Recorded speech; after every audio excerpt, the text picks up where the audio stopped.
Welcome to HOJO Radio. The Spry Treat of the Week. Spry croquettes, tempting golden brown croquettes so crisp and tender crusted they break at the touch of a fork. Delicious? For crispy, full-flavored fried foods, get pure, bland, all-vegetable shortening at its creamy best. That's Spry. S-P-R-Y.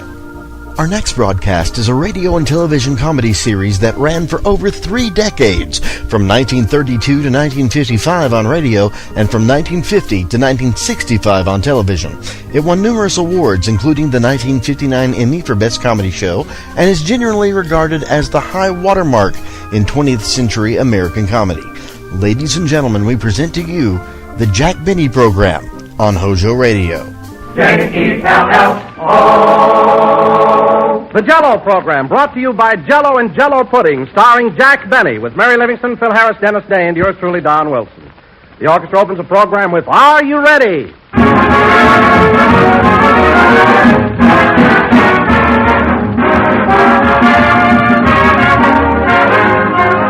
Ladies and gentlemen, have you a treat in store for you? What a grand surprise the moment you discover Jell-O's new locked-in flavor. Never until now has any gelatin dessert been able to bring you so much delightful goodness. Because up until now, gelatin desserts constantly faded in flavor while waiting to be used and brought you only a shadow of their original richness. But that's all been changed. Today, Jell-O's tempting, tantalizing flavor is locked right into the tiny Jell-O particles, where time can't get at it to steal it away. No matter how long Jell-O remains in the package, it retains its luscious flavor to the very last. Now, you be the judge. Open a package of Jell-O. Notice the absence of any heavy, fruity aroma, the usual sign of escaping flavor. Then dissolve Jell-O, and presto, there's your flavor, all of it, the full-strength flavor of Jell-O, as rich and vivid as the day it was locked into Jell-O's delicate crystal-like particles. So try Jell-O, now made better than ever by Jell-O's new locked-in process. The flavor never goes away. We put it in, and it's there to stay.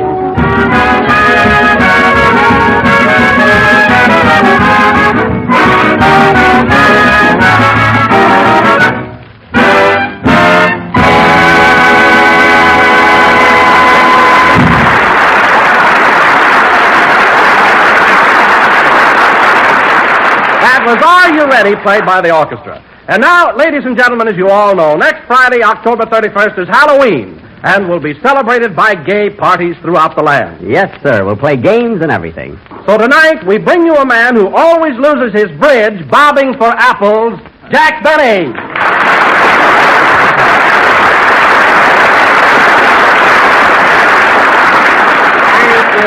Thank you. Hello again. This is Jack Benny talking, and Don. That was a very funny introduction. Losing my bridge, bobbing for apples. Did you think of that all by yourself? Yes, I did, Jack. It was my own little brainchild. Well, it certainly is clever. I mean, the way you expose all my faults and my defects. People enjoy it, too. Yes, they do. You know, Don, they have a program out here where a man sits by himself in a small room and plays phonograph records all night long. He's called Hank, the Night Watchman. Uh-huh. Well, one more introduction like that, and you're going to be known as Don, the Decca Dayman.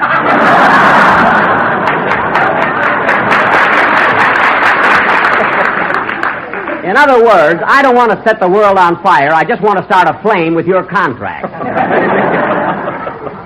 By the way, Don, getting back to Halloween... Oh, hello, Mary. Hello, Jack. How are you? Getting back to Halloween... Oh, fine, thanks. Getting back to Halloween... You didn't have to answer me, you know. What's that for? Coming in so mad. What's the matter with you today? Well, you know that new usher they got at the reception desk, that tall, good-looking fellow? Yeah? When I came in just now, he winked at me. Oh, a fresh guy, huh? He's not going to take me out tonight. Well, I don't blame you. I asked him, but he's busy.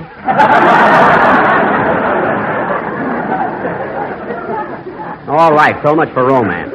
Now, Don, what were we, Oh, you mentioned something about Halloween. Oh, yes. Are you going out with us next Friday night and have some fun? You know, ring doorbells and everything? Oh, I don't know. You don't have the excitement nowadays that you used to have on Halloween. I guess you're right. Why, I remember back in Denver when I was a kid, we used to have the time of our lives. Denver? You should have seen the way we celebrated Halloween in a little country town like Waukegan. The old-fashioned pranks we used to play. But kids don't have fun like that anymore. What do you want, plumbing or fun?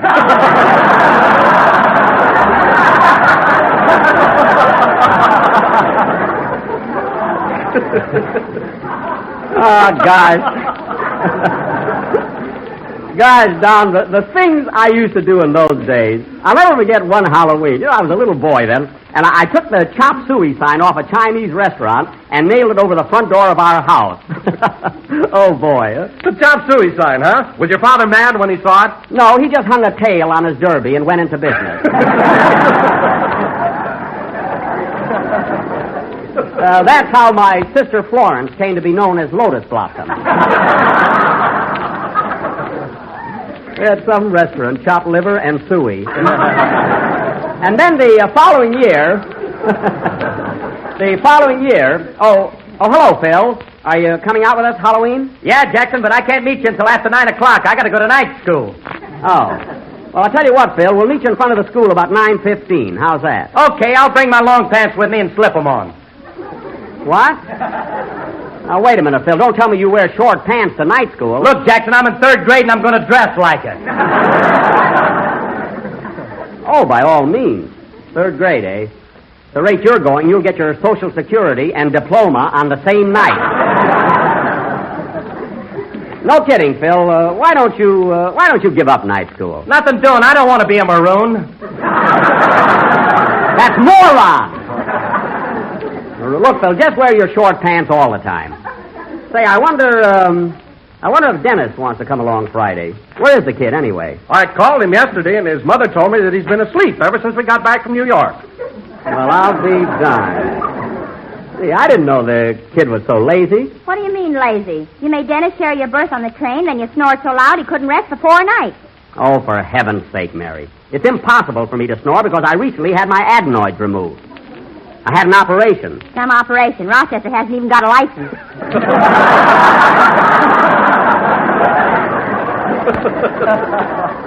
Oh, stop.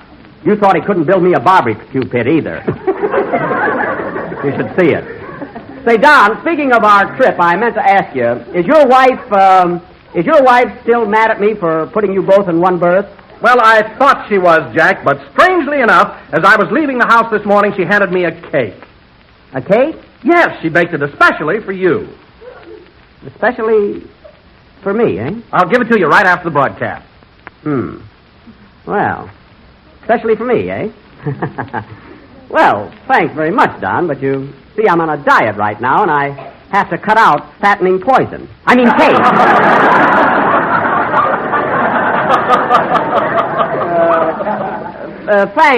Thanks a lot, though. Huh? Oh, Jack, don't be silly. Mrs. Wilson wouldn't poison you. She's one of the nicest girls I ever met. Listen, Mary, I saw a show in New York called Arsenic and Old Lace, and 2 of the sweetest old ladies you ever laid your eyes on bumped off a dozen men. 12 of them. Yes, but they gave him elderberry wine. What you can do with wine, you can do with cake. I ain't eating it, sister. Oh, Jackson, don't act like a baby. All right, Phil, let's drop the cake and have a band number. Tell Peggy thanks, Don. Well, how about a number, Phil? What are you going to play? Now, wait a minute, Jackson. You won't laugh if I tell you, will you? No, what's it going to be? Poet and Peasant Overture. Are you kidding? Well, let's have it. I may be sorry I didn't eat that cake before this is over.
That was a special arrangement of Poet and Peasant Overture played by Phil Harris and his peasants. There can't be a poet in that bunch. That number was okay, Phil. You liked it, huh, Jackson? Yes, but I have one suggestion to make. If you're going to play a number like that every week, I think I'll have to augment your orchestra. Augment? Yes. Tell him what it means before he puts on his short pants again. Phil, augment means to increase or enlarge. For instance, you ought to add a bassoon to your orchestra, and a French horn, and a harp. Sorry, Jackson, the harp's out. What do you mean? I had one once, and all the boys hung their socks on it. Oh, well, if you had a bassoon, you could hit them over the head for doing it. Huh? And now, ladies and gentlemen, for our first play of the new season, we are going to... Well, look who's here. Hiya, Mr. Benny. Hello, everybody. Well, you certainly look rested now, Dennis. Boy, oh boy, do I feel good. You want to wrestle, Miss Livingston? Dennis, behave yourself. Let him alone. I'll give him a toe hold so fast he won't know what hit him. Mary, put your coat back on. Be a lady, will you? On this clam bake? How can you call this program a clam bake when Phil just played Poet and Peasant? Now, let's settle down. And now, ladies and gentlemen, as I started to announce, tomorrow, October 27th, is Navy Day. So tonight, in honor of this occasion, we will present our version of that stirring drama of the Naval Air Force, that epic of heroism, that sensational Warner Brothers production, Dive Bomber. Thank you, Dive. You're a bomber.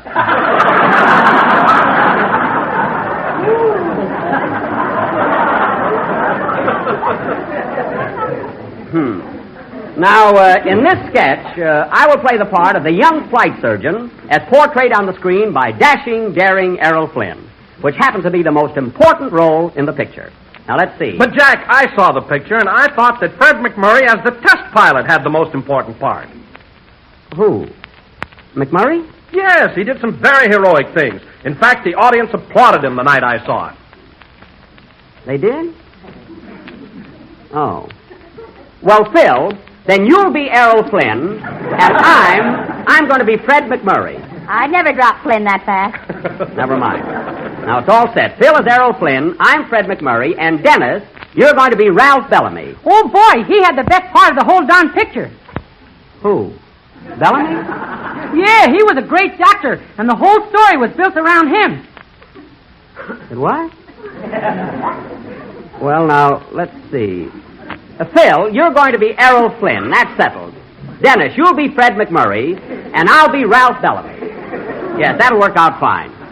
Now, let's see. Say, Jack. Yeah? If you ask me, Wayne Morris stole the whole picture. What? Who? Wayne Morris? Yeah, he was terrific.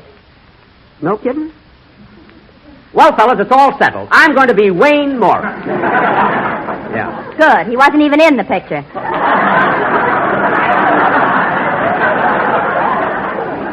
Wait a minute. What's going on here? I'm going to play Ralph Bellamy, and that's the end of it. Mary, you're going to be a nurse. And Don, you're going to be the B-19, so stick your arms out.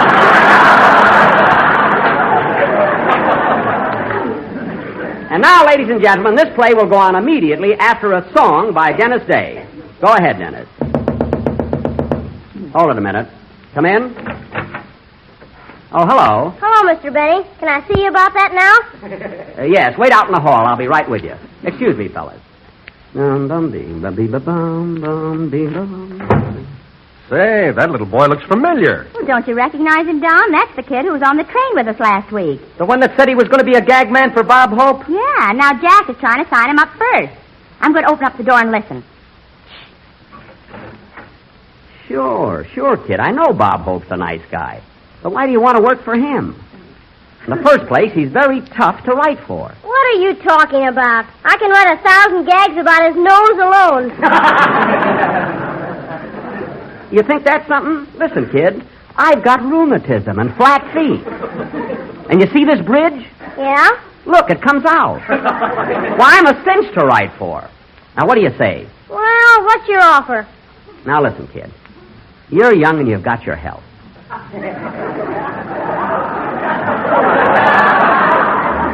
Now, look, money we won't talk about. Heck, we won't.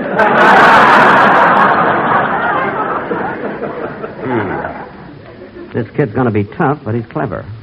Now, look, son, by the way, what's your name? Barton. Belly laugh Barton.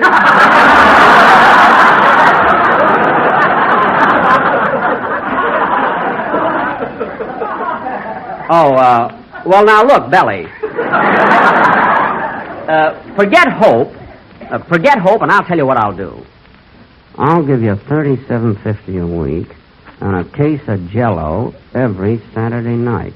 How does that strike you? I don't know. I'll have to talk it over with my manager.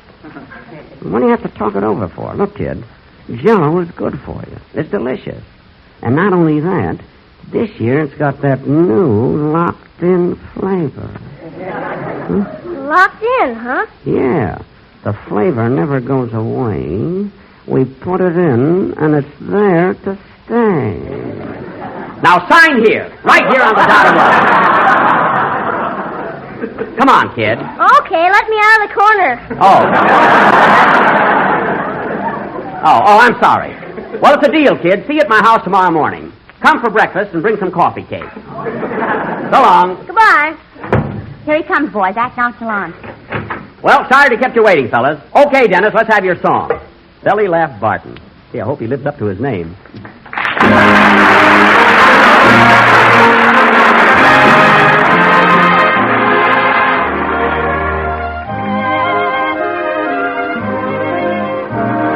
I don't want to set the world on fire. I just want to start a flame in your heart. In my heart I have but one desire, and that one is you. No other will do. I've lost all ambition for worldly acclaim. I just want to be the one you love. And with your admission that you feel the same, I'll have reached the goal I'm dreaming of. Believe me, I don't want to set the world on fire. I just want to start a flame in your heart.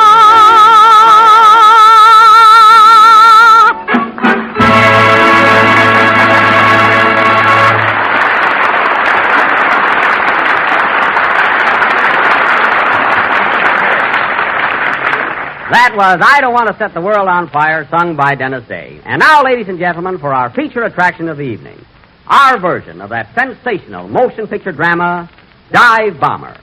And I'd like to announce that this production will be done entirely in Technicolor. How can you do Technicolor on the radio? We're on the red and blue networks with a green cast.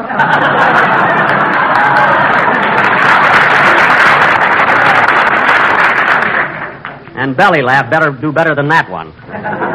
Now, the opening scene is the laboratory of the famous flight surgeon, Dr. Bellamy, who at the moment is testing the reflexes of that ace aviator, Dennis McMurray. Curtain. Music.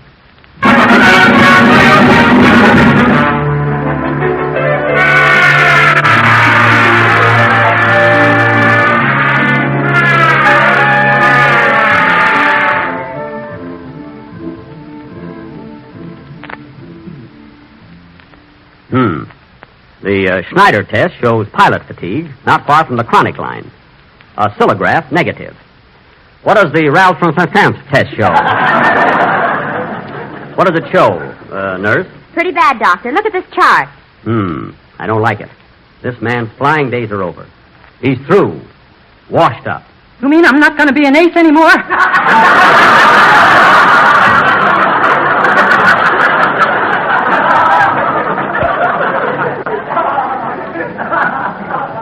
To us, you'll always be an ace.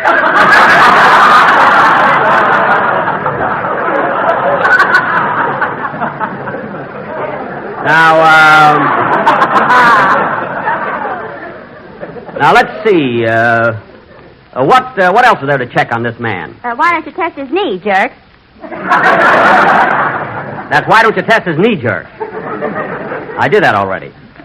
Well, Lieutenant McMurray, I'm sorry, but there's nothing I can do. You're grounded. No, you can't do this to me. I belong in the air. I've given the best years of my life to aviation. And when I black out, I want to be up there flying. Understand? Flying. I knew I should have taken that part.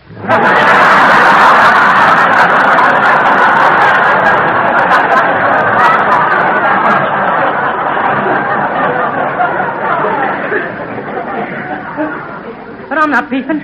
This had to come sooner or later. It's just tough to step out of the ring when the main event may be ready to start. It's tough, I tell you. It's tough. No, I had to be Ralph Bellamy, stand around like a dope.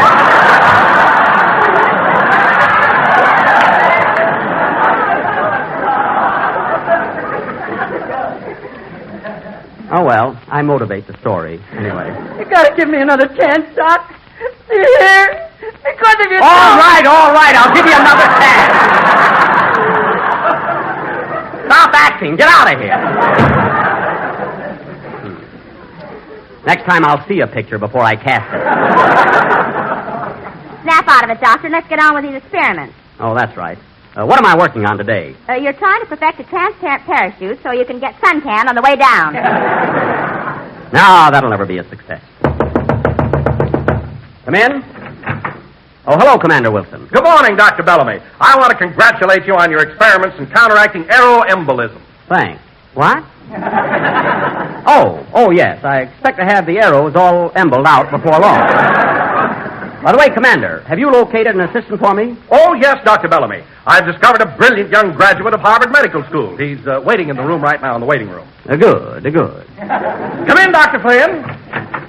How do you do? Dr. Flynn, Dr. Bellamy. Dr. Bellamy, Dr. Flynn. Dr. Jekyll, Mr. Hyde. Mr. Hyde, well, I tried. Please, Miss Crotsmere.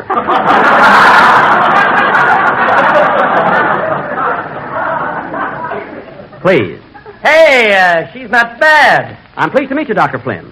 So you're a Harvard man, eh? Yes, who's the tomato?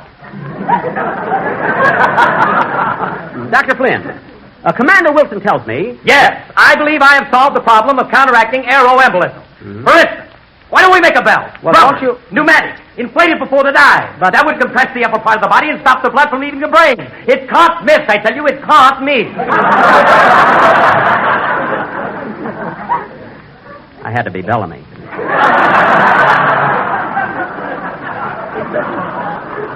It's the most important part. Play it. Oh, well. That's a brilliant thought, Dr. Flynn. You'll get a medal for this. Oh, I don't want a medal. I'm not doing this for any paltry reward from human beings. Consider it my contribution to the progress of aviation.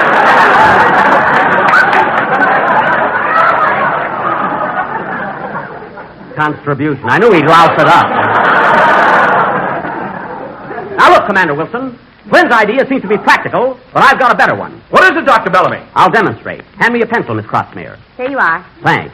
Don't thank me. I'm not doing this for any paltry reward from human beings. I gave you that pencil because it'll stop the blood from leaving the brain. A pencil? What do I care about a pencil? I've got dozens of them. Dozens of them, do you hear?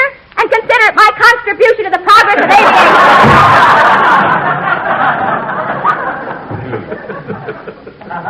Even Crotsmere has a better part.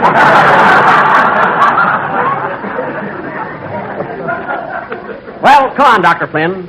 That bell of yours is a good idea. Let's get busy on it. Okay, Dr. Bellamy.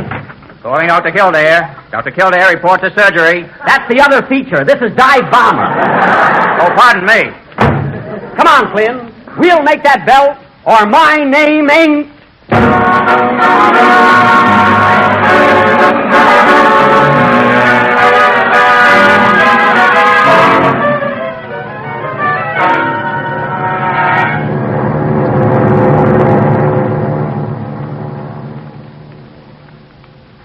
How high are we, McMurray? 26,000 feet and going up. Good. How does the belt feel? It's a little tight around the ankles. Well, pull it up. I tell you, Mac, this experiment is going to make me famous. Well, Dr. Flynn invented it. Why didn't you bring him along? Ouch! I'll twist your other wrist if you keep that up. How high are we now? 30,000 feet. You better put your oxygen mask on.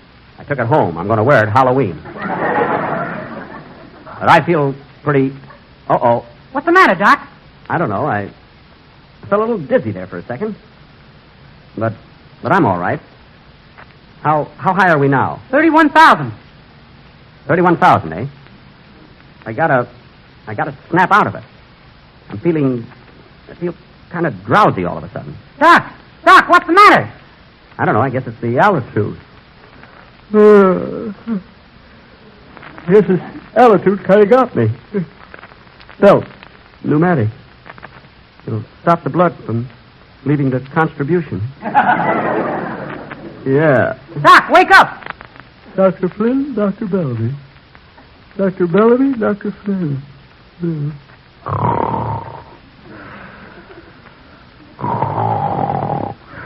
Well, here we go again.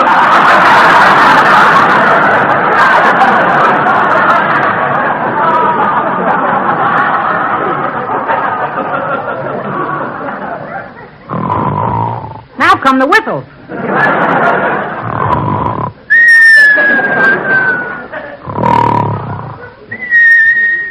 Gee, he looks so peaceful, I think I'll count sheep and join him. 1, 2, 3, 4... No, that's an eagle. 4, 5, 6, 7.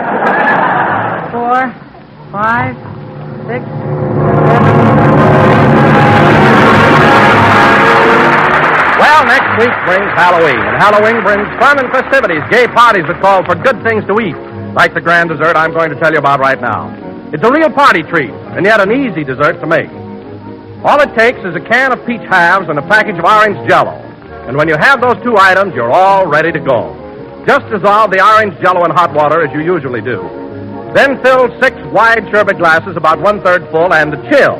When the Jell-O is firm, place a marshmallow in the center of each glass and cover with a peach half, rounded side up.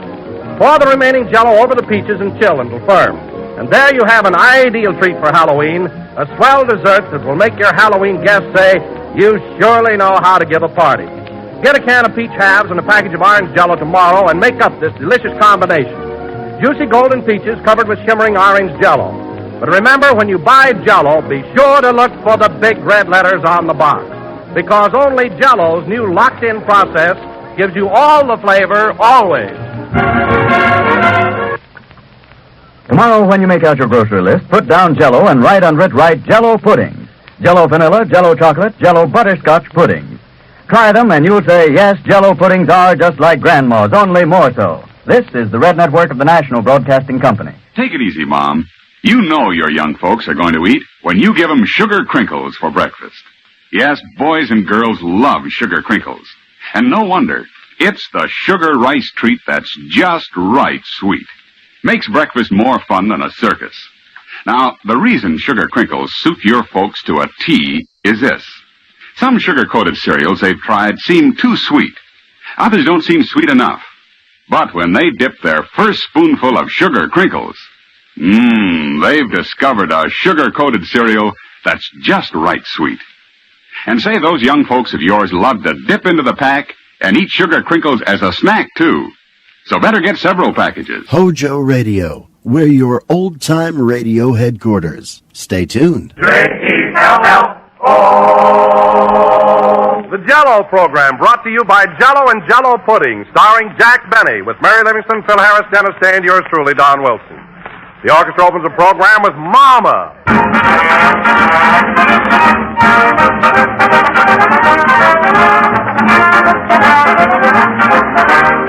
Now at last, the gelatin dessert that gives you all the flavor. It's the new Jell-O, the gelatin dessert that keeps all of its full original flavor, no matter how long it remains in the package. Up until now, gelatin desserts constantly faded in flavor while waiting to be used, lost much of their real taste and tingle. But the new Jell-O is different.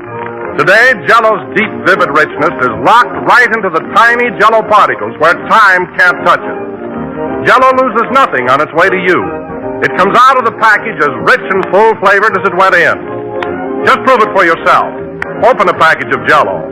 Notice that there's no heavy, fruity aroma, no sign of escaping flavor. It's there in all its thrilling goodness. Order several packages tomorrow, and look for the big red letters on the box, so that you're sure it's the one and only Jell-O. In Jell-O, the flavor never goes away. We put it in, and it's there to stay.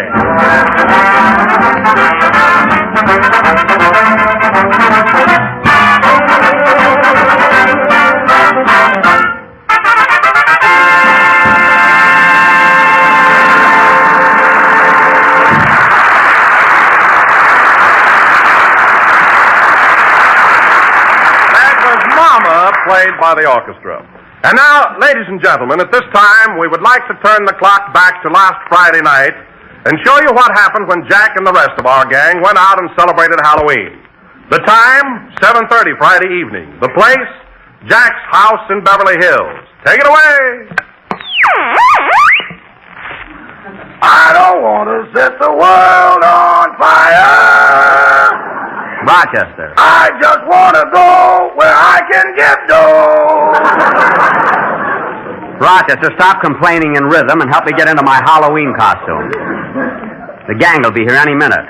Hand me those horns. Here you are. Pardon the ignorance, boss, but what character are you struggling to convey? My costume is very obvious. I've got on red underwear, a long tail, horns, and I'm carrying a pitchfork. Now, who am I? The man from the finance company.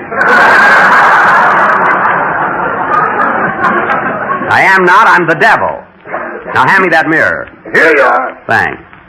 No, I don't like this effect. These darn horns keep slipping over to one side. The horns are all right. It's your toupee that slips. Something wrong there. I don't know why I picked out a devil costume anyway. Of course, I bought this pair of horns. I should use them. Why don't you put one of them on your nose and go as a rhinoceros? No, I can't do that. Phil Harris is coming as Frank Buck, and he'd shoot me. He'd love the excuse. I wonder if this tail is too long. Here. See who's at the door, Rochester. Yes, sir. Come in. I could have done that myself. Rochester, when I tell you... Oh, hello, Mary. Hello, Jack. Mary, this is Halloween. I thought you were going to dress up tonight. Where's your costume? I've got it on. I'm Pocahontas. Pocahontas? In a mink coat? John Smith was nice to me.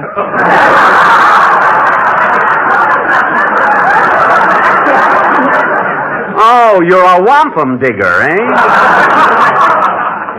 Well, at least stick a feather in your hair. Make it believable. Say, what do you think of my outfit, Mary? Don't I look like the devil? Always. I mean my costume. I'm supposed to be Satan. Can't you see my horn? Well, straighten up. You look like a toad. Who ever heard of a red toad? There. Say, boss, I'm going to a masquerade party tonight myself. Yeah, Rochester? What are you going to be? I'm going to close my eyes and go as the Smith Brothers cough drop.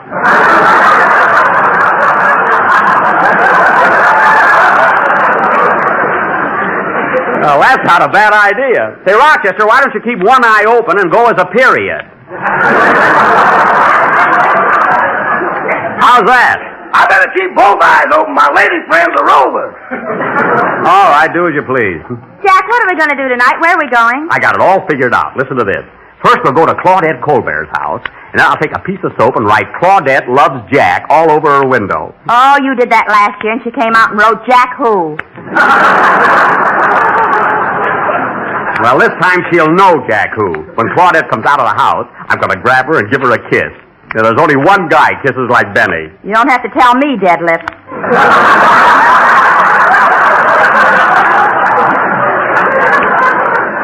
Mary, I'm going to give you a good jab with my pitchfork if you don't look out. Well, anyway, after we leave Claudette... Come in, come in. Well, look what's hopping through the door. For Pete's sake, what an outfit. Hello, Jack. Mary. Hello, John. What are you supposed to be? Why can't you tell? I'm a kangaroo. Well, sure enough, you certainly look realistic, Don, with those long ears sticking up and that great big pouch. But say, I thought Dennis was coming with you. Where is the kid? Peekaboo.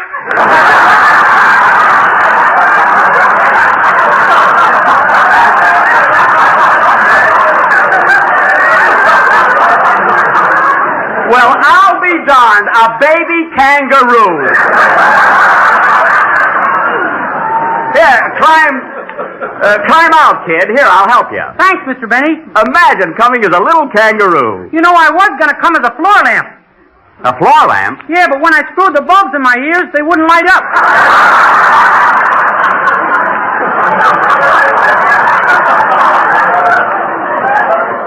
Oh, that's terrible. Huh? Maybe I ought to see a doctor. Dennis, you're not supposed to light up.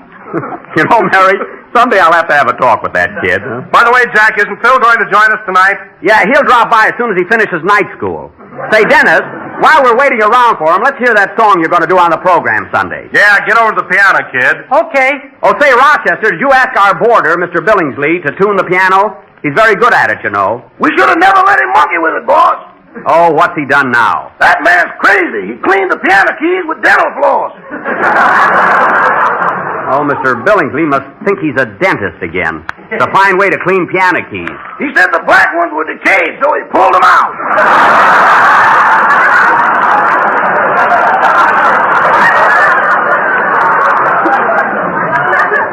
Oh, my goodness. He broke 8 needles trying to give the leg Novocaine. Well, it's my own fault, I guess. Well, do the best you can, Dennis. Go ahead. Wait a minute, I'll answer it. Hello?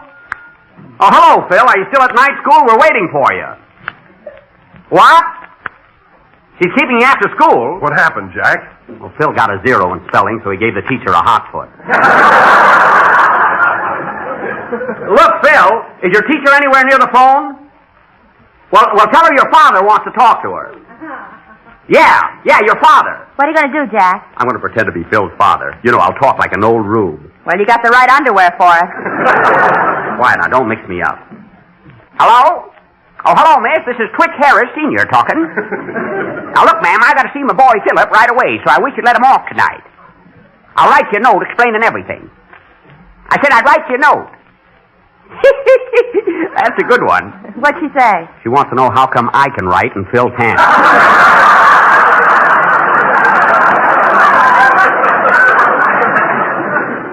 Okay, thanks a lot, ma'am. Say, what are you doing later?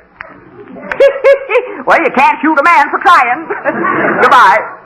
Well, it's all set, fellas. Phil will be here pretty soon. You know, that teacher sure had a sweet voice. I could kind of go for her. But, Jack, you don't even know what she looks like. Anything he gets is gravy. I don't know about that, sister. Sing, Dennis. See this pitchfork, Mary? You're going to get it. Now, you wait.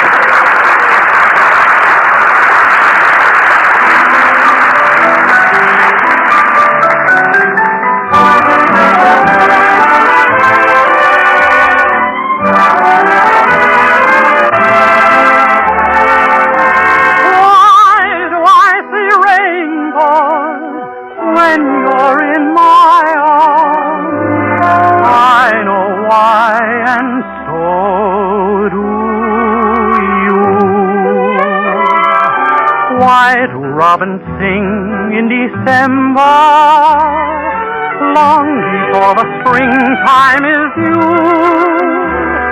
And even though it's snowing, violets are growing. I know why, and so do you. Why do breathe a sigh every evening, whispering your name as they do? And why have I the feeling stars are on my ceiling? I know why, and so do you. When you smile at me, I hear gypsy violins. When you dance with me, I'm in heaven. When the music begins, I can see the sun when it's raining, hiding every cloud from my view. And why do I see rainbows when you're in my arms? Why, and so do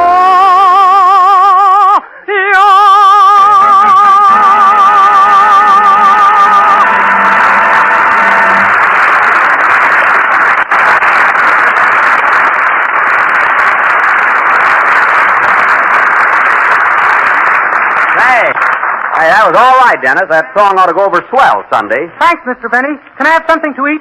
Yeah, I'm hungry, too. Haven't you got any sandwiches? I've got donuts and cider. That's all you're supposed to have on Halloween. Bring in the donuts, Rochester. They're right here, boss. Oh, yes.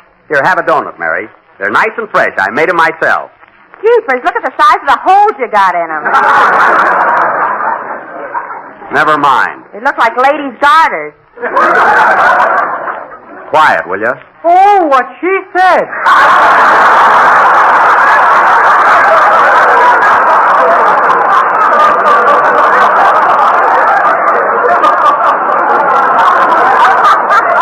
Dennis! No use waiting. I gotta have a talk with that kid. Here, Don. Don, have a donut. Have a donut and some of this sweet cider. Thanks. I think I'll have a glass of that myself. Pretty strong, Jack. Strong? Let me taste this. Well, I'll be darned. Oh, Rochester! Yes, boss. What did you put in this cider? A little Central Avenue vitamin.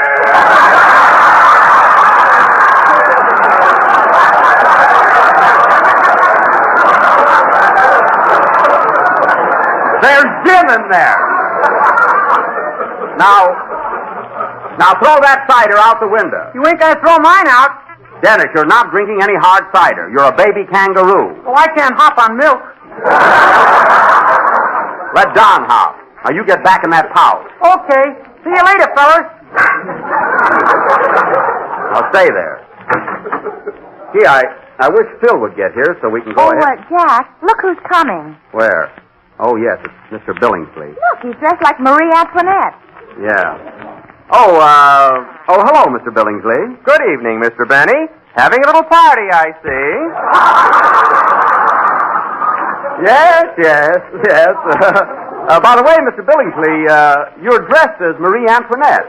Are you going to a masquerade? No, my head aches, so I'm going to have it cut off.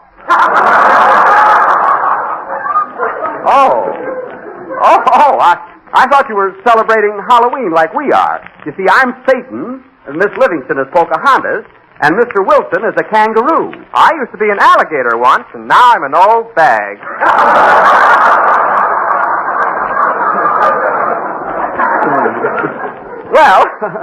Well, see you later. Good night, Mr. Benny. Good night. That's one way to look at it.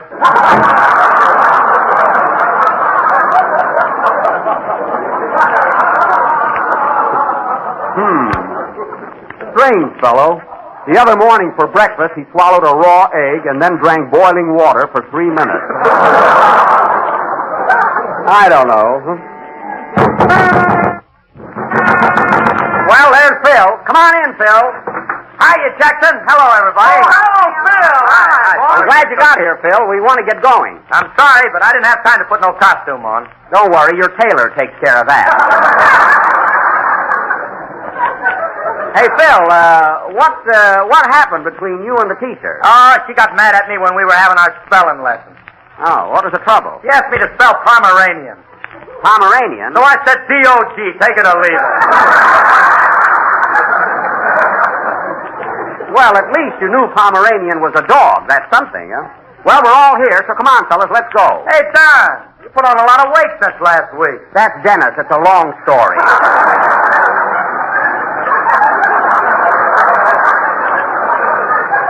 Come on, everybody, let's go. Oh, Rochester, before you leave, be sure and lock the garage so that nobody damages the Maxwell. Okay.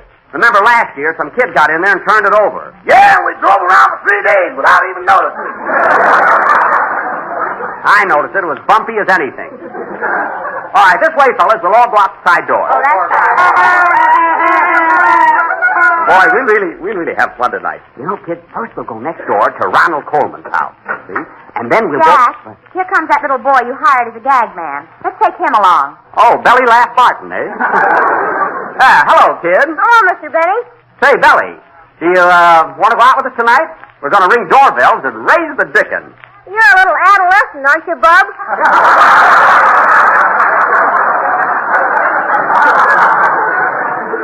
Oh, we'll enjoy ourselves. Sorry you won't come along. By the way, how's the program coming along for Sunday? If I tell you, you won't have any fun tonight.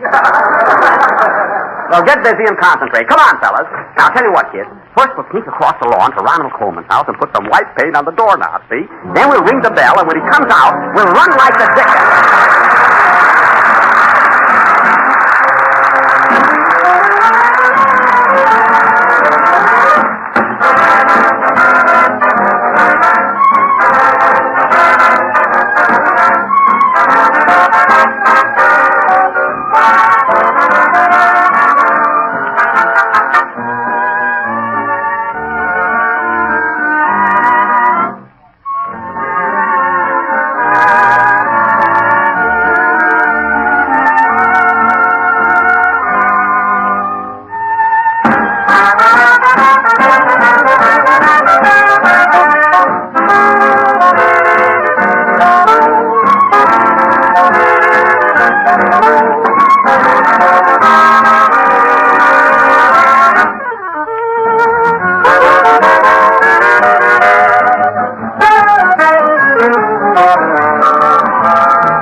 Gee, I rang Coleman's bell 3 times. Why doesn't he come out? Maybe he went to a party or something.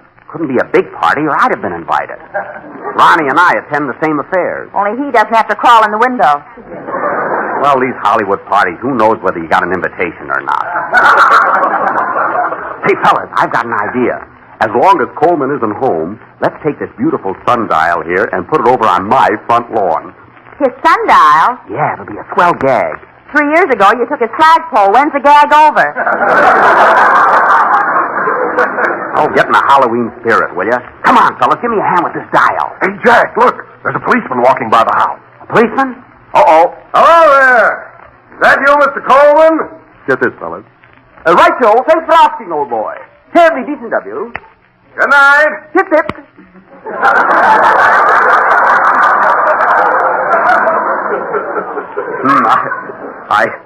I certainly fooled the blighter. Take that donut out of your eye. You're not Coleman anymore. Oh, yes. Say, fellas, we'll never budge this sundial. It's too heavy. I'll have to phone for some movers.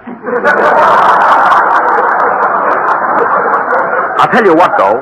Look, let's go over to Basil Rathbone's. Does he live near here, Jackson? Yeah, right past my house on the other side of the street. Come on. Ooh, darn this tail I keep tripping on. Look at that light in my kitchen. Belly Laugh is in there eating me out of house and home. All the writers with ulcers, and I had to get him.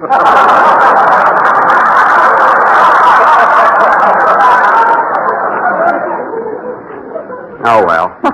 Oh, Jack, look at this. Where? Hey, wait a minute. Who wrote this on my sidewalk? Jell-O has that new locked-in flavor. The flavor never goes away. We put it in and it's there to stay. Who did this? Don't look at me. Kangaroos can't write. Oh, yeah? Now, Don, you go get a rag and wipe it off. I'll tell the sponsor. All right, you big fat tattletale. Leave it there. Now, follow me across the street, fellas, and we'll go to Rathbone's house. Quiet now. He will fix him good.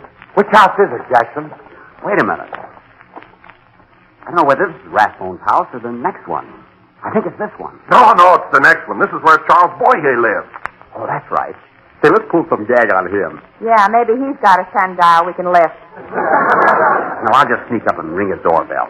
Wait here, fellas. Hey, Jackson, Nick, here comes that cop again. Uh-oh. Hello there. Is that you, Mr. Boyer? Here I go again, fellas. Good evening, officer. Beautiful night. Beautiful. Yes, it is.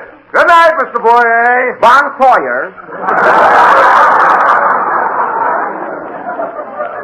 Lucky I can speak French. Hey, Jack, let's get away from here. The policeman's liable to come back. Right at that. I'll tell you what. Let's go through this driveway and sneak over to Bassone's backyard. Now, follow me, fellas. Everybody quiet.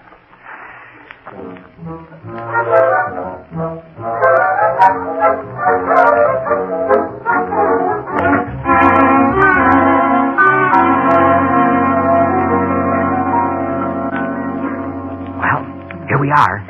See, it's dark tonight. Hey, where did Phil disappear to? I don't know. Where is he, Don? He was with us a minute ago. Have you seen him, Dennis? He's not in here.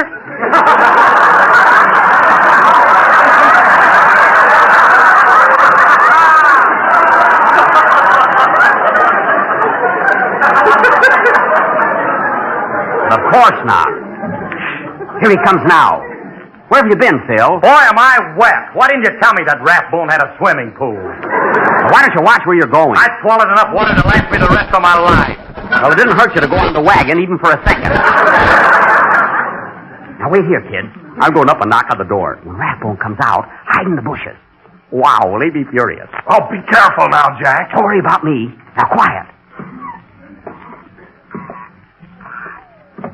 Get ready, fellas.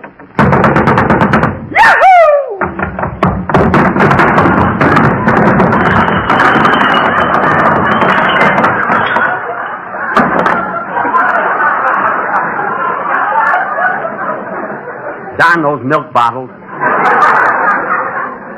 I hope I didn't cut myself. Am I bleeding, Mary? With what? With blood, I've got it. The idea of leaving... Horse light just went on, Jack. Quick, pick me up. Here comes Rathbone. Now, quiet, everybody. Yes. Who's there? Anybody there?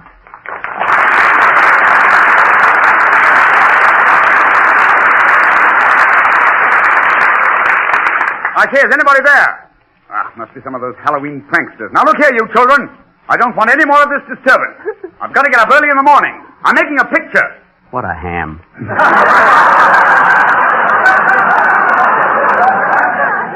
If I catch you around here again tonight, I'll give you all a sound good thrashing. Now, go away, all of you. Cat! Oh, boy, is he burned up. Boy, am I going to make his life miserable tonight. Wait a minute. What do you got against Rathbone? Jack hates him because he can act. That's all. I can see him imitate Boyer like I did. Now, fellas, this time I'm going to grab this big rock here and throw it up against the door. Oh, you can't take those steps again, eh, Daddy? I can climb, only this will be more annoying. Now, here goes. I'm going to throw the rock. 1. Phil, what are you doing back there? Nothing. Well, get away. 2, 3, go! Holy smoke, I broke a window. There goes the porch light again. Quick, fellas, run. He's coming out. Whoop. Well, I'll be...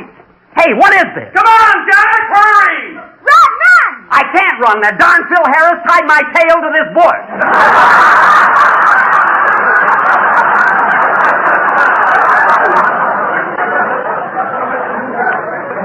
Gee, what a spot. I hope Rathbone doesn't see me. Did I ever get my hands on this? Ah! Who's hiding there? Who's in back of that bush? Right now, I'd give $1,000 to be playing Salt Lake City.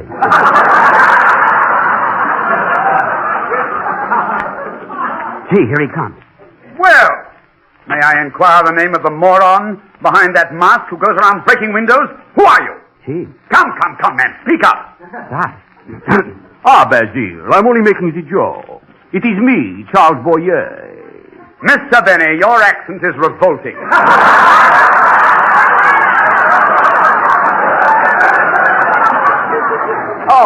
Oh, hello, Basil. Hello, how'd you know it was me? You wore that same costume last Halloween when you tipped over my dog house. Oh. I want that dog back. Where is he? Well, he had pups today. You're a fine Sherlock Holmes. Now, look, Basil, I'm sorry I threw that rock. It was an accident. Accident or no accident, you'll pay for that window. All right, I'll pay for it. Mr. Benny, what are you doing there? I'm untying my tail. What do you think I'm doing? I'm very sorry about the whole thing, Basil. I won't bother you any more tonight. I'll go and join my gang. I suppose you're going to continue this mischievous business. Well, listen, to tell you the truth, we're going over to Charles Lawton's house. You know those flower pots he's got on his front porch? Yes? Well, listen, we're going to tip him over one by one. He'll go crazy when he hears that racket. I dare say, Lawton is a fierce temper. You said it. Well, so long, Basil. Happy Halloween. Goodbye. Lawton house, eh? Flower pot. Wait a minute, Jack, old boy, I'm going with you. What? You going to join us? I'll tell my wife. Did that later, darling? Hey, fellas, have I got a surprise for you? Come on, Basil. Yippee! Here, listen, here's what we'll do. First, we'll go to Lawton's house. Then we'll go over to Claudette Colbert's and ring the doorbell, see? And when she comes out, I'll grab her and kiss her, and you can kiss her, too.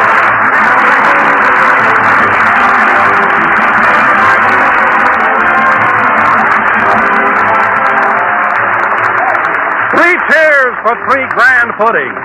Jello chocolate, Jello vanilla, and Jello butterscotch pudding. 3 delicious desserts made by the same people who make world-famous Jello. Jello puddings are puddings that even Grandma would be proud to serve. Puddings that really taste homemade. Yet they take only just a few minutes to make. With Jello puddings, all you'll have to do is add milk and bring to a boil.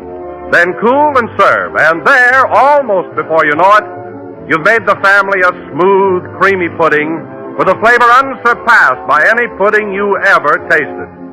So don't wait another day to try these luscious desserts. Try all 3 flavors real soon. Rich, mellow chocolate, creamy vanilla, and golden butterscotch. You'll find them all equally delightful. And you'll want to keep them handy on your pantry shelf all the time. Tomorrow, order Jello puddings and see if you don't say they're just like Grandma's, only more so.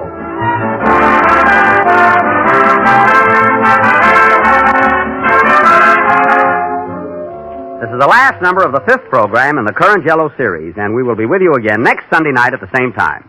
And now, ladies and gentlemen, I would like to thank Mr. Rathbone for appearing on our program tonight. Also, at this time, I would like to announce that the motion picture drive for the community chest this year starts tomorrow, November 3rd.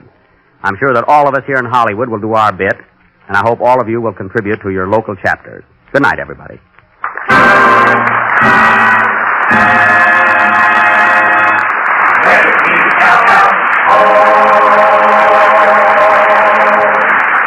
Tenderleaf brand T-balls outsell every other kind.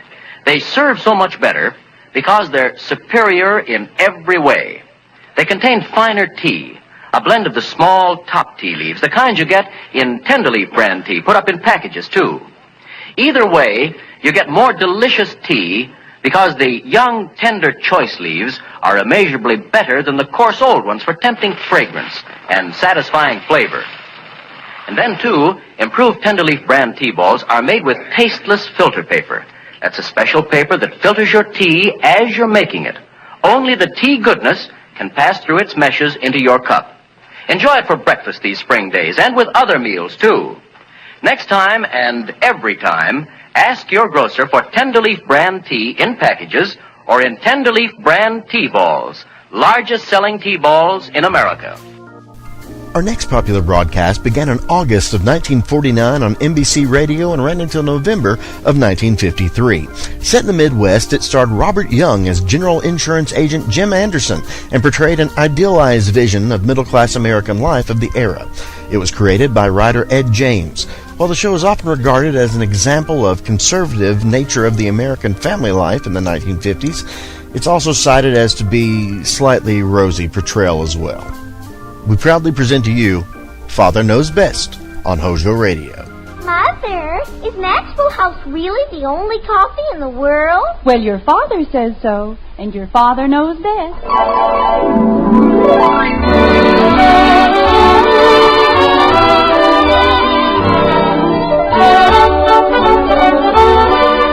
Yes, it's Father Knows Best, transcribed in Hollywood, starring Robert Young as father. A half-hour visit with your neighbors, the Andersons, brought to you by America's favorite coffee, Maxwell House. The coffee that's always good to the last drop.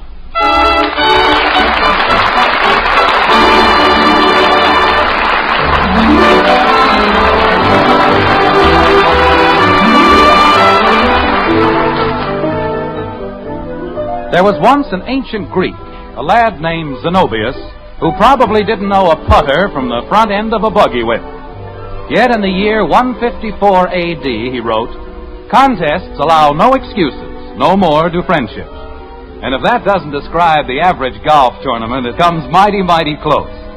Today in Springfield, in the White Frame House on Maple Street, we find that things haven't changed a great deal in the last 18 centuries. Customs and costumes may have altered slightly, but people go on forever, like this. But, Mother, the whole play depends on it. I told them I'd buy a new dress. I'm sorry, Betty. You had no right to tell them anything like that. Mother, you don't understand. I'm the star. I'm Camille. And how can Camille die in an old dress? You just have to manage, dear. The greatest opportunity of my life. Everyone will be watching me, and I have to die in that old rag. I'll just die. I'm sure you will, dear. Mother, you're not even listening. Why can't I just ask him? Betty, I know it means a great deal to you, but try to think of the rest of us. Your father's having so much trouble with his car. Now, if you ask him for a new dress... Oh, dear, I told them to be careful. Bud, what are you doing out there? I wasn't doing anything, Mom. Oh, he was too. Kathy, you and Bud come in here this very minute. Mother, couldn't we explain to him that it's really sort of an investment? Betty, please, not now. Bud, what was that noise? Noise? You mean just now? Yes, just now. You mean the noise that sounded like a window breaking? Yes. A window broke. Bud, which window and who broke it? It was the garage window. And a rock broke it. Mother, they've ruined everything. Now I'll never get the dress. What did we do? You broke a window, that's what. And Father will be all upset. I didn't break a window. Kathy broke it. I did not. You broke it just as much as I did. I didn't even touch the rock. Well, it was your golf club, and you told me what to do. I did not. You certainly did. I certainly didn't. Children, please. Will Father be home soon? He's home now. He is? Oh, dear. Kathy, don't you say anything to your father until I've had a chance to Margaret! say... Yes, Jim? I'm home. We're in the kitchen, dear. You would have let me have the dress. I know he would. Now he never will, and it's all your fault. Mine? Yes, yours. You and that junior grade Frankenstein. Mother! Betty, please, I will not have you... Well. Oh, hello, dear. What's going on in here? Hello, Father. Hi, Dad. Hello, Daddy. How do you do, Clara, Lou, and M? Hiya, honey. Hello, dear. As I said before, why the kitchen convention? You're home a little early, aren't you, dear? Yes, we finished a little earlier than usual this afternoon. What's the matter with the kids? They look as though they... Dinner won't be ready for half an hour, Jim. I hope you don't mind. No, I don't mind. I said... So many things came up this afternoon. I've been busy trying to get them straightened out. Margaret. Yes, dear? What happened? What do you mean, dear? I'm being steered away from something. What is it? Daddy. I should have known. All right, Kathy, whose window is it this time? Ours, the one in the garage. Well, that's a novelty. I guess it was my fault, too, Dad. I was showing her how to play golf. I won't ever do it again, Daddy. Well, you don't have to look so solemn about it. You certainly didn't do it on purpose. Did you? Oh, no, Daddy. There's nothing so terrible about breaking a window. Just an accident, that's all. Jim. Yes, Margaret? Do you feel all right, dear? Sure I feel all right. I feel fine. Why? I was just wondering. Father. Betty. Please. But, Mother, as long as he feels that way... Jim, I told her quite definitely that it was out of the question. What is? Father, I have to have a new dress. It's for the third act of Camille, and I told the dramatic coach I would, and it's only $17, and it's just beautiful for when she dies. Who, the coach? Father, Camille. Betty, I told you just a few minutes ago. Just a second, Margaret. If the dress is that important, and Betty promised, well, there's no reason why she can't get it. Father! Holy cow. After all, it's only $17. What's that? Wait till I tell Janie Liggett. Jim, are you sure you feel all right? Never felt better in my life. Margaret, do you know what I did this afternoon? No, dear, but if you want to lie down... I beat Jim Hathaway. That's fine, dear, if you want to lie down for a while before dinner. Oh, it's pale green, Father, and it's just like pistachio whipped cream. Fine. Margaret, you don't understand. Jim Hathaway was a 3-1 favorite. He was even money to win the whole tournament. And I beat him. Don't you see what that means? I'm in the semifinals. Daddy! Holy cow, Dad, no kidding. 15 years and I finally made it. The semifinals. With pale makeup and a soft spotlight. Oh, Father, I'm the happiest girl in the world. Yes, sir, 15 years. And that isn't the best part. Do you know who I have to play? Ed Davis. And if I can't beat him, I'll hang up my shoes. Why? What? Why will you hang up your shoes? That's just an expression, Kathy. It means I'll give up. Wearing shoes? No, Kathy, playing golf. Gosh, Dad, you might even win the cup, mightn't you? I certainly might.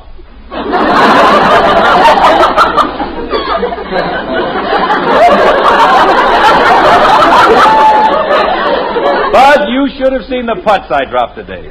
18 feet, 20 feet, I was the hottest thing on the golf course. If I can just keep it up for 2 more rounds... Jim, I don't like to interrupt, but if we're ever going to have dinner... Is it all right if I call Janie, Mother? Yes, dear. Come on, Kathy, let's go out in the backyard. I'll show you and Bud how golf should really be played. Oh, boy. I get shown first. Jim, be sure you don't wander off somewhere. We'll be right here, Margaret. I'll call you when dinner's ready. That'll be fine, honey. Say, Dad, we've been using that old 5-iron you gave me. Oh, wait a second, Bud. Say, Ed. Jim, I was just coming over to see you. Ed, did you hear what I did to Jim Hathaway? It was murder. I know. They called me from the club. Jim, I've got a terrific favor to ask of you. Okay. What's the matter with you? Oh, I've got a cold. The worst cold I've ever had my whole life. Well, Mr. Davis. Hello, Kathy. Bud. Hi. Don't get too close to me. I'm a walking germ. Boy, you certainly picked up a pip. Jim, would it be all right with you if we postponed our match until Sunday? Gosh, I don't know, Ed. That's when the finals are supposed to be played. I know, Jim, but I'm pretty sure I could lick this cold by Sunday. Then I could play the semifinals in the morning and the finals in the afternoon.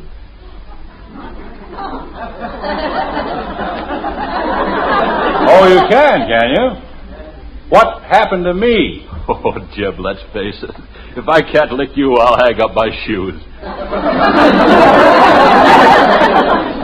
Wait a minute. Oh, I wouldn't ask you, Jim, but this is a big thing in my life.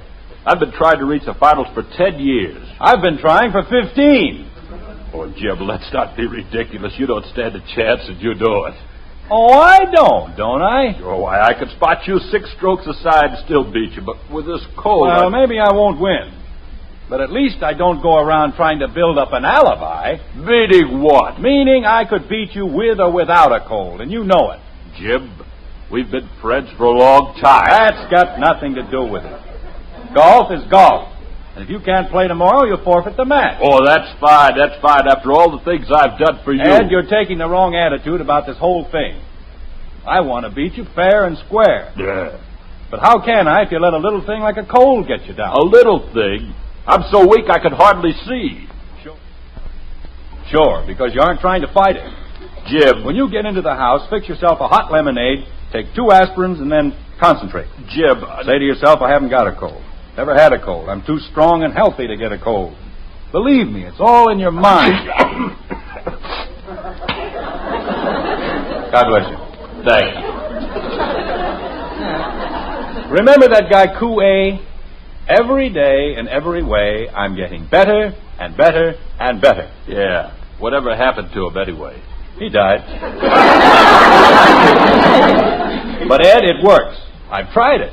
You can talk yourself out of practically anything. Yeah, you sure can. Well, if that's the way you want it, Jim. Ed, I'm trying to help you. Okay, I'll be there in the morning if they have to carry me on a stretcher. And don't forget the hot lemonade and aspirin. That'll help, too. Thanks, Jim. Every day and every way, you've been a great help. See you tomorrow.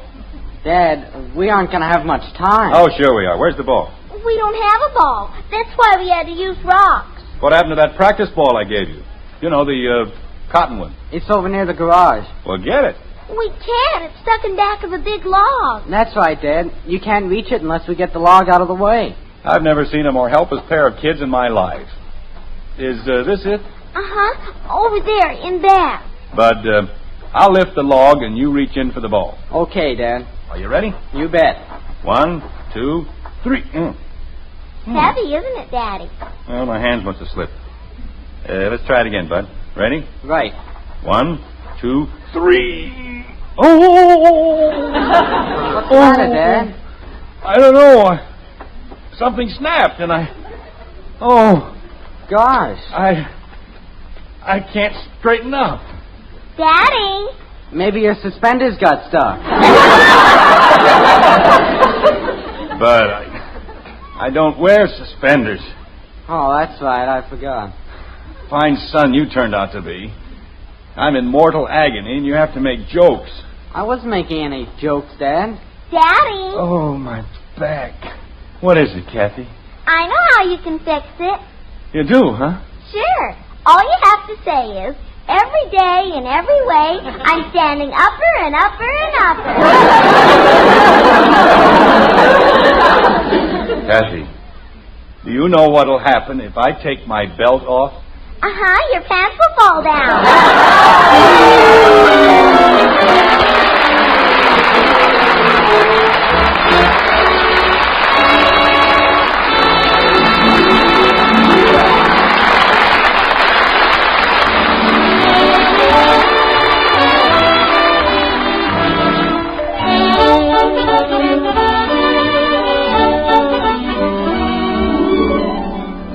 All over the country, you've been seeing good news about coffee in your grocery stores. Maxwell House coffee featured at lower prices. And these days, you'll be seeing more of the same good news. Still lower prices on America's favorite brand of coffee. A welcome occasion for everybody. You, your grocer, and Maxwell House, too. Now that wonderful good to the last drop flavor is yours to enjoy at the lowest prices in months. Rich, satisfying flavor you can count on cup after cup, day after day. Because with Maxwell House coffee, we have just one aim: to bring you the most in flavor and real enjoyment every pound you buy. To bring you truly good coffee at the lowest possible price. That's why Maxwell House gives you so much more flavor for your money. Your money's worth and more in pleasure and satisfaction. And at today's prices, it's more than ever today's coffee buy. Next time you shop, look for that familiar blue Maxwell House tin in your store. Featured these days at the lowest prices in months. Start enjoying coffee that's always good to the last drop.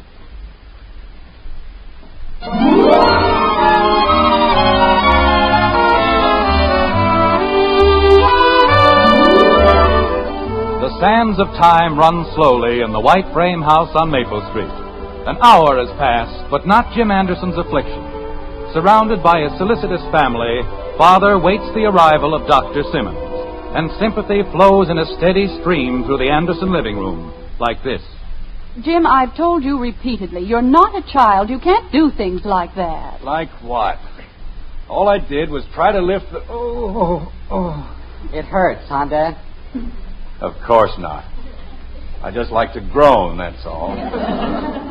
Betty, what's the matter with you? Oh, nothing, Father. Then why are you staring at me? Well, it's for Camille, really. I'm doing research. What are you talking about? Oh, the play. I have to die in the third act, and you're making the most wonderful faces. Oh, that's fine. That's just great. I have a broken back, and my daughter uses it for research. You know, this is the most cold-blooded family I've ever known. But, Father... Margaret, call the doctor again. Tell him it's an emergency. I did, Jim, and they said he'd be here as soon as possible. Fine doctor he turned out to be. Anytime you need him, he's out. Operating on people, delivering babies. He's never around when you need him for anything important. Father, about the dress... Betty, this is hardly the time. But, Mother, I have to go to the rehearsal. Well, go ahead. Nobody's stopping you. I can't go unless you give me the $17. Then stay home. Father! Doesn't it mean anything to you that I'm practically dying? I lie here doubled up like a pretzel? Hey, You know, I didn't have any dinner.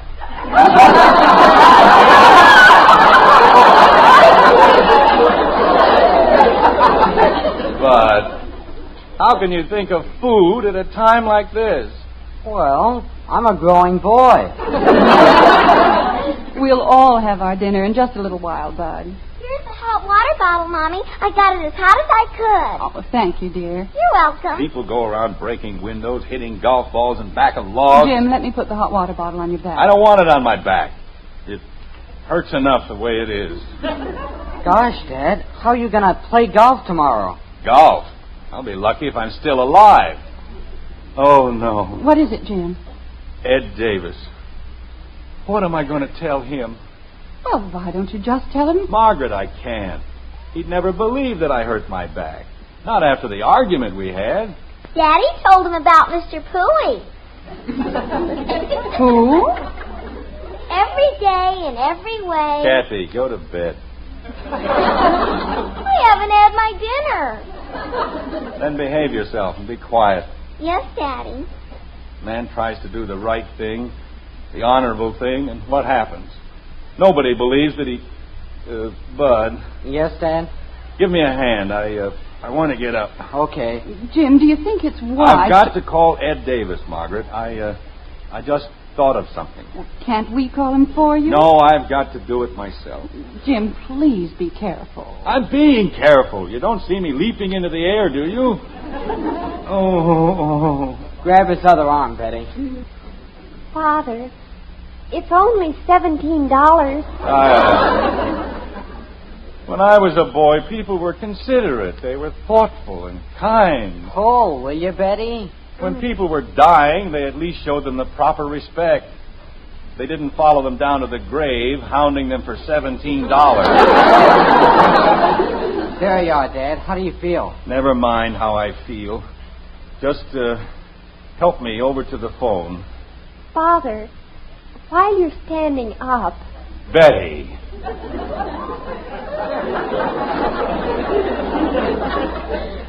Yes, Father? Go away. But, Father... I said go away. Bud and I can manage alone. Jumping creepers. After I told everybody I was going to get She it. wouldn't care if somebody dropped a bomb on my head, just as long as she got that idiotic dress. You want me to dial the Davises for you, Dad? Thank you very much, Bud. You've been a great help. Oh, that's okay, Dad. Say, Dad, you won't be able to use the car tonight, and I just thought... Well, stop thinking.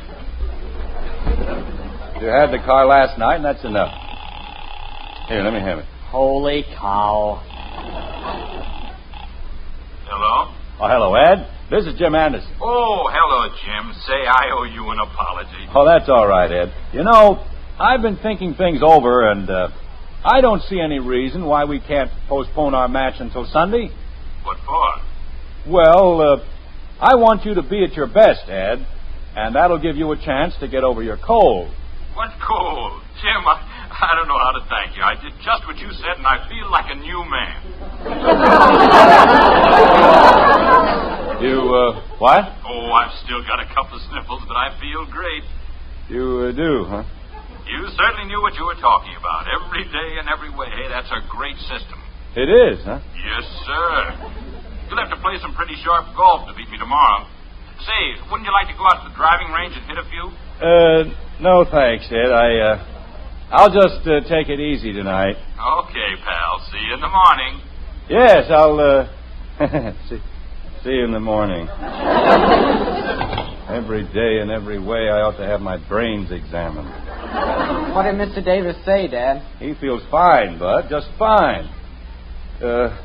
Let's go back to the couch. Okay. Jim, I don't understand what this is all about. If you can't play golf, why don't you tell him? Margaret, there are certain things that women just don't... let me down easy, Bud. Okay, Dad. Oh! Father. Betty, you and Kathy go into the kitchen and fix your dinners. But, Mother... You've waited long enough. Now go ahead. How about me, Mom? I'm starved. You can wait a little longer, Bud. The doctor may need you. Now, Jim, will you please explain all this foolishness about Ed Davis? There's nothing foolish about it, Margaret. He said he had a cold, and I said he was trying to set up an alibi. Now, if I say I hurt my back... Two grown men acting like a couple of silly schoolboys. What's so silly about schoolboys?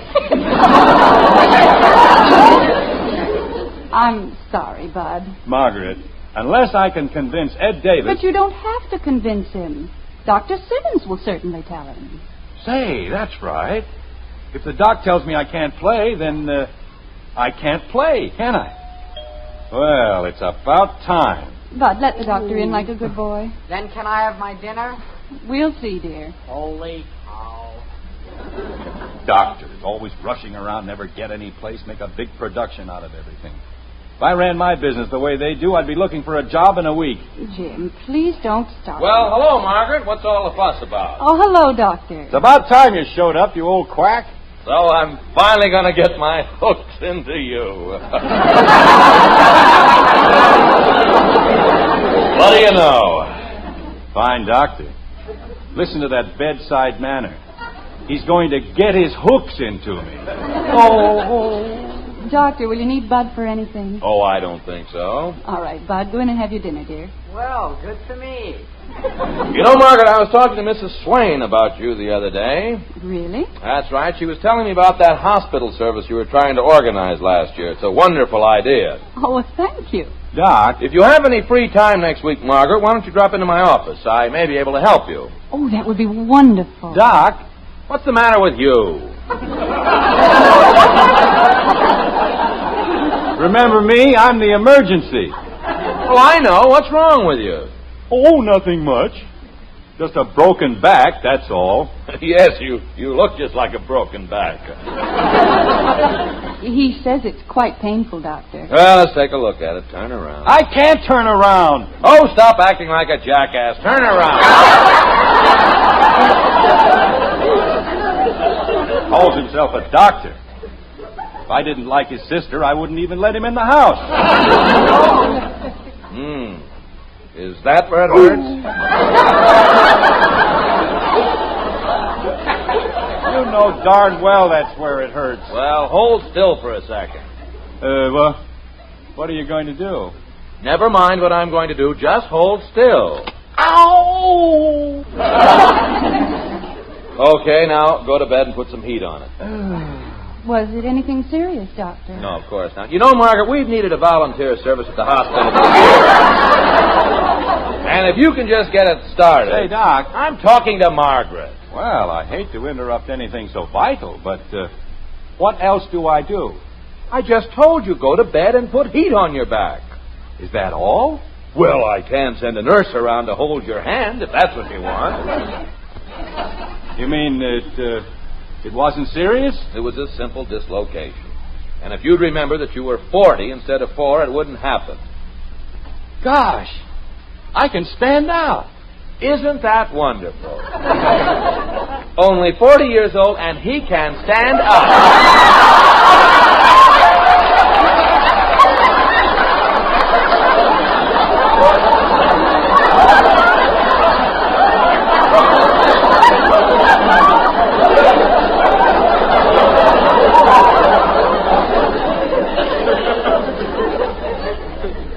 Jim, please be careful. Oh, he's all right, Margaret. In the morning, you'll never know there's anything wrong with it. Is that so? I'm as weak as a cat, and you know it. Well, it may take a few days, but you'll be all right. In the meantime, I'd better stay in bed, huh? No, I wouldn't do that, Jim. If you let that spine stiffen up, you're liable to run into trouble. I'd prescribe some light exercise. Of course, you won't do so well, but why don't you go over to the club in the morning and play a little golf? Oh, no!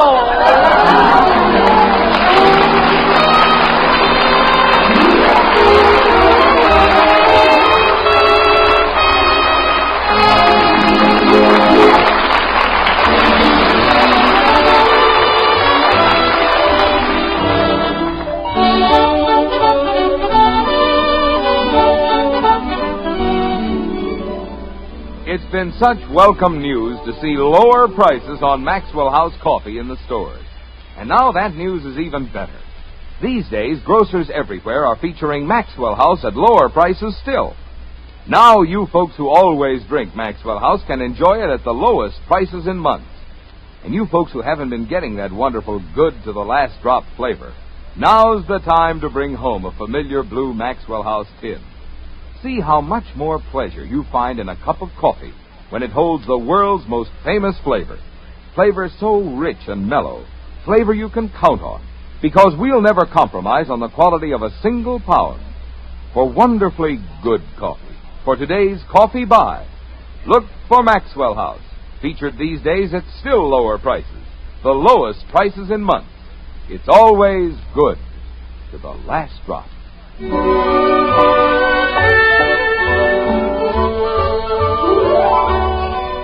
It's morning now, and in the white frame house on Maple Street, there's a heavy blanket of gloom in the master bedroom. This is one morning when the master feels anything but masterful, like this. Dr. Simmons probably took his training in a school for feeble-minded veterinarians. Jim, I think you're being very foolish about this whole thing. You can't even put on your sweater alone, and how can you play golf? I don't know, but I'm going to try. Nobody's going to say I gave up without a fight. Jim. He'd only told me to stay in bed for a few days. Just one day. I could have asked the Rules Committee for a postponement. That's all I need. I'll be fine tomorrow. Jim Anderson, if you don't call Ed Davis this very instant... Wait a minute. If you'll just explain Margaret, to him... listen. What? Oh, honey. Have you ever heard anything more beautiful in all your life? Jim, what is it? It's raining!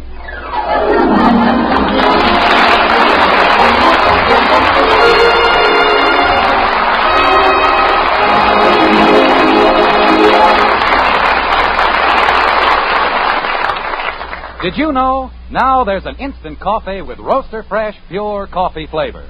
It's Instant Maxwell House, the instant coffee with a famous flavor, the happiest combination in coffee. Wonderful, good to the last drop flavor, combined with the convenience of thrift of coffee made instantly in the cup. Unlike most instant coffees, it's all rich, pure coffee. Nothing added. Tomorrow, try the instant coffee with a famous flavor. Instant Maxwell House. Instantly good to the last drop.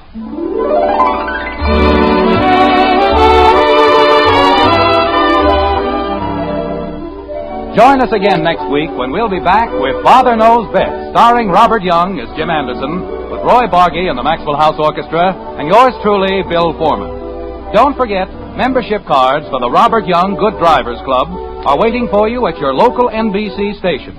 Get a man-to-man or dad-to-daughter pledge and sign up today. Be a good driver. Get your membership card in the Robert Young Good Drivers Club today. Now, until next Thursday, good night and good luck from the makers of Maxwell House, America's favorite brand of coffee. Always good to the last drop. Father Knows Best was transcribed in Hollywood and written by Ed James. Now stay tuned in for the Screen Guild Theater, which follows immediately over most of these stations.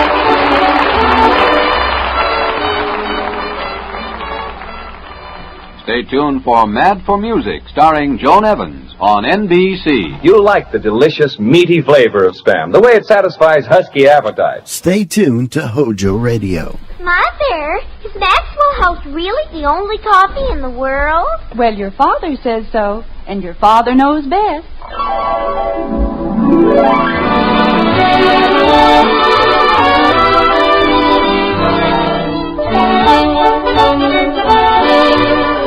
Yes, it's Father Knows Best, transcribed in Hollywood, starring Robert Young as father. A half-hour visit with your neighbors, the Andersons. Brought to you by America's favorite coffee, Maxwell House. The coffee that's always good to the last drop.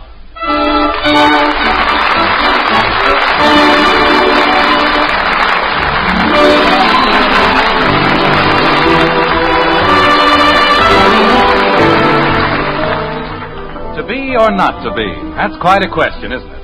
Whether 'tis nobler in the mind to suffer the slings and arrows of outrageous fortune, or to take arms against a sea of troubles.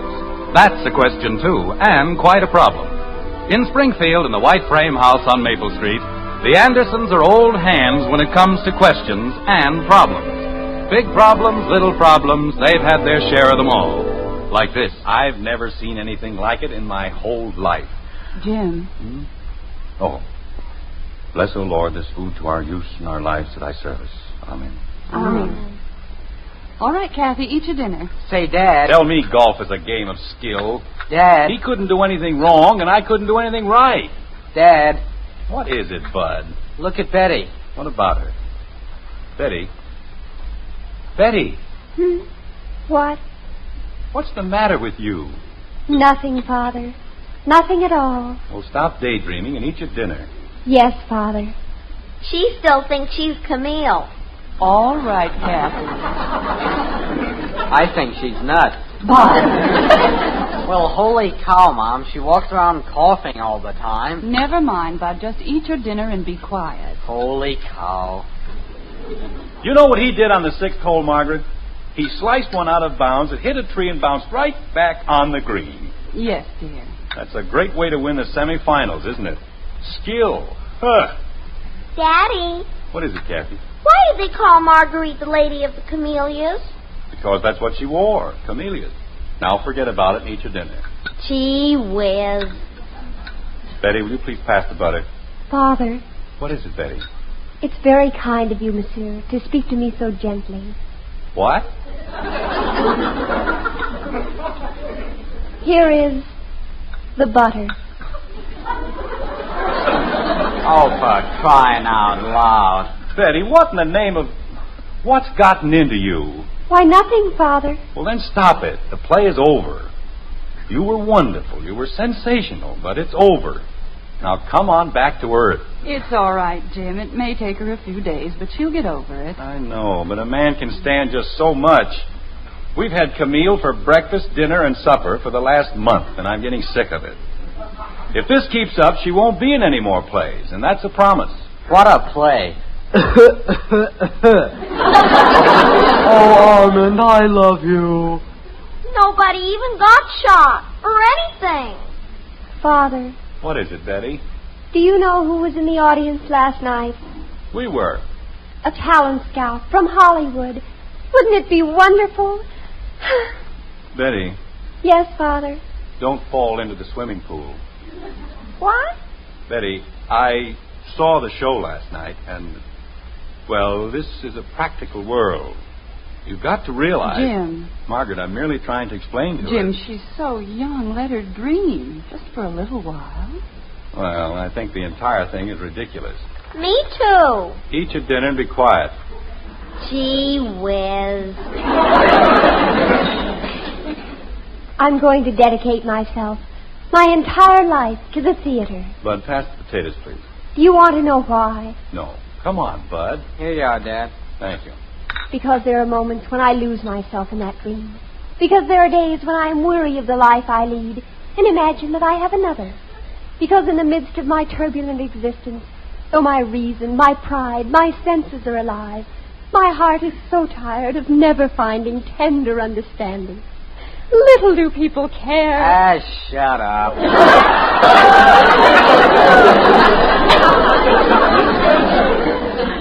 Bud. Mother. What he said. Bud, how dare you speak that way to your sister? Well, holy cow, Mom. Jim, will you please say something to Bud? Hello, Bud. Hi, Dad. Jim Anderson, it is not funny, and I don't care what Betty did. There's no excuse. Your mother's right, Bud. You shouldn't have said it. I know, Dad, but good gravy. Tell Betty you're sorry, and, well, go ahead. I'm sorry, Betty. I shouldn't have said what I said. You want me to forgive you? Dear one, what is there to forgive? In a world such as ours... Betty, for Pete's sake, cut it out. But, Father... You've been spouting Camille around here until I've got it coming out of my ears. Now, stop it. Very well. But when I'm a famous movie star and they ask me who is responsible for my success... Margaret, she isn't just counting her chickens. She's selling next year's eggs. Betty, we mustn't raise our hopes too high. What do you mean, our hopes? Bud, that was the doorbell. I know. Well, answer it. Holy cow. I think there was a law that nobody else was allowed to open the door. Margaret, you certainly don't think that Betty has a chance of being a movie star, do you? Why not? I've seen certain people a lot less talented than Betty. But she isn't trained for it. She isn't prepared. Father, they train you. And she and Janie Liggett are both preparing. What? Kathy. Well, you and Janie were trying on sweaters, and she said... Kathy.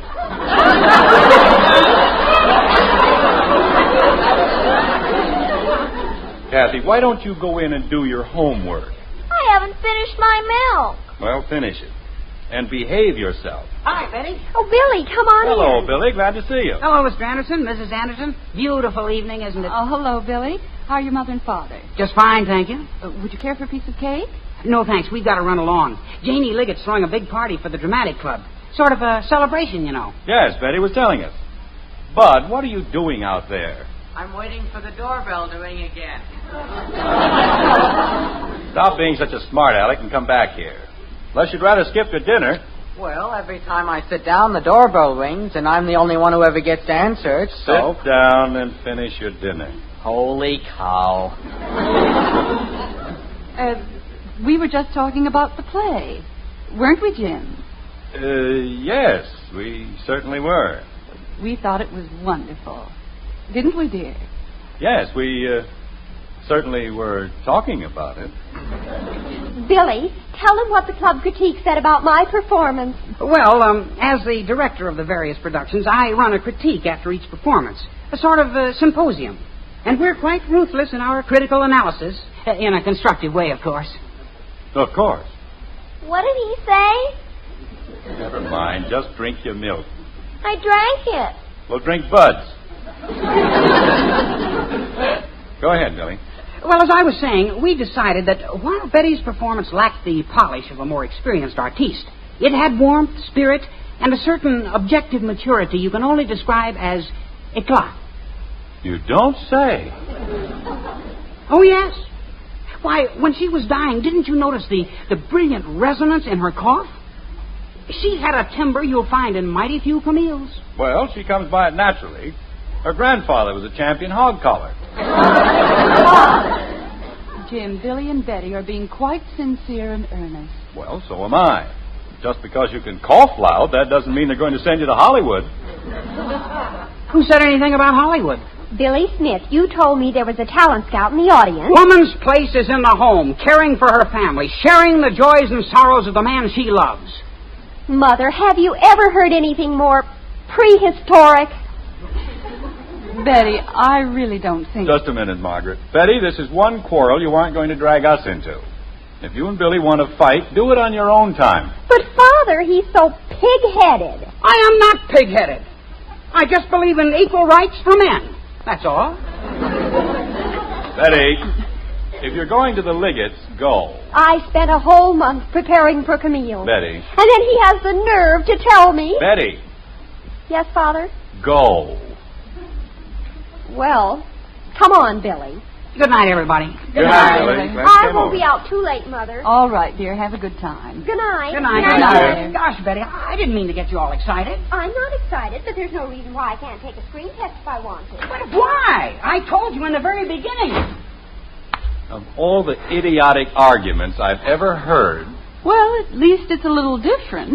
Daddy. What is it, Kathy? Why doesn't Billy want Betty to go into the movies? I don't know, baby. I guess he just wants her to stay in Springfield. Why? So they can smooch, Dopey. Bud. Well, if she doesn't know... But if there are any clinical replies to be given around here, please let me give them. Holy cow. Kathy, you see, when you're very young and in love, you dream up all kinds of things. Now, actually, there isn't any reason for Betty and Billy. There, you see? What? I told you it was going to ring again, and you said I was being a smart aleck. I don't know. Isn't there going to be one evening we can go through without all this fuss and excitement? Bud, stop making such an issue of it and answer the door. I'll answer it myself. He can finish his dinner. I'll go, Dad. Never mind. Just do as you're told. Has to walk a full 20 feet to get to the front door. You'd think it was going to kill him. I'll pour your coffee, dear. All right, Margaret. I'll be right back. Mr. Anderson? Yes? My name is Kay. Alfred Kay. May I come in? Why, yes. Come right in. Thank you. You probably heard that I was in town. Well, quite frankly, no. Oh, I thought you had. Mr. Anderson, I represent the Metropolitan Picture Corporation of Hollywood. Metropolitan? You mean you're the talent scout? You did hear about me. Margaret! He's here! He came! Jim, what is it? The talent scout, he's it! He's here! He's right here now! Mr. Anderson, there's no need to get excited. What on earth are you talking about? What's the matter, Dad? I want to see too. Margaret, this is my wife, Mrs. Kay. Mrs. Anderson, I'm Alfred Kay of Metropolitan Pictures. Oh, no! Holy cow! God! Now, let's not get excited, children. Let's just keep our heads. Keep our heads. Bud, call the Liggets immediately. Tell them to send Betty home at once. Okay, Mom. Oh, I wouldn't go to all that trouble, Mrs. Anderson. Oh, it's no trouble, Mr. Kay. No trouble at all. Let's go into the living room where we can be more comfortable. Thank you. That'll be very nice. You can't imagine how excited we are, Mr. Kay. I think I can. After all, a thing like this doesn't happen every day, does it? Well, that's better. Don't I get to say hello? Oh, I'm sorry, Kathy. Mr. Kay, this is our younger daughter, Kathleen. Yes. Yes. I noticed her in the audience last night. How are you, Kathleen? I'm very pleased to meet you, sir. Sweet child. Mr. Anderson. Hey, Mom. Betty isn't there yet, but I told them about the talent scout, and they said they'd send her home the second that she came in. That's fine, Bud, just fine. We're very proud of Betty, Mr. Kay. But I'm not sure she wants to go into pictures. You see... Well, that needn't bother us, Mr. Anderson. I want to talk to you about a screen test for Kathleen. Kathy? Oh, no.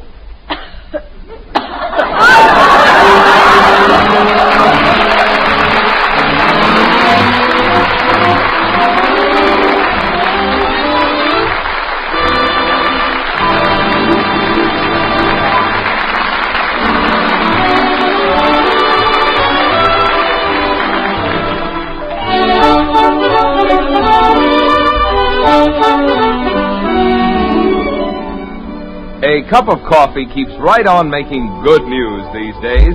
In stores everywhere, grocers have been featuring Maxwell House at lower prices. And now they're featuring lower prices still on America's favorite brand of coffee. Something we're all happy to see. You, your grocer, and Maxwell House, too. Now the world's most famous coffee flavor comes to you at the lowest prices in months. Wonderful, good to the last drop flavor you can count on cup after cup, day after day. Because with Maxwell House coffee, we have just one aim, to bring you the most in flavor and satisfaction every pound you buy. To bring you truly good coffee at the lowest possible price. That's why you find so much more flavor for your money in Maxwell House. Your money's worth and more in real pleasure. And at today's prices, it's more than ever today's coffee buy. Look for that familiar blue Maxwell House pin in your store. Featured these days at still lower prices. The lowest prices in months. See how much you enjoy a cup of coffee that's always good. To the last drop.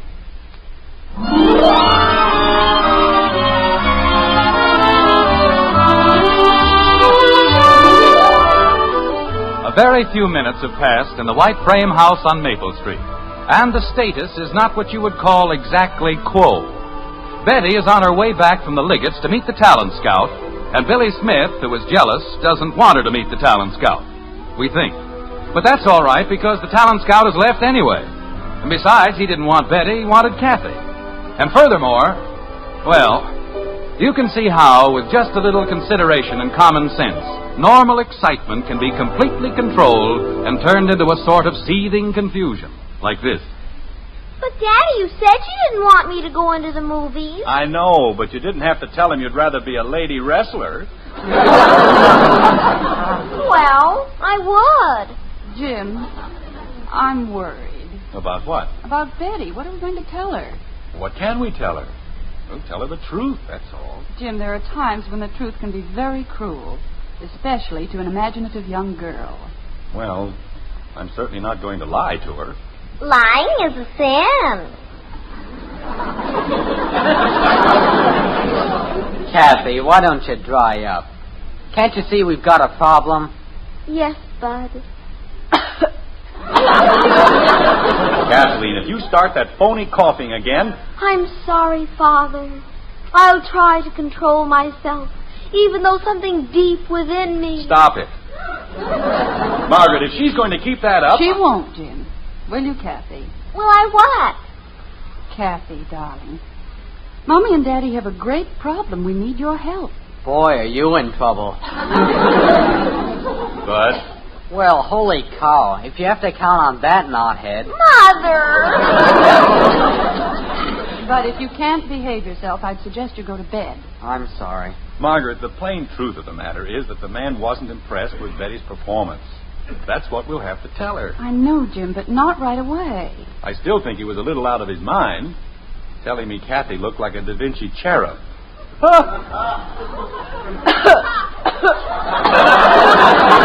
stop it. I'm sorry, Daddy. I forgot. Margaret. Yes, dear? Do you suppose we made a mistake? We could have sent her all the way out to California. Jim. What have you got against California?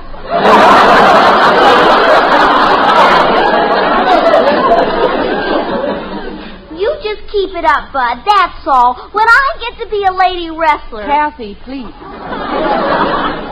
We have a very great favor to ask of you, and we haven't very much time. Margaret, I say you're making a mistake. Tell Betty the truth, and if she isn't big enough to take it... Jim, believe me, this is one time when the truth is a very dangerous thing.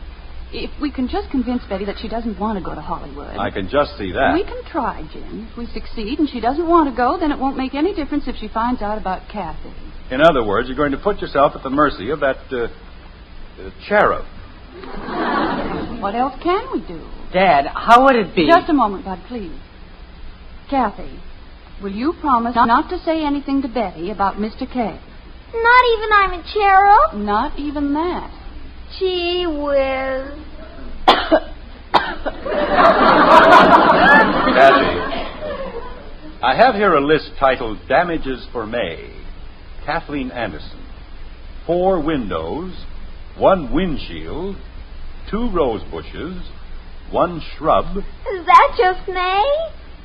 First half. Gosh. Well? Okay, Mommy. I won't talk. Thank you, dear. Boy, parents can sure louse up your life. Kathy!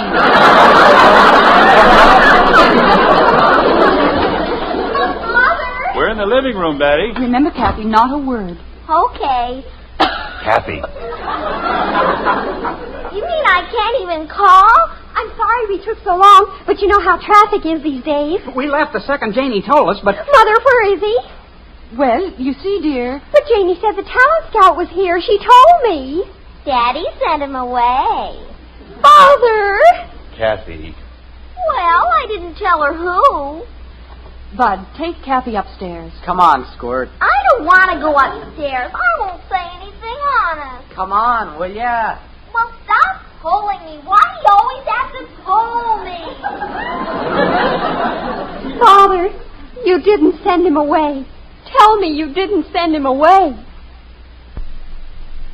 I'm sorry, Betty, but I did. Oh, Father. Betty, your father and I felt it was... My entire life is ruined. Everything I'd hoped for, everything I'd planned. Betty, if you'd only try to understand... Understand?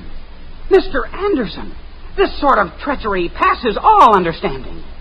What? As Betty's director, I say you have perpetrated a crime against the arts. Stolen from the silver screen one of its most glittering gems. You have purloined... Wait a minute. Which side are you on, anyway? You said you didn't want Betty to go into pictures. I said that? I? Did Svengali hide Trilby under a bushel basket? Did Cecil B. DeMille? Oh, go home. Father! Stop saying father. If you must know the truth... Jim, please. Margaret, if they're going to accuse me of having ruined the movie industry... Betty, whatever we did was for your good. You must know that. But after I'd worked so hard and so long, a whole month, and it's just thrown away. Honey, you aren't ready to be an actress. You haven't lived enough or suffered enough. I could have lived and suffered in Hollywood, couldn't I?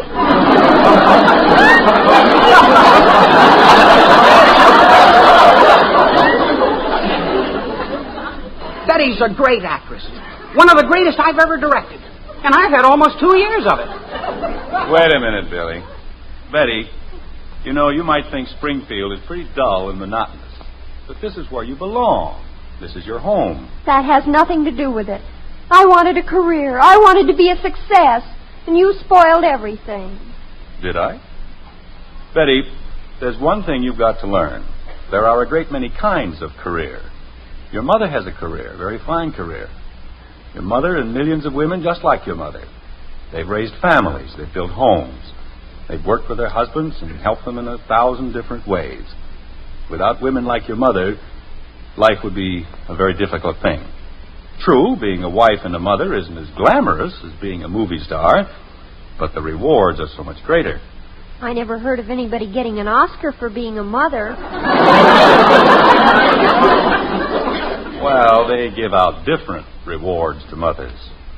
They give a mother a baby's tears to carry in her heart. They give her laughter and love to comfort her on lonely nights. They give her dirty faces to wash and hems to let out. They give her the greatest collection of memories a woman can want. You can take all your picture stars, all your scientists, all your women who have made names for themselves in industry and commerce, and the most successful woman, the woman with the greatest possible career, is still the plain, everyday mother.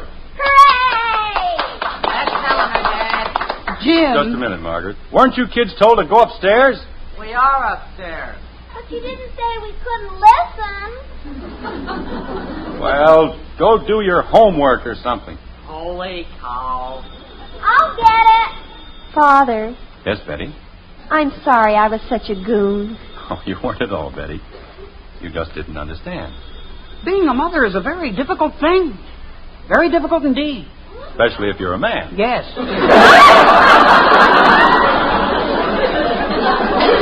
What? Never mind. Betty, naturally we realize that you're very disappointed. Oh, no, I'm not, Mother. Not really, I guess. Well, anyway, you've got something Janie Liggett hasn't got. They didn't want her to be a movie star. That's right. Wait until she hears I turned it down. Oh, Billy. Now, just a second, Betty. Let's not make a big thing out of this. Oh, who was that on the phone, Kathy? Oh, I took care of it. It was just a reporter from the Springfield Herald.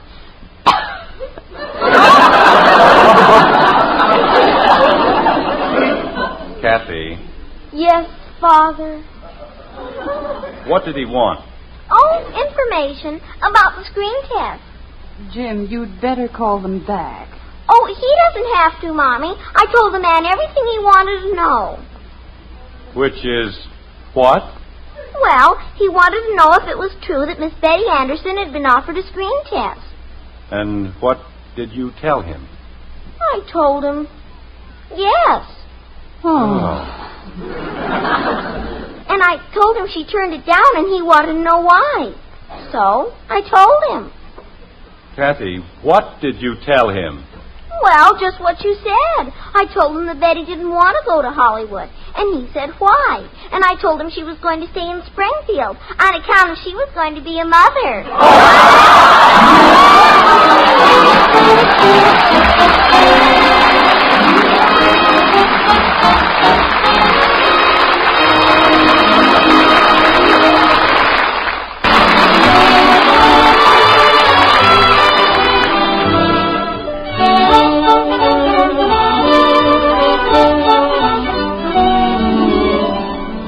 All across the country, grocers have been doing a pleasant job in recent weeks, putting lower price tags on Maxwell House coffee.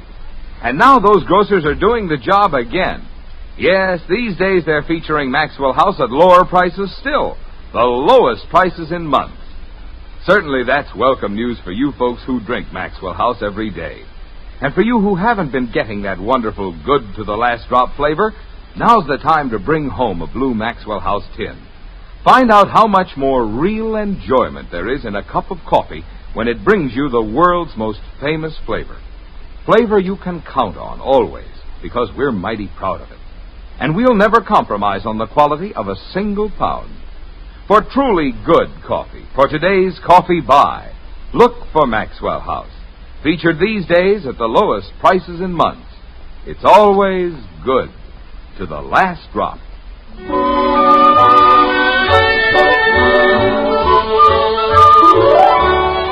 A day has passed, and in Springfield, the Andersons wait anxiously for the newspaper, which is to carry a retraction on the original story about Betty Anderson, American Mother. Buried on one of the back pages, they're going to find the retraction, all right, and it reads like this. The editors of the Springfield Herald regret a slight inaccuracy in yesterday's story concerning the screen test offered to Miss Betty Anderson of this city. We are happy to state that there is no basis of fact in the report that she is to be a mother. In an effort to learn the complete details in this matter, however, the Herald, with its policy of accurate reporting, interviewed Mr. Alfred Kay of Metropolitan Pictures as he was leaving from the Springfield airport. Mr. Kay confirmed the fact that Miss Anderson had been offered a test and supplied the true facts concerning her refusal. After completing her education in Springfield, he told us, Miss Anderson is going to embark on a career as a lady wrestler.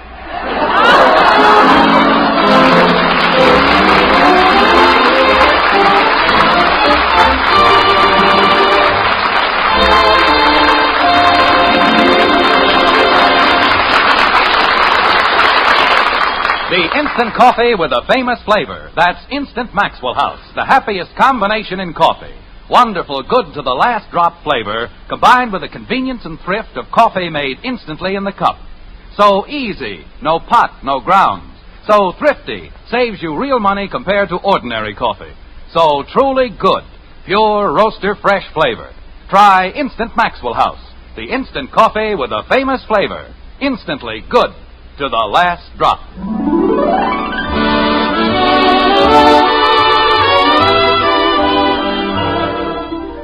Join us again next week when we'll be back with Father Knows Best, starring Robert Young as Jim Anderson, with Roy Bargy and the Maxwell House Orchestra, and yours truly, Bill Foreman. Don't forget, membership cards for the Robert Young Good Drivers Club are waiting for you at your local NBC station.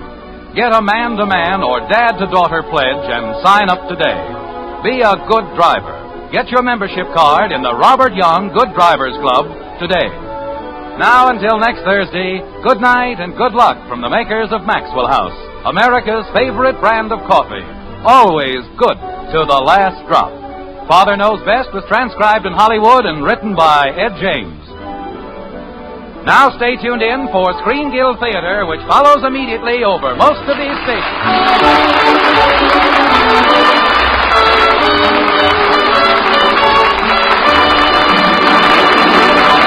In the blazing desert sun, no others dared to do it, so there could be only one. Just one that passed the killing grind of sun and wind and sand.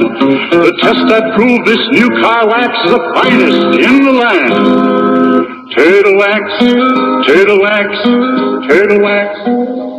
Reader's Digest ad tells the story of the amazing Turtle Wax protective power that kept cars' colors shining bright even in fiery Death Valley sun. Just one waxing of Turtle Wax with new Sun Stop gives your car a beautiful hard shell finish guaranteed to last up to 1 full year. It's quick and easy to Turtle Wax your car yourself. Remember, just one waxing of Turtle Wax with Sun Stop lasts up to 1 full year. Turtle Wax gives a hard shell finish.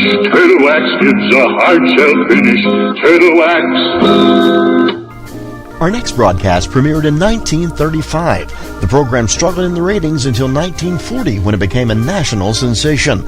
Within 3 years, it was the top-rated program in America. Few radio shows were more beloved, and few play as well half a century later.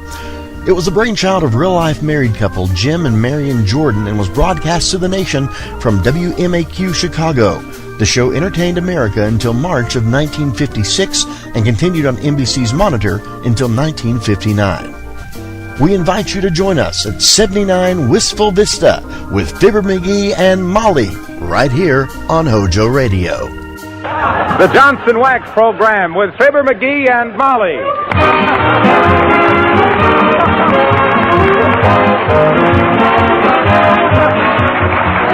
The makers of Johnson's Wax and Johnson's Self-Polishing Glow Coat present Fibber McGee and Molly, written by Don Quinn, with songs by Martha Tilton and the King's Men, music by Billy Mills. The show opens with It's High Time.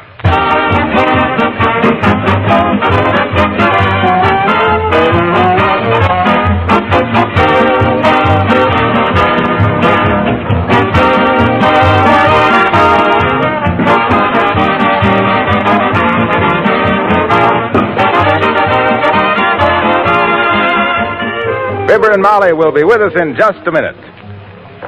You know, we hear a lot about freedom and democracy these days. It's true that we take a lot of our present liberty for granted. Take this free competitive system of business, for instance. It has turned loose a great deal of inventive intelligence, of which you and I get the benefit in greater everyday comforts and conveniences and more attractive living. For example, the makers of Johnson's Wax didn't stop when they had perfected the original Johnson's Wax, the famous polish that's kept floors beautiful for over 50 years. No, indeed. They went right on developing other useful products. An easy-to-use polish for linoleum floors, Johnson's self-polishing Glow Coat. Then an amazing auto-polish, Car New, that cleans and wax polishes in one application. Then cream wax for furniture and woodwork. And just recently, an extraordinary product in the paint field, an enamel that actually has wax mixed right in it and gives a superbly beautiful finish that's easy to clean. The name of this product is Johnson's Wax Enamel, and dealers everywhere are now offering it in 19 stunning colors. Perhaps you'd like to ask your dealer about it.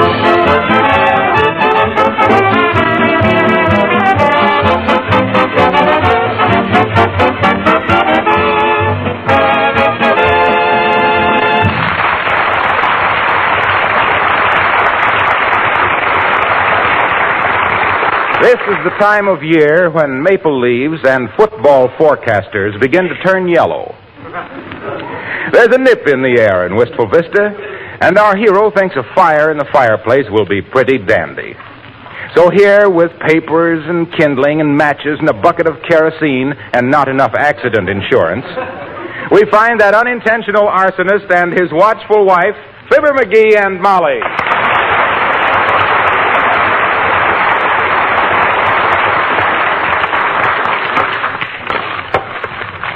There, that ought to do it. Hand me that bucket of kerosene, Molly. I will not. Huh? You've got enough paper and kindling in there to barbecue an elephant. McGee, don't pour that on there. Don't now. Oh, Molly, don't be such a scaredy cat. Here, watch. Oh, dear. When you get through starting that fire, McGee, run downtown and get me some dynamite. Huh? I want to open a can of sardines for lunch. What's a few drops of kerosene? Where's the matches? Oh, here they are. I'll have a roaring fire in here in no time at all. Yes, a roaring fire and a howling insurance adjuster. McGee, for the last time, please don't do Better that. step back a little, Molly. It may flare up a little bit at first. Oh. Wow! McGee! Look out! Put that screen in front of it. Don't worry, I got it under control. Hand me my coat. The rug's on fire. Here, beat it. Beat it where? Beat out the fire, foolish. Should have used safety matches to start it with. Them kitchen matches make too big of a flame. There, it's okay, Molly. It's okay. Yeah, sure. It's fine. The house full of smoke, the rug all scorched, and you've only got one eyebrow left. Well, how did I know that was... Oh, dear. Quick, wipe the soot off your face, McGee. You look like an N-man. You look like a mammy yourself, Mommy. Come in. Heavenly days, it's Mayor Latrivia. Come in, Your Honor. Hi, Mr. Mayor. Good day, McGee. How do you do, Mrs. McGee? I just... What goes on? Fumigating? No, the fireplace backfired, Mr. Mayor. Won't you have a chair? Thank you, no. Just stopped in on a matter of business. Mr. McGee, you're a public-spirited citizen. I'm sure you would be glad to give the city the benefit of your executive experience. Why, certainly, Your Honor. What do you want me to do, run for your job next year? Why, shucks, I'll be glad to. All I got to do is profit by the mistakes you've made, and I'll sure... McGee! Let the mayor talk. Huh? Oh. Mr. McGee, the office of mayor of Wistful Vista is not under discussion. Oh, you think not? If you'd hear what people are saying about the way... McGee! Let the mayor talk. Okay. Go ahead, Trivial. To be brief, McGee, one of our officials is making a nationwide survey and will be out of the city for a week or 10 days. His office is too valuable and important to remain vacant during that time. I want you to fill the vacancy pro tem. Oh, what job is it, Mr. Mayor? Fire Commissioner. Well, Bud, you've come to the right man. With my experience in fire prevention... Pardon me, it's the smoke, I guess. Very well, then, we'll consider it settled. Here's a badge, and here's your official appointment. Mr. Mayor, I accept with pleasure. And I must say that for a city like our Wistful Vista, a man like me is none too good for it. I think so, too. Thank you, Mr. McGee. I'll inform the City Council that the office has been filled pro tem. What does pro tem mean? That's a Latin phrase meaning try and keep it. Thank you and good day. Hot dog. Imagine me, Molly, fire commissioner. The first thing I'm going to do is call a meeting of the Chamber of Commerce this afternoon and give them a talk on fire prevention. Yes, and if they ask how you scorched your eyebrow, tell them you were cleaning the fireplace and didn't know it was loaded. Now, let's see. I better have the secretary of the Chamber telephone all the members. That's probably for me, Molly. Hello, Fire Commissioner McGee speaking. Who? Oh, hi, Roscoe. Sure, okay, Roscoe. I'm calling a special meeting of the Chamber for 2:30 this afternoon. Can you be there, Roscoe? Oh, that's fine. Yeah, you betcha, Roscoe. I'll see you there. Okay. I'm glad you called, Roscoe. Hey, Molly. Yes? Do I know anybody named Roscoe?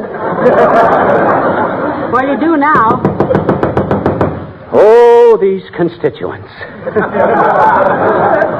Always coming around to ask us city officials for a favor. Come in. Oh, hello, Mr. DePoplis. Oh, hi, Nick. Hello, Cupie. Hello, Fizzer. What is this unfounded roommate I'm hearing about you being annoyed at the pro-temporary fire commissary? Well, it's true, Mr. DePoplis. He's hot stuff, and he's got a badge to prove it. Molly, remind me to get you some throat tablets. What? You're developing a bad cough. Oh, Commissioner. What was you saying, Nick? What I was about to say before I was so rudely interrupted is that in my restaurants we are having quite a fire hazard. Hazard? I'll say we has. What is the fire hazard in your restaurant, Nick? Well, when we are getting an order for a charcoal grill porter steak house... No, you mean porterhouse steak. Eh? It's the same thing, only tougher. Every time the cook is charcoal grilling it, the bacon grease in the frying pan is catching itself into a big flame of fire. And all we can do is stand there, hopeless. Haven't you got a fire extinguisher? Sure. But every time we squirt it on the frying pan, it is making the steak taste very peculiar. Well, look, Mr. DePoplis, your restaurant specializes in charcoal grilled steaks and chops, doesn't it? Oh, certainly. Just like Mother used to make Papa mad by cooking them the same way. Why, Cupie? Well, it's a little drastic, maybe, but why don't you get yourself a charcoal broiler? Well, for scream's sake, I never thought of that. Thank you.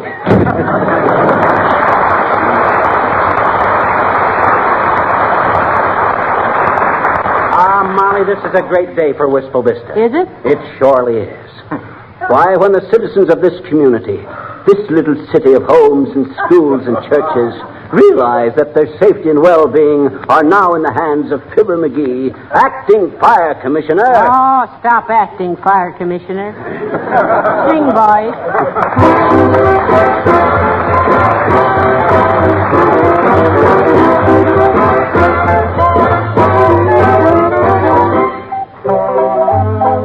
The King's Men sing Tapioca.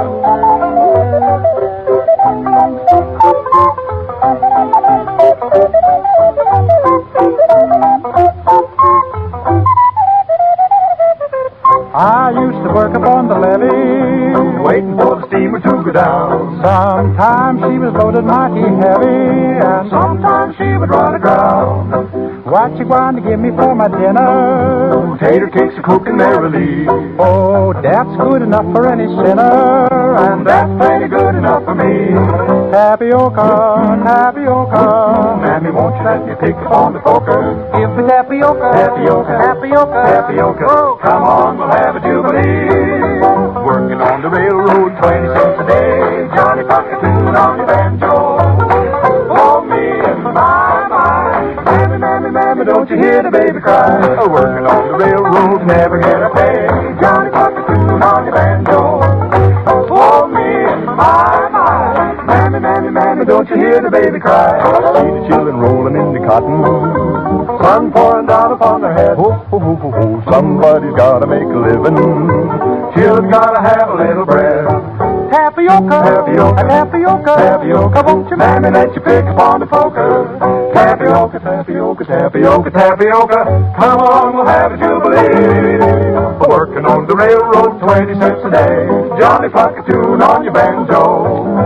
Oh me, oh my, mammy, mammy, mammy, don't you hear the baby cry?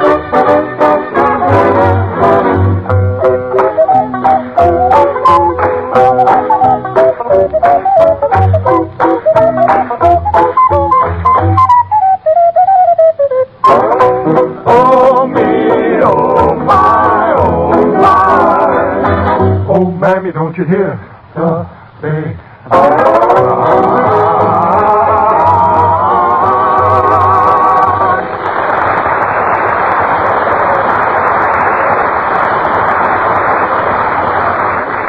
Well, have you got your speech written for the Chamber of Commerce meeting, Commissioner? Nope, I'll just ad-lib it. I'll start off by saying, ladies and gentlemen of the Chamber of Commerce. Well, that's a snappy opening. And incidentally, Commissioner, I wish you'd report to the Chief of Police about the cop in this neighborhood. He's growing a beard, and he looks terrible. I've already spoke to the cop about it. Well, what'd you say? I told him to quit bushing around the beat.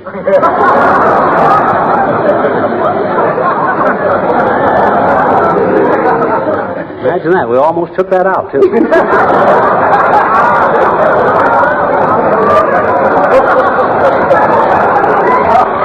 Hey, that reminds me. I better call the chamber and see how many members they've rounded up. Hand me the phone.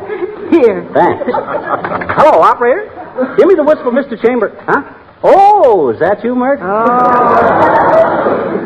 How's every little thing, Mert? It is, eh? What's that, Mert? Your old man. In the hospital? He shot off his what? Oh, heavenly days, McGee. What happened? He was in Brooklyn last week and shot off his mouth about the Yankees.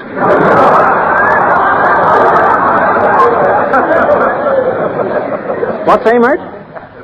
Oh, well, don't matter. Thanks anyway, Mert. Ah, great gal, Mert. I'll bet she just lives for the few moments she talks to me every week. You call that living?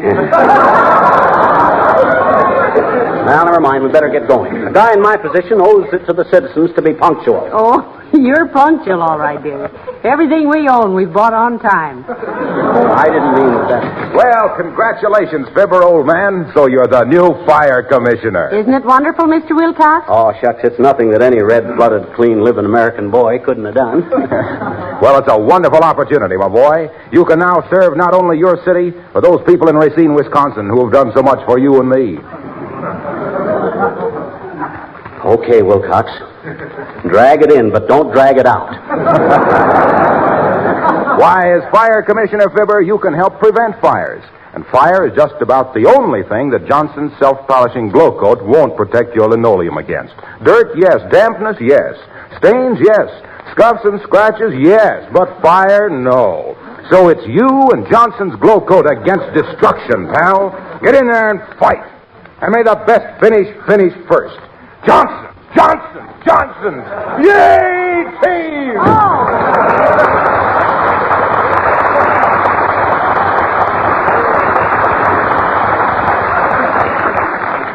You know, McGee, that man has been seeing too many football games. He had me so hopped up, I was tempted to drop back for a quick kick.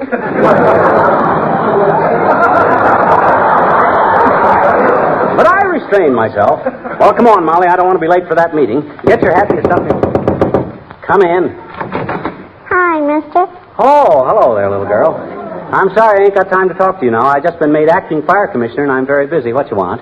Will you tell me a story, please? Will you please? Oh, for the here I am, just appointed fire commissioner with the safety of the whole town in my hands, and you wanted me to tell you a story. Well, that's always the way, isn't it, mister? Huh? The more important a man is, the more time he has for little acts of kindness, huh? Well, all right. I ever tell you about the time I was captured by the Indians? In Cleveland? No.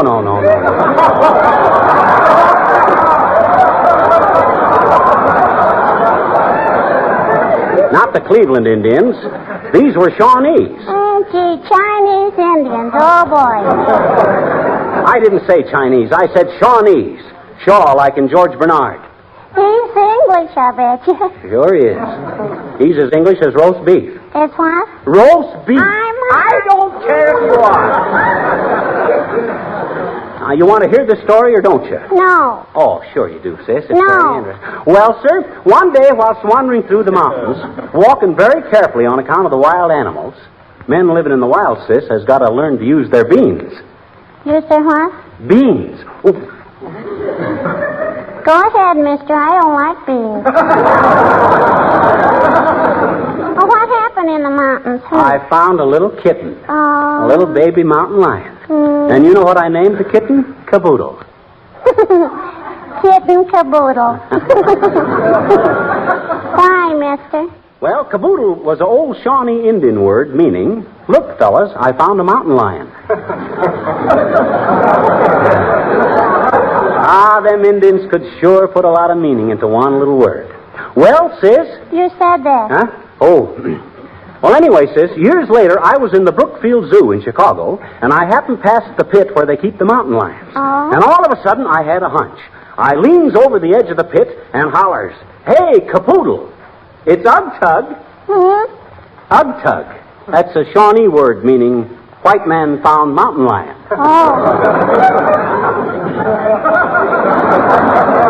Well, sir, the minute that lion heard my voice, he comes bounding to the edge of the pit, sticks out his paw, and rips my shirt right off. Darn near killed me. It wasn't capoodle at all.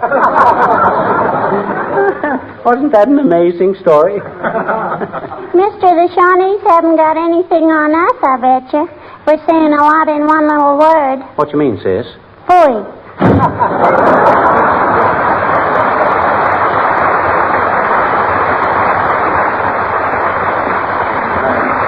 Gratitude for you. Next time I tell her a story, I'll keep it to myself. Now listen, Ugtug. We'd better scram out of the teepee for powwow down at the big lodge. Oh, my gosh, almost time for the meeting. Well, come on, let's get going.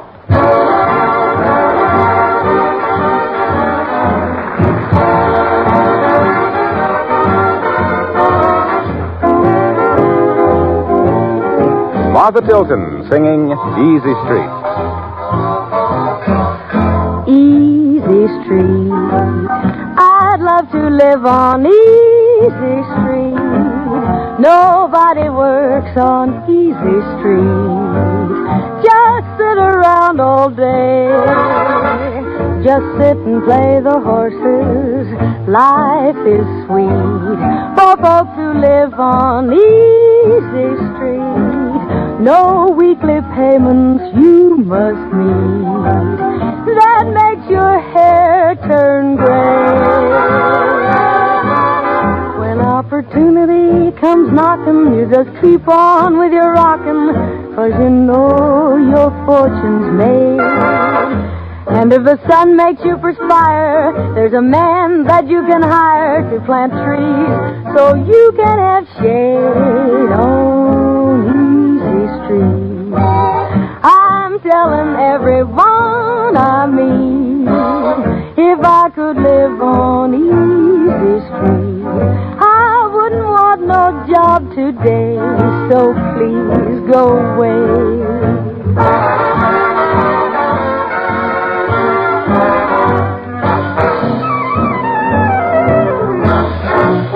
When opportunity comes knocking, you just keep on with your rockin', 'cause you know your fortune's made. And if the sun makes you perspire, there's a man that you can hire to plant trees so you can have shade on Easy Street.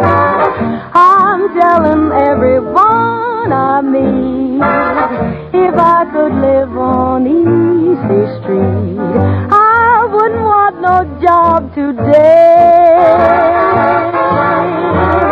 So please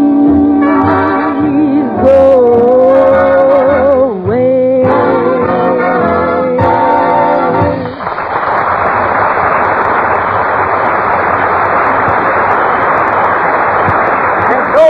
and gentlemen of the Chamber of Commerce, as acting fire commissioner, I want to say that as long as we're all in the same boat, walking along life's pathway together, let us all put our shoulders to the grindstone and with colors flying, gird up our lions and kiwanuses and make Wistful Vista a better, safer place to live in which to live in.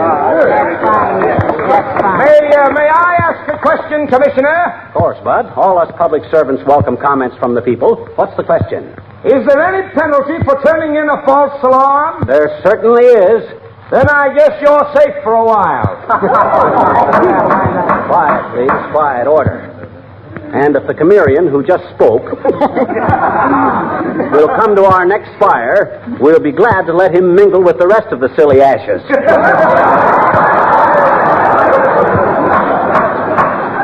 Yoo-hoo, McGee.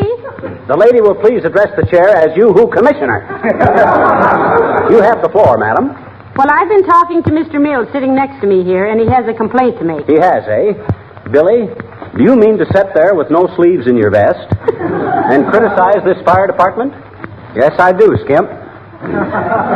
State your case. Well, last week I was knocking off some hot licks on my piano, and it caught on fire. Yes? That was about 3 p.m. Your fire department didn't show up until 6:30. Did you call them right away? Oh, do you have to call them? Oh, just to show you how wrong Mr. Mills is and how quick our boys do get on the job, I'm going to try an experiment.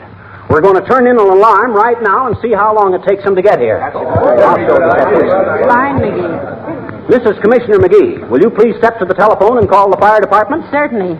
Pardon me, please. Thank you. Hello, operator. Give me the Wistful Vista Fire Department. Oh, is that you, Myrtle? No. Never mind that. Yeah, get the fire department. Give me the fire department, Myrtle, quick.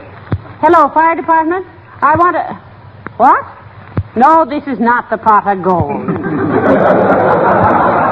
I'm calling from the Chamber of Commerce. It's on fire. Hurry. Thank you, Mrs. McGee. And now, if you'll all keep an eye on your watches, we'll see just how long it takes our brave fire laddies... Mr. Commissioner, may I say a few words while we're waiting? Why, certainly. The chair recognizes Mrs. Uppington, in spite of that funny-looking hat. Mrs. Uppington? Commissioner McGee and fellow members of the Wistful Vista Chamber of Commerce... Oh, make it snappy, Abigail. Technically, we're on fire. Very well. I merely wish to protest against the unseemly, nerve-wracking sounds emitted by our fire department on its way to a conflagration. Such bells and sirens, it's ridiculous. Can't we install some melodious chimes, such as are heard on the Good Humor trucks?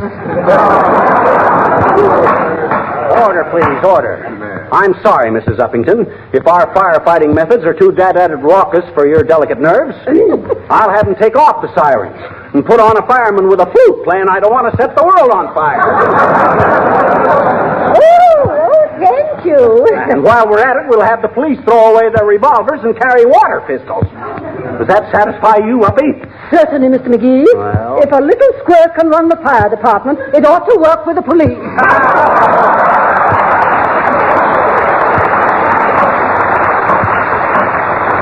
Order, please, order. Ladies and gentlemen, in the few seconds we have left, I think it would be fitting to hear from Wistful Vista's poet laureate, Mr. Wallace Wimple. He's composed a little verse in honor of this occasion. Mr. Wimple. Thank you, Mr. Commissioner and friends. I have called this little poem The Fire in the Creamery. Our smoke gets in your eyes, cream. And it goes. When your restaurant burned down, I had to write this little sonnet in hopes my tablecloth was saved, 'cause I figured my income tax upon it. Oh, that's wonderful, Mr. Wimple. Was it? Yes. That's wonderful. Well, it's nothing, Mrs. McGee, really. As long as this meeting is concerned with our fire department, I would like to pay tribute to the woman who risked everything she had to test their life-saving equipment, Mrs. Wimple, my wife. Oh, what'd she do, Wimple? Well, when our fire company first got their landing nets, they stood on the sidewalk, and my wife stood in the window 10 stories overhead. Oh, really? And then at a signal, the long, fearful drop to the net.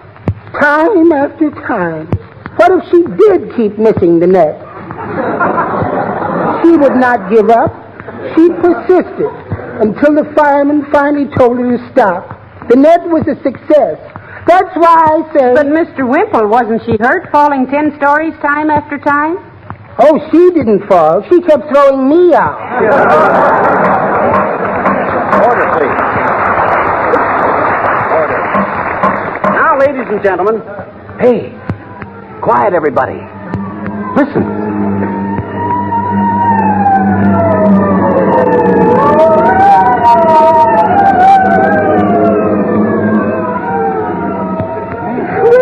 They went right on past. They're probably swinging around and back where the fire escapes are. Uh-oh.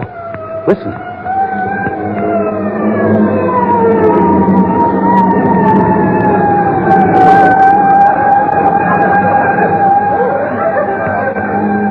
Why, I could put out this fire with a handful of water just before those guys get here. Pipe down, Bud. There's a wiseacre that needs plowing under. There must be some reason for all this. Wait here, everybody, and I'll be right back with the explanation. Come on, Molly, let's run out and see what's wrong. Yeah, that's right.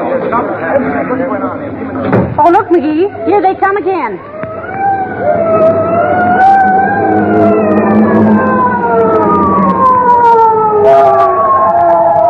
Here comes the fire chief. Hey, Chief. Yeah, one side there, Commissioner. There's a fire in here. Oh, no, there ain't, Bud. This is just a test run. Just checking up. Say, McGee, where's your manners? What manners? Oh, excuse me.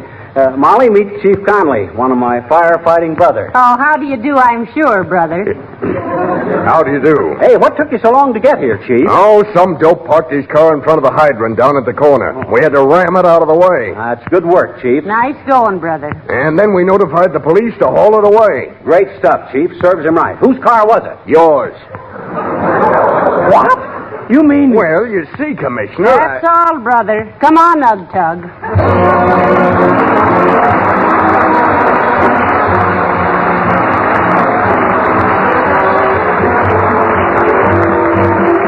Here's good news for all Fibber and Molly fans. How'd you like to have an autographed picture of Fibber, McGee, and Molly and their cast? I have one right here, and I wish you could all see it.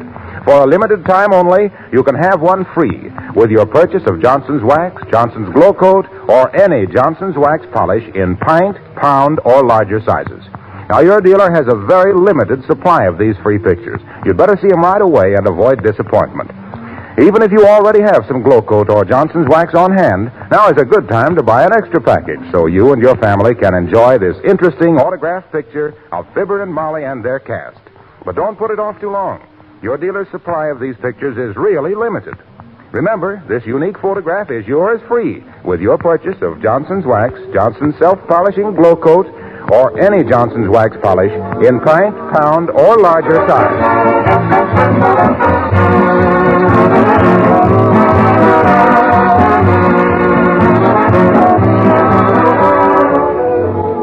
Well, they're a pretty cooperative bunch down there at City Hall, Molly. I'll give them credit for that. How cooperative? They accepted my resignation as fire commissioner without a murmur. Well, that's nice, dearie. I always... say, McGee. Huh? Your vest is all ripped down the front. How'd you do that? Oh, must have done that when I took off my badge. You took it off? Well, all right, they took it off. Good night. Good night, all.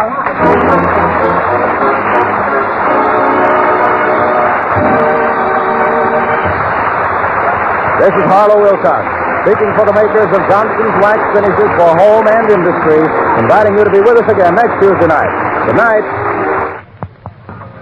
It's fun to drive a new car, isn't it? And almost as much fun driving your car when it's been wax polished and looks like new. Then why not wax polish your car right away with Johnson's Car New, the sensational new auto polish that saves time and money. Why? Because Car New both cleans and wax polishes in one application. Does two jobs at once. Get your car ready now for the bad weather coming. And ask your dealer for Johnson's Car New, spelled C-A-R-N-U. This is the Red Network of the National Broadcasting Company. Forefathers went to trading post, 3 long days' journey to get powder and shot. Today I drive my Pontiac to town in a few minutes. to see the latest Paris gowns. Is this new Pontiac equipped with freewheeling? Naturally. Has it synchro silent second? Of course. Is the body by Fisher? Certainly. Well, apparently Pontiac has all the latest developments of automotive engineering. Absolutely. That is why Pontiac is today the chief of values. HOJO Radio, where the classics come alive. The Johnson Wax Program with Fibber McGee and Molly.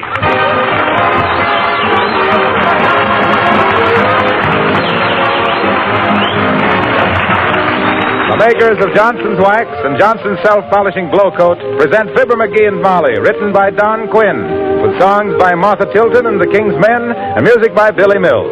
The show opens with Sing a Song of Spring.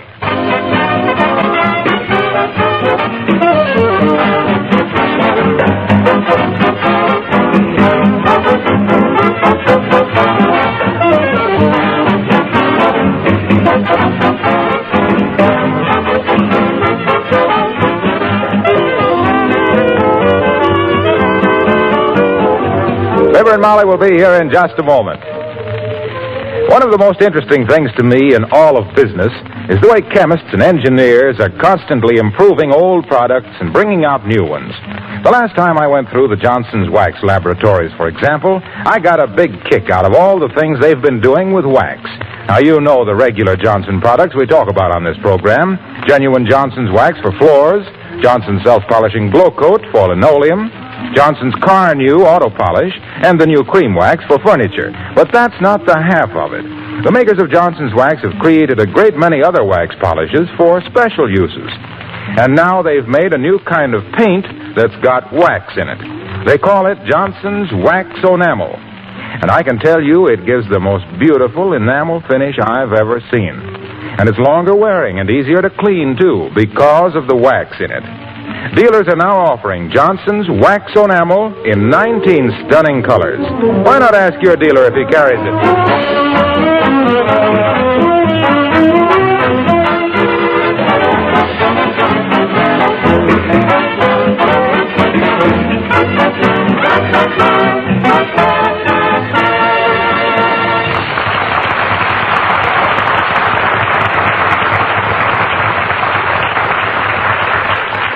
The saddest phrase to man or mouse is, "Come on, sweetheart, let's clean the house."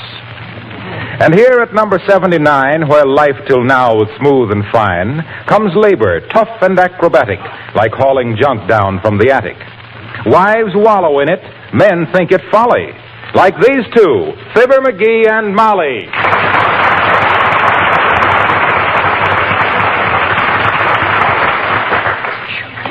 Let's sit down a while and rest, Molly. Are you sweating as much as I am? McGee. Huh? Horses sweat. Men perspire and ladies glow. Okay, so I'm a horse. I'm a pack horse. I'm a overworked, swayback, mistreated beast of burden. Would you please lead me out to the kitchen and fill my trough full of root beer? You can have a root beer later. I want to get all this stuff sorted and thrown away. Now, for instance, look at those books in the shelf there. Yeah? We've got to weed those out, too. Well, which one shall we toss out? Well, let's throw away the two on the ends and keep the one in the middle. What is the one in the middle? Franklin's autobiography. Oh, I want to read that. That Franklin was a great author. Come in. Hello there, kids. What you doing? Why, hello, Mr. Oldtimer. We're doing a bit of house cleaning. You want to help? For how much? 2 bits an hour and feed your own Charlie horses. That's pretty good, Johnny. But that ain't the way I heard it. The way I heard it, one feller says, t'other feller says, "Who's this feller Feudal that's been working with Fibber and Molly?" "Search me," says t'other feller. "Where'd you hear about him?"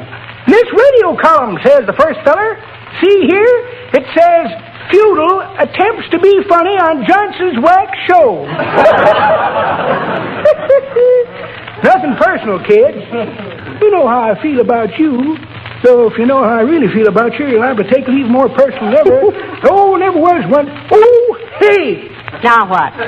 Got a telegram for you. Oh. Here, Johnny, sign here. Oh, thanks, old-timer. How much of a tip do you usually get? How much you usually give? Oh, nothing. McGee says when you accept a tip, it undermines your character. Okay. Give me a quarter and let her topple. Thanks, Johnny.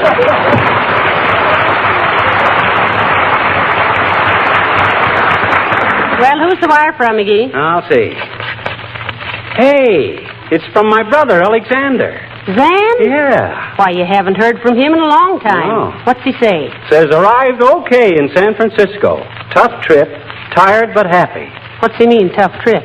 Oh, he lost an election bet and had to push a peanut with his nose from New York to San Francisco. Yeah. Heavenly days. Well, he still made pretty good time, didn't he? Oh, I don't know. He bet against McKinley. Well, let's get busy, McGee. The sooner we get to work, the sooner we'll get through. Yes, and the sooner we didn't start this in the first place, the quicker I'd be much happier right now. If I'd ever realized what you got there. Never you mind. Well, what you blushing about? What you reading? Well, if you must know, it's some old love letters. You mean you've been keeping them things? Sure. You can't get me for a breach of promise now. Here, smell 'em, McGee. What do you mean, smell 'em? Did I write that bad? Now, don't be silly. I've been keeping them in sachet. Well, you can sashay right back up to the attic with them. I don't want them things laying around. Well, I promise you, dear, as soon as I read them through once more, they'll be burnt up. And so will I. This is a beautiful one. It says... No, please, Molly. Now, not out loud. Somebody might be listening. Well, if they aren't, we'll hear from Racine. But listen, this says, my precious blue-eyed butterfly. Oh, sure. My precious blue-eyed butterfly, spread your lovely golden wings and fly away with me tonight to a movie. I sure took that flight of fancy into a tailspin, didn't I? You certainly did. Well, maybe my letters weren't so hot, but I had to do something to beat that other guy's time. You mean Otis Cadwallader? Yeah. Otis X. Cadwallader. What do you mean, X. Cadwallader? You know what I mean. He knew you were crazy about Francis X. Bushman, so he put an X in his name, too. Well, I think it was pretty devoted of him to change his name for me. I done better than that. I changed your name for me. Well, anyway. Oh, McGee. Listen to this. I won't listen. All right. Heavenly days, this is sweet. What's it say? I guess I kind of got a morbid curiosity about them. When a guy realizes what a drip he's been, it's too late to fix the faucet.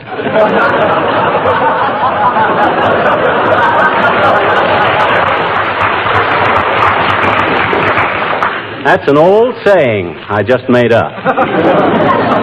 This is beautiful. It says, I'll never forget the time I first touched your little hand. It was inside a bag of popcorn at the ball game.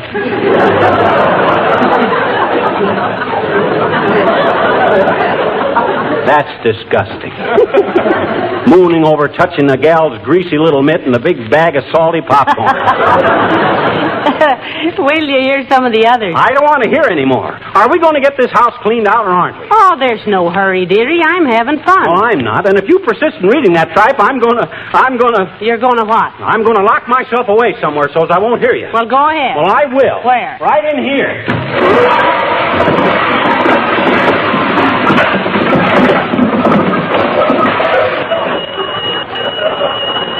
And while I'm in here, I'll straighten out this closet.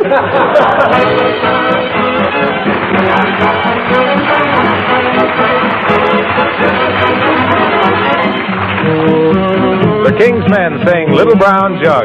My wife and I live all alone in a little log hut we call our own. We're so happy, warm and snug, as long as we have our little brown jug. Ah, ha, ha, you and me, little brown jug, don't I love thee? Ah, ha, ha, you and me, little brown jug, don't I love thee? When I'm working on my farm, I carry a little brown jug under my arm. I sit me down in the shade of a tree and I say, you fly, don't bother me. Ah, ha, ha, you and me, little brown jug, don't I love thee? Ah, ha, ha, you and me, little brown jug, don't I love thee? Little brown jug goes to my head and makes my nose a rosy red. In the dark it shines so bright and never gets lost on the blackest night. Ah, ha, ha, you and me, Little brown jug, don't I love thee? Just we two, me and you, having a great big spree. Little brown jug, little brown jug, little brown jug, little brown jug. My wife and me are as happy as a bug. We get along fine with a little brown jug. I beat her, she beats me. We love each other tenderly. Oh, oh, you and me. Little brown jug, don't I love thee? In the winter time you warm my toes. Every time I tip you up, down it goes. You and me, little brown jug, don't I love thee? Oh, you and me, little brown jug, don't I love thee? Oh, can't you see? I love the little brown jug for me.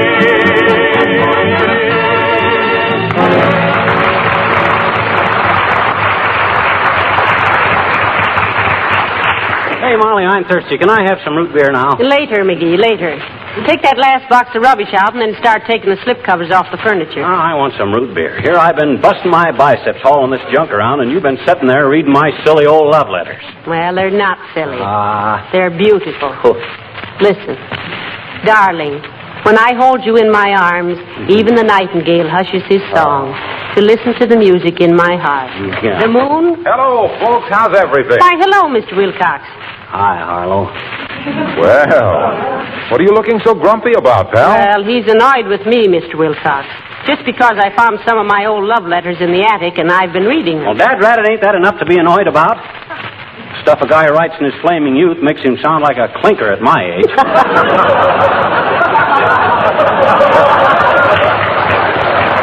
Let me read him one, dearie. Mr. Wilcox will judge for himself. No. Don't be a pest with my past. Don't listen, Wilcox. Oh, I want to hear this, Fibber. I was young once myself, you know. Oh, yeah? You can't kid me. You were born in Racine, Wisconsin at the age of 25. With a derby hat, and your nurse used three-cornered order blanks for diet. McGee! Okay, they got it anyway. That's enough of that now. Okay, go ahead, Molly. Read my love letters to Wilcox. Break his heart, if any. What matters if I, poor fool, little knew that my innermost thoughts, my most sacred feelings would be torn asunder for the laughter of the mob. What if I... Oh, pipe down, Pagliacci. Your makeup is running. Go ahead, Molly. Let me hear one of the great lovers' little outbursts of passion. Well, here, I'll pick one out at random, Mr. Wilcox. The ink's a little faded, but I think I can make it out. Yeah, when I write a letter, I make sure the ink stays. When you do anything, it ink McGee.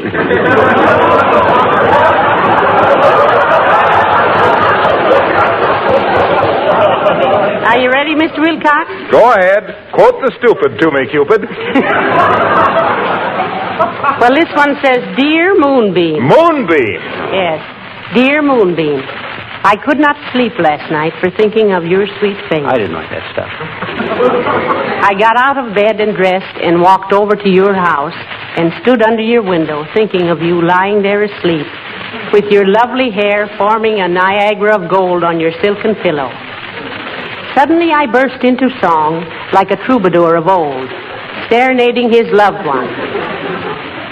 Then your window opened softly, and I got a pitcher of water on my head. Why didn't you tell me you had changed rooms with your old man, sweetheart? That's ratted, Molly. If you haven't got any more regard for my feelings... Oh, be quiet, Fibber. What are you crabbing about? That stuff about the Niagara of gold was pretty snappy. Well, I don't care if it was... Huh? You think it was, huh? Certainly. Oh. Certainly it was. And, baby, I know love letters when I hear them, too. Really? Why, sure. I get love letters all the time. Subtle, ain't he, folks? The Army deferred him when they heard the flat-footed way he gets into these things.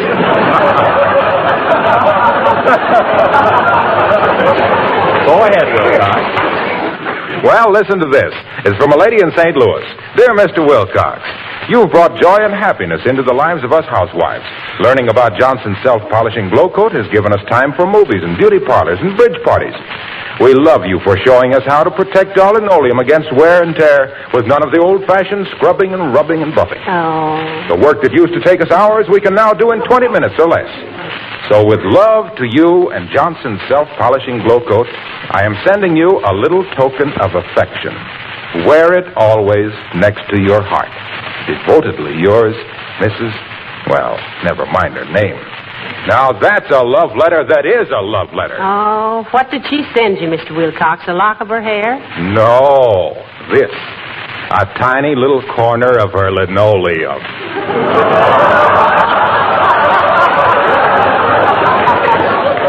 Isn't it beautiful? Oh, stop kissing it, you big ninny. Well, when you use Glow Coat, you can afford to wear your heart on your sleeve, pal. It makes work so easy you don't have to roll them up. So long now.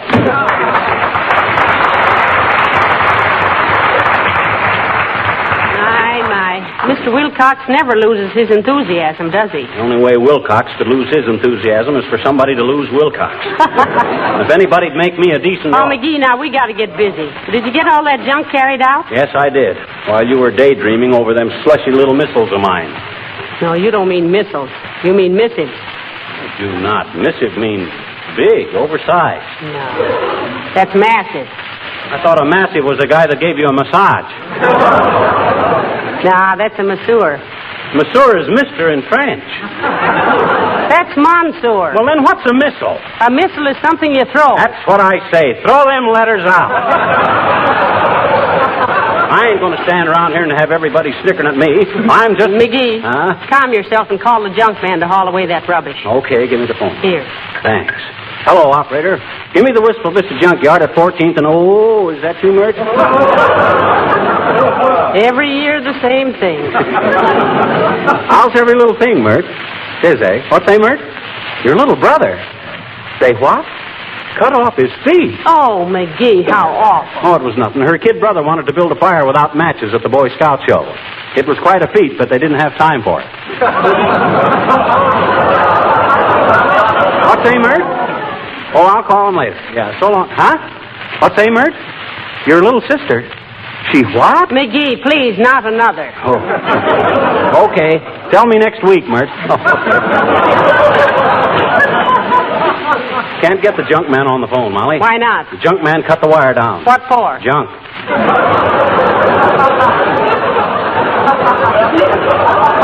Hey, quit reading them letters, Molly. You promised me... Who's that? Let me see. Oh, it's Mrs. Uppington. Surely you don't mean Mrs. Abigail Uppington, the prominent, in certain places, society leader. In the flesh. In the well-massaged, expensively corseted, slightly flabby flesh. Come in, Mrs. Flesh. Or Mrs. Uppington.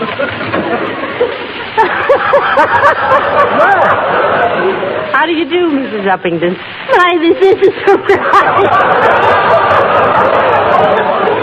How do you do, Mr. McGee? And Mr. McGee? Hi, Fabby. What cosmic upheaval has lured you out of your perfumed bower? Oh, it's Fifi. Fifi is lost. Oh, heavenly days, your Pekingese? Yes, my darling little Fifi. My baby. Oh, I'm so upset, really. Oh, well, calm yourself, Uppy. Where was the little perp seen last? Then how was she dressed, Abigail? She was last seen down the middle of the block, and she had on her best rhinestone collar, her Saks Avenue sweater, and her little eye Miller booties. Don't that make you sick, Molly? I mean, to think of Fifi being lost. Yes, and better dressed than I am, too. Now, please, my dear, no levity. I am horribly perturbed. Why don't you advertise for her, Uppy? Oh, it wouldn't do the slightest good, Mr. McGee. Fifi can't read.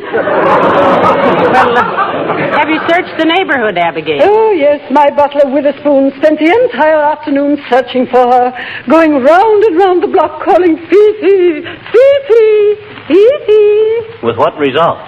with the result that he was soundly trounced by a brutal truck driver at whom he happened to be looking when he last called Fifi.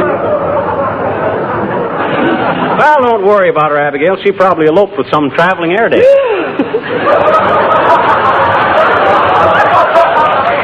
Don't be ridiculous, Mr. McGee.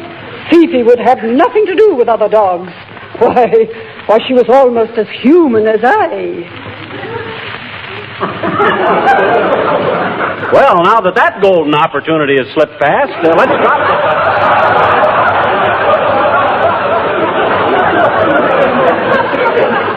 Well, let's discuss something more amusing. Now, look at these old love letters of mine, Abigail. I found them in the attic. Shall I read you a couple of them? No. Oh, my dear, please do anything to get my mind off poor little Fifi. Oh, I don't know why you're worrying about that mud, Uppy. Oh. Personally, I've always considered Fifi the kind of a dog that shouldn't happen to anybody. Oh. Yes, forget your grief for a minute, Abigail. I want to read you one of these letters. No, Molly, please. Them letters are sacred between me and you. Oh, don't be so fussy, dearie. Oh. Listen to this one, Mrs. Uppington. Oh, darling Molly Cuddle. When you refused to kiss me after the basketball game tonight, you broke my heart into tiny fragments. And, sweetheart, there aren't many cures for a broken heart. Oh, good heavens. Many cures. What's the matter, Uppy? Manicures. Oh, I just remembered. Huh? I forgot and left Fifi at the beauty parlor getting a Marcel and a manicure. Oh, the dear little thing. Why, the little precious must be almost suffocated under that horrible dryer. Oh, now, do excuse me. Oh, Mother's coming, Fifi. Mother's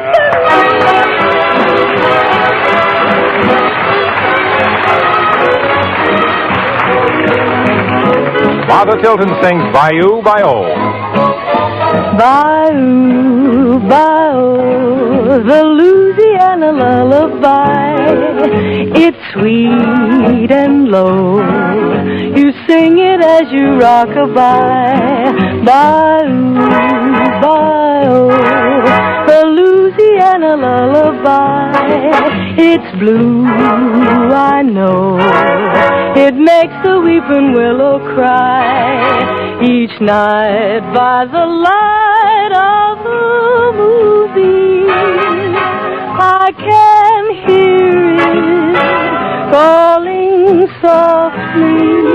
It seems to whisper, come back with your June dream. Southland's waiting. Dixie wants me. Bayou, Bayou, I wish I hadn't said goodbye. I love it so, the Louisiana lullaby.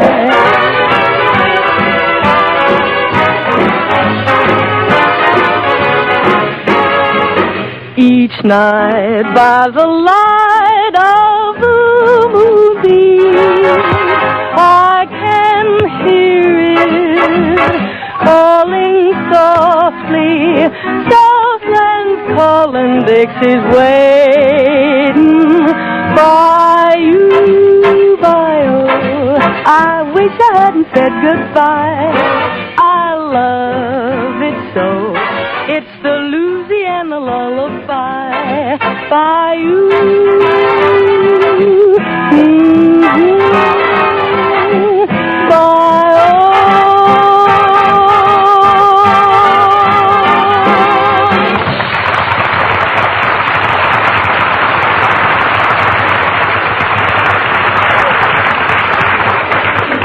Molly. Hey, Molly. Mrs. McGee. Yes, you speaking to me, dearie? Speaking. I was yelling so loud my thorax will be sore for 7 days. Well, I'm sorry. I was so interested in these letters I didn't hear you. You know, Molly, I got thinking maybe I was wrong about those letters. They're not so bad. They're kind of poetic. Oh, they're pretty drippy, McGee. You were absolutely right about destroying them. No, now, wait a minute, Molly. After thinking it over, after all, you can... Hey, what you going to do? I'm going to throw them out the window into the trash pile. No. There. Oh, gee, Molly, I don't think you should have done that. Well, you were the one that wanted me to throw them out. Yeah, but after thinking it over and hearing you read them, and the way... Come in. Oh, hello there, folks. I do hope I'm not intruding. Hi, Wimple, old man. Of course you're not intruding, Mr. Wimple. We were just cleaning out some old rubbish. Old love letters and things. Oh, I could imagine a man writing a love letter to you, Mrs. McGee. But my wife, she'd never stand for such nonsense. Ah, come, Mr. Wimple. Every woman has a streak of sentiment down in her heart someplace. Not if she hasn't got a heart down in her someplace. Your bitter half sounds like a pretty chilly character, Wimple. Oh, she's really a wonderful woman, Mr. McGee. And she's a great help to me when I'm writing verses for greeting cards. She is, really? Yes, indeedy. Lots of times when I'm sitting there beating my brains out for a rhyme, she comes in and helps me. I think I've met your wife someplace, Wimple. Could it have been on Halloween, riding a broom? Don't you ever lose your temper with her, Mr. Wimple? Oh, I've learned to control myself, Mrs. McGee. Yoga, you know. Yoga? How does it work, Wimple? Oh, just sitting still and concentrating, preferably in solitude, Mr. McGee. Oh. I just sit for hours and hours imagining that my soul is free. Sometimes I sit cross-legged all day long, locked in a little room under our front stairs. Well, what's the result? The result is that eventually my wife unlocks the door and I apologize and then she lets me out. Well, goodbye now. Don't come over to our house sometime. You'd hate it.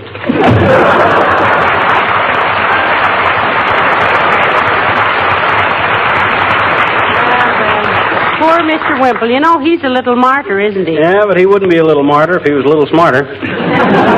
Hey, Molly, can I have some root beer now? Oh, wait a few minutes, dearie. Let's finish our work first. Now, let's see. If you'll take the rugs out and beat them. Oh, dear. Come in. How do you do? Is Moonbeam here? Who, Bud? Moonbeam, otherwise known as Gorgeous Girl, my Peoria Prairie Flower, Sugar Bun, and Gypsy Sweetheart. What on earth is this man...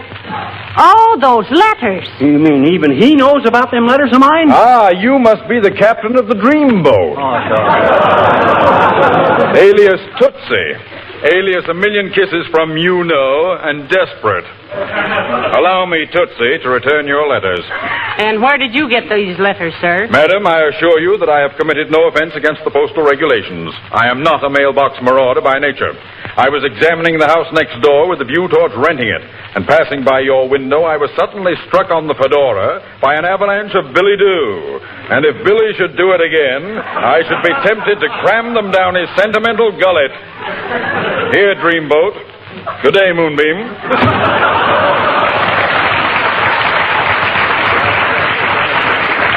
The nerve of that guy. He read them. All right, dearie. Let me take them. Here, hey, what you going to do with them? I'm going to burn them. Give me a minute. Oh, now, wait a minute, Molly. Let's not be hasty. What do you mean? Well, in spite of my embarrassment, everybody that's read any of those letters, they thought they were pretty good, so I've been thinking maybe I could sell them to a magazine or some book publisher. Maybe they wouldn't be worth much, but it'd be something.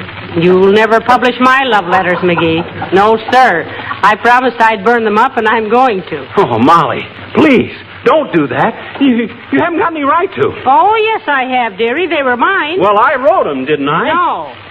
What? These letters were for Motus Cadwallader.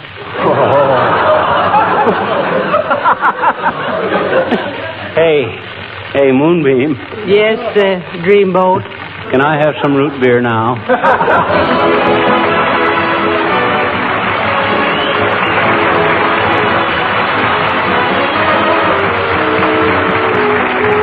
Say, have you seen the new autographed picture of Fibber and Molly that dealers are now offering free? It's really great. An entirely new photograph of Fibber and Molly, and it contains pictures of the cast, too.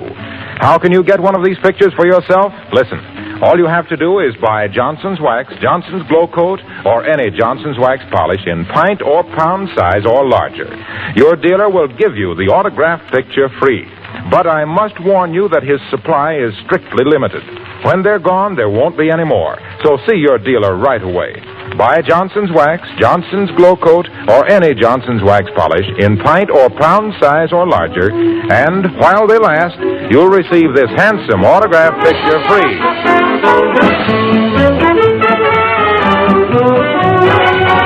I'm sure glad you threw them letters out, Molly. You don't feel any bad effects from them, do you? You mean, do I feel like crying? No, I mean, did you catch cold? Wading through all that slush? Now, McGee, you're just jealous of Otis Cadwallader. He was a very nice boy and a wonderful dancer. Oh, sure, he was a wonderful dancer. He had to learn to dance. Why did he? The fellas down at the pool room gave him the hot foot so often. McGee. Good night. Good night, all.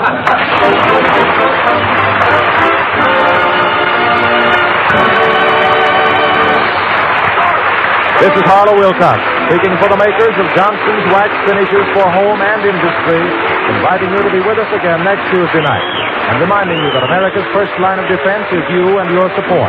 So invest to the best of your ability in defense saving bonds. Good night. Joel McRae, your Texas Ranger, has asked me to ask you to have some Wheaties. Yes, have some Wheaties, because it's National Wheaties Week. The week when everybody goes out and buys a box and enjoys a dish of America's famous whole wheat flakes. Start early in National Wheaties Week, so you'll have time to buy 'em and eat 'em and buy some more and eat some more. It's National Wheaties Week. Remember, it's National Wheaties Week. Come on, everybody, to the Wheaties party. Eat a lot of Wheaties like the champions do. Dance together, cheek to cheek. This is National Wheaties Week. Eat a lot of Wheaties like the champions do. Wheaties, a breakfast of champions. Our next broadcast is the brainchild of American comedy duo George Burns and real-life wife and partner Gracie Allen. In September of 1934, their 30-minute program premiered as The Adventures of Gracie. The title changed in 36, and from 36 till 50, the series switched back and forth between NBC and CBS until it was canceled. They re-emerged on television with a successful situation comedy which lasted from 1950 to 1958. Ladies and gentlemen, we proudly present Burns and Allen on HOJO Radio. Well, hello. Come right in. Oh, George, we've got company.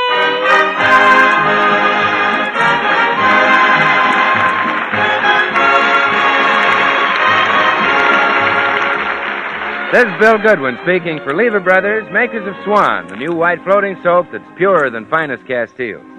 Well, it's Tuesday night again, time for another pleasant visit with George Burns and Gracie Allen, Jimmy Cash, Paul Whiteman and his music, and the Swan-Tet, who open our show with Goodbye, Sue.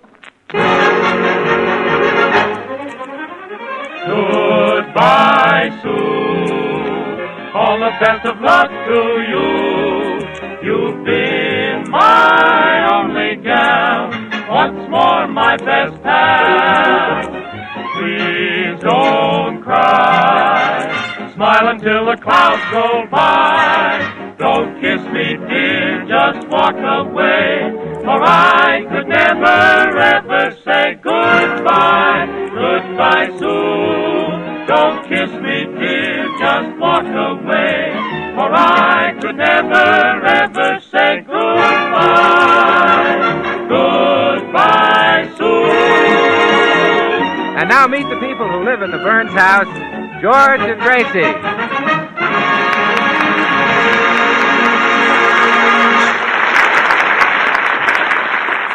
Well, it's morning at the Burns house, and as George comes downstairs, he sees Gracie about to leave. Where are you going, Gracie? Oh, just down to the May Company. What for? Oh, to buy something. What? Oh, it's just a little straw and a feather, maybe a little fruit and a ribbon. Gracie, you're not going to get another new hat. How much you want to bet? Nothing doing. You've got enough hats. I'm lucky if I get one new hat a year. Oh, but George, you don't need a hat. You're already so handsome and attractive. You have such a beautiful head, and your face has such strength and character that a hat would only hide your tremendous charm. That, Gracie, is a lot of malarkey. Yeah, I know. Did it work? No.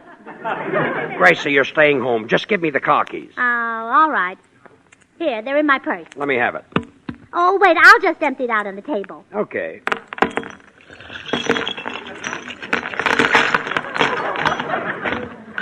Is that all you've got in your purse? Oh, sure. I hate women who carry a lot of junk around. Gracie, what's this? A cowbell. Where'd you get it? I found it. Yeah, but why do you carry it around with you? Well, someday I might find a cow. Yeah, some farmer might have a hole in his pocket. Yeah. Oh, here's Cow a might letter drop I out. forgot to mail, George. What'd you say, dear? I said, here's a letter I forgot to mail. It's a fan letter to my favorite radio star, Mervyn Greenface. Mervyn Greenface? Yeah. Never heard of him. Haven't you ever heard the girl who says, give me a package of Beeman's Peps and chewing gum, please? Yeah. Well, Mr. Greenface is the fellow who gives it to her.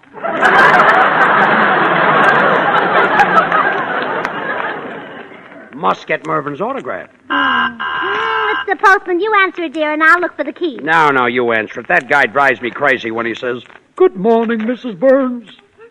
He sounds like Mussolini must feel. Well, all right. I'll answer it. Oh, good morning, Mr. Postman. Good morning, Mrs. Burns. Here's your mail. Why, Mr. Postman, you sound so different today. Yeah, I feel terrible. I got a hangover. Oh, you poor man. There's some tomato juice right here on the table. Well, hurry, Mrs. Burns. I'm sick as a dog. I feel like I'm going to die. Well, here you are, Mr. Postman. You just drink this down and you'll be a new man. Well, thank you very much. That's the way to drink it, every drop.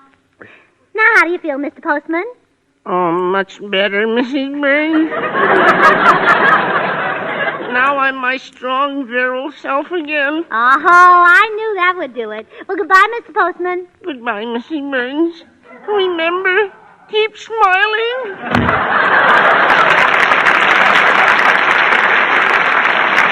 Oh, dear. Here's the mail, a letter for you. Thanks. Say, it's lucky you didn't take the car out before this notice came. The insurance is lapsed. Oh, you mean we carry insurance on our automobile? Of course we do.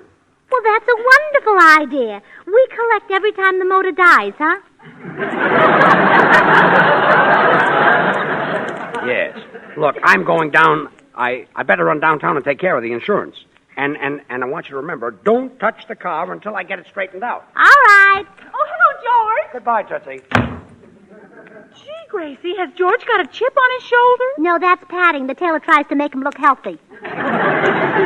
Well, Gracie, the reason I rushed by, you know that cute little hat you were looking at the maid company? Yes. It's been reduced. No. Yes. It was $7, and now it's only $6.95. My goodness, at that price, it'll be snapped up. Yeah. If you want, you better drive right down there. Oh, I can't, Tootsie. George won't let me take the car. You see, our insurance is... Hi, Gracie. Hello, Tootsie. Oh, hello, Bill. Bill, would you drive Tootsie and me down to the May Company? Well, gee, I'd love to, Gracie, but my car isn't running. Your car was all right last night, Bill. I saw you parked on that dark street. Oh, well, sure, I had to park, Gracie. My car got out of whack. Oh, Wack got out of your car, too. Oh, Gracie, she wasn't a whack. That girl was a woos. Oh, a whoosh? Yeah, that's right. WWUS, Women Who Use Swan. Oh, I see. Wooses. Yeah. What about men who use Swan? Are they mooses? No, Gracie, they're geniuses. Because Swan is the perfect soap for a man's shower or tub. And, of course, every woman knows that Swan's not only a great toilet soap, but it's also the soap for bathing the baby or for doing your dishes and light laundry. Swan is actually 4 swell soaps in one. Well, Bill, look, if you'll excuse me, I just have to rush over to the May Company and get a hat. Why don't you and Tootsie stay here and have some fun? Have fun doing what?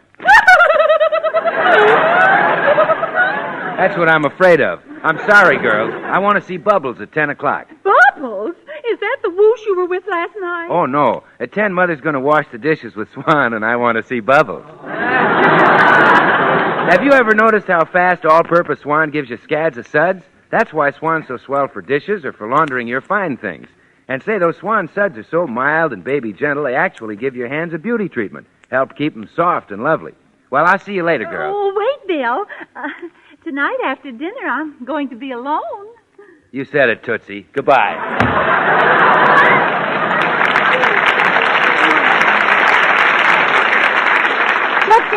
Come on, let's take our car, even if it isn't insured. Nothing can happen. I'm a wonderful driver. Of course you are. Why, when I drive down the street, the other drivers pull up on the sidewalk to watch me. Yeah, I know, but if George said you couldn't drive... Wait a minute. He didn't say you couldn't drive. Come on. Okay. Oh, but wait, Gracie. I have one weakness. I just can't back out of a garage. Oh, I'll back out for you. Come on.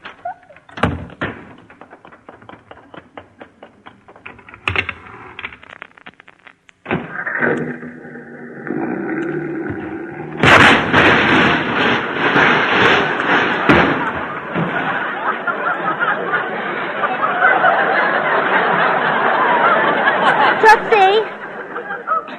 Yes? We both have the same weakness.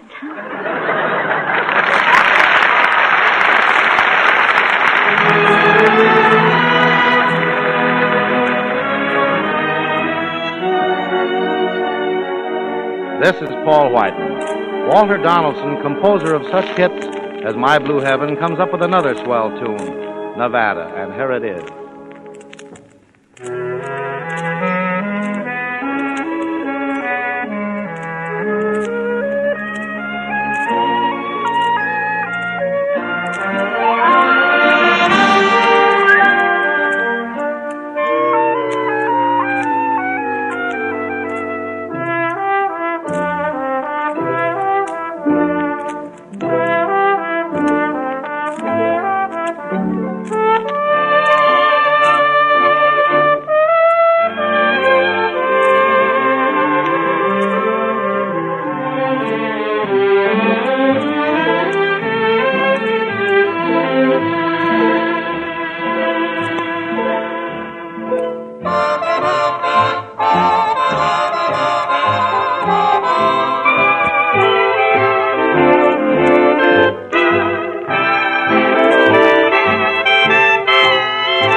After wrecking the car, Gracie and Tootsie went back into the house, where they're now trying to figure out some way to soften the blow for George. Oh, Gracie, George will be furious. He can't help but notice the broken fenders. Yeah. And even if he doesn't, when he starts to drive, he's almost certain to miss the back wheels. I know. We can't keep him from seeing what happened, but we might try to take his mind off it. See, that's a wonderful idea. For instance, I might try to allure him. I could put on a very sheer negligee. Oh, wonderful. Oh, we might try to frighten him. You could put on the negligee. Well, what about getting his sympathy? You could act like you were hurt in the crash. Oh, well, he'd never believe that. All I got was a tiny bump on the head. Well, it could be serious. I know a woman who got a little bump on her head and she lost her memory. Really? Yes. She didn't know who she was and she couldn't remember anything that happened. That's very interesting. Oh, look, Gracie, coming up the steps. It's George. Well, you slip out the back way, Tootsie. I can handle it. Gracie, I saw the car. I know you did it, so don't try to deny it. Didn't I tell you not to touch that car? Who are you?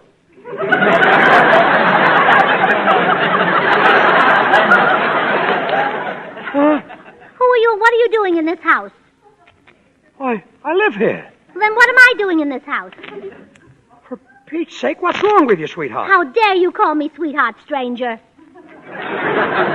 Stranger, have you gone crazy? I don't know. There was a crash. I hit my head. That's all I remember. You hit your head? And you don't remember me? I don't even know your name. Amnesia, that's what it is. Amnesia. How do you do, Mr. Amnesia?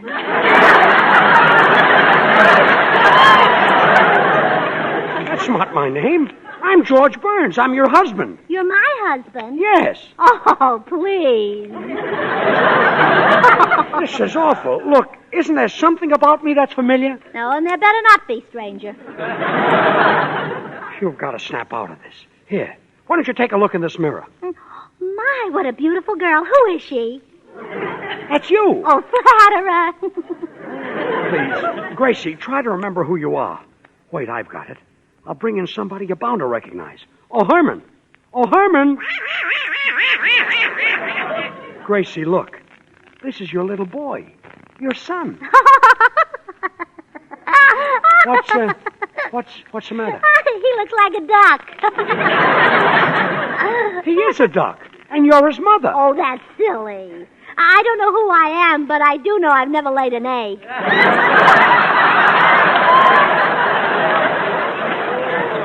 This is awful. Herman, say something to your mama. Doesn't that bring back anything to you, Gracie? Don't you remember how you always protected him when I got sore? Don't you remember how you always kept me from serving him for dinner? No, I don't. Your mother has lost her memory, Herman. Try talking to her just once more. I'm sorry, but I've never seen him before. Oh, the poor little thing. Well, don't worry, Herman. After all, you've still got me. Well,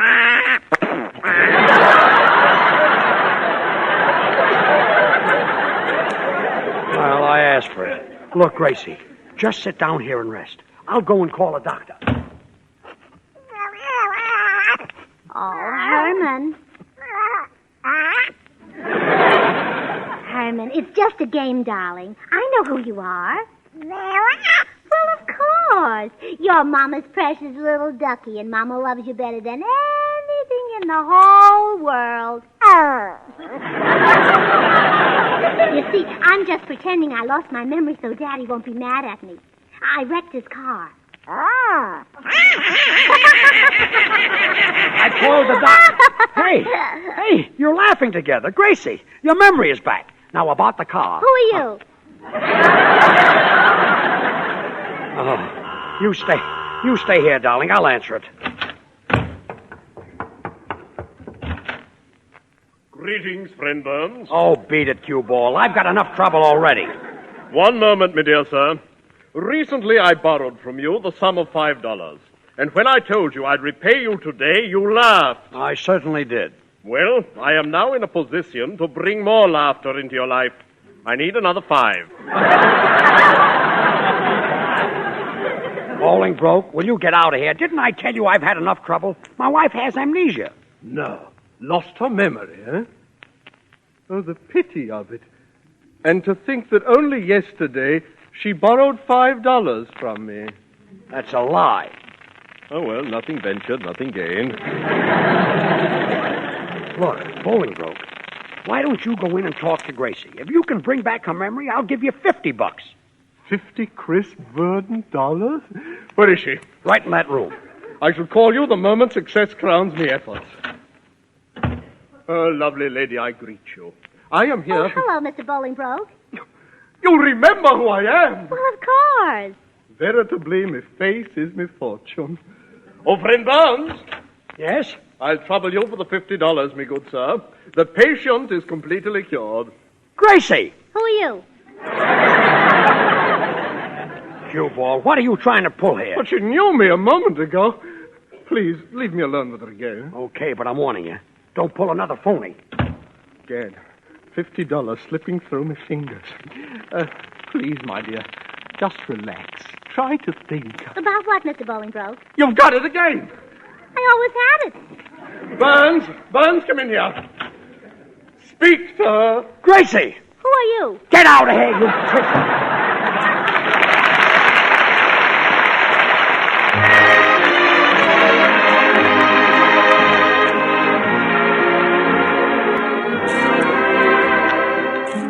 if you've got the jitters, here's Jimmy Cash with some good advice. Don't worry. Okay, Jimmy?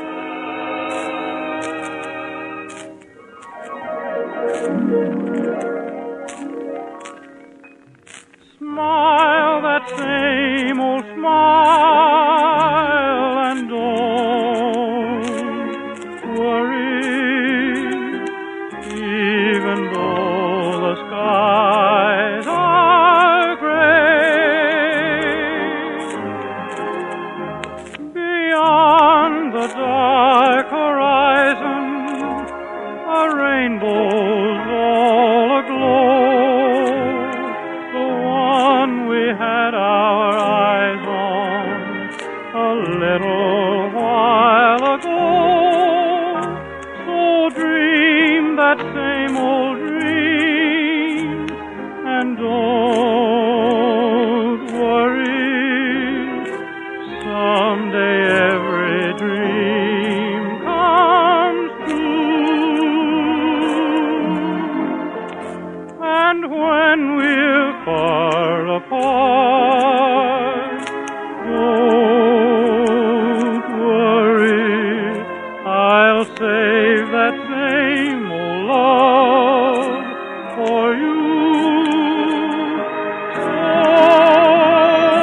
dream that same old dream and don't worry, someday every dream comes true. And when we're far apart, don't worry, I'll save that same old love for you.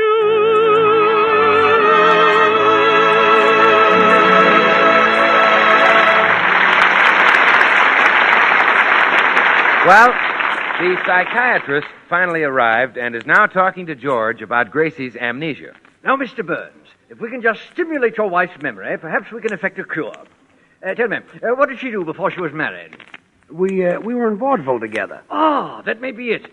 Can you remember your old act? Why, sure. I'd come out alone at the opening and I'd sing, How do Mr. and Mrs. Audience? It is now my time to perform, and I'll present to you a little review in style, originality, and form. Then Gracie would come out. Rather risky after a thing like that, wasn't it? Why, it was great. And then we'd tell a few jokes. I'd say to her, what's the easiest way to raise corned beef and cabbage? And she'd say, with a knife and fork, and the audience would die. Suicide, no doubt. Well, at any rate, I think we're on the right track. Now go into your wife's room and go right into your opening number. It may bring her memory back as suddenly as she lost it. Swell, Doc. Gee, I hope it works. How do, Mr. and Mrs. Audience? It is now my time to perform, and I'll present to you a little review in style, originality, and form. Well? Who are you? I'm your husband. Don't you remember our old vaudeville days? Don't you remember that we got married while we were playing Poughkeepsie? Oh, you must have the wrong girl. I don't know how to play Poughkeepsie. Gracie, I'm talking about the stage. Don't you remember that your father sent you to dramatic school at the age of 8? My, I had a young father, didn't I? Gracie, what's the easiest way to raise corned beef and cabbage? Oh, well, now you're just being silly. I used to ask you that on the stage, and you'd say with a knife and fork. Why would I say a thing like that? To make the people laugh. I'll bet it didn't work. Well, I give up. I'll be back in a little while. Any luck, Mr. Burns? None at all. She keeps asking me who I am. She doesn't even know I'm her husband. Possibly you could recall her honeymoon to her. If you could make her remember those glorious 2 weeks or 3 weeks or whatever it was. Doc, we were in vaudeville. It was a half a day. Oh, I see. Well, no matter. That's something a woman always remembers, even if it's only subconsciously. You've got to bring that honeymoon back. Okay, I'll try. Gracie, I want you to think very hard. Does the Hotel St. Elmo mean anything to you?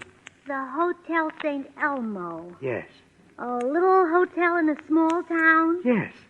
Red carpeting on the stairs? Yes. Room 206? That's right. A man. I remember a man. That's it. Who are you? Oh, Gracie, don't you remember? I was the man in your hotel room. You were? Yes. Ouch. Well, next time don't get so fresh. This is murder. It's no use, Doc. The honeymoon didn't work either. Well, don't give up, Mr. Burns. There must be a way. Do any members of her family live here? No, but here's an album full of their pictures. Good. Take it into her and let her look at them. Okay. Gracie, I've got some pictures to show you. Look, here's your sister Bessie. Oh, I like her. What a sweet, shy, old-fashioned girl. Yes. And I like the sailor whose lap she's sitting on. Yes. And I like the Marine who's sitting on her lap. Yes. Do you remember her? No. Well, here's a picture of your brother Willie's grammar school graduation class. He's the one on the end of the front row. Oh, my, doesn't he stand out. The rest of the class is just ordinary, but he looks so distinguished with his cigar and gray hair. Great kid. Remember him? No. But you must remember. They're your brother and sister. Oh, how do I know they are? Because I told you so. Who are you? Oh, what's the use? Well, Doc, that one. Oh, hello, Bill. Hey, George, what's the trouble? What's the doctor doing here? Oh, Gracie's got amnesia. She bumped her head that made her forget that I'm her husband. Well, let her alone, George. If you cure her, she'll only hit herself on the head again. Bill, this is serious. Really? Oh, well, don't worry, George. I'll bring Gracie's memory back. I'll just mention Swan and remind her it's the new white floating soap that's 4 swell soaps in one. The soap for dishes, for light laundry, for hands and face, or for bathing the baby. Purer than finest Castiles, too. I'll bring her memory back. You seem quite confident, young man. Are you a psychiatrist? Am I a psychiatrist? Mayo brother? No, Lever Brothers. Oh. Come on, George. Hi, Gracie. Well, hello, good looking. Say, I'll bet the girls are crazy about you. And you thought she wouldn't know me. I'm still not convinced. Go ahead, Gracie. Tell them about Swan soap. What's that? What's that? Oh, Gracie, listen. What's white and floats and is swell for bathing the baby? A big fat nurse? No, Gracie, it's Swan. Swan's wonderful for bathing the baby because it's so mild and sudsy. And if it's so mild and gentle it's kind to a baby's tender skin, then Swan's great for anybody's hands and face, tub or shower. Now, do you remember Swan? Uh-uh. Gracie, I know what'll bring it back to you. You must remember this. A kiss is still a kiss? No. Swan breaks in two with a twist of the wrist so you can use half in the kitchen for dishes and light laundry and half in the bathroom for your hands and face. Oh, I like the other song better. Oh, this is terrible. Gracie, I can understand you forgetting who you're married to. I can understand you forgetting your friends. But how can you forget that glorious white stuff you wash with?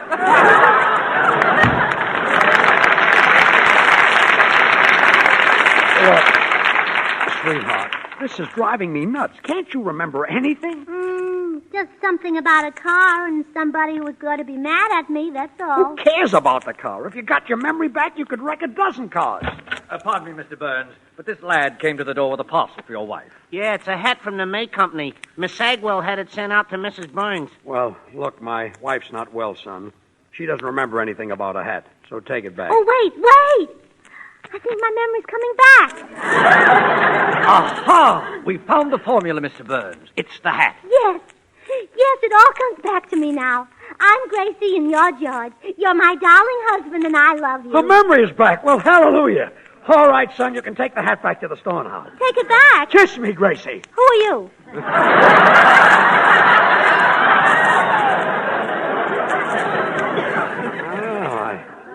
I think I see when the hat leaves, the memory goes with it. Son, bring that hat back again. Oh, yes, my memory's coming back again. You're my husband and I love you. Pay him for my hat, George. Who are you?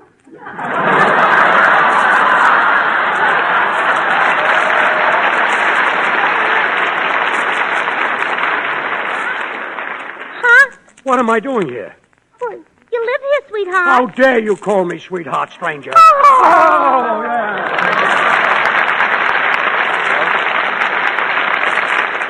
George and Gracie will be right back. Meanwhile, I'm going to stick my chin out. Remind some of you girls that it's a bit silly to spend a fortune for high-priced toilet soaps and fancy packages when you can buy Swan instead.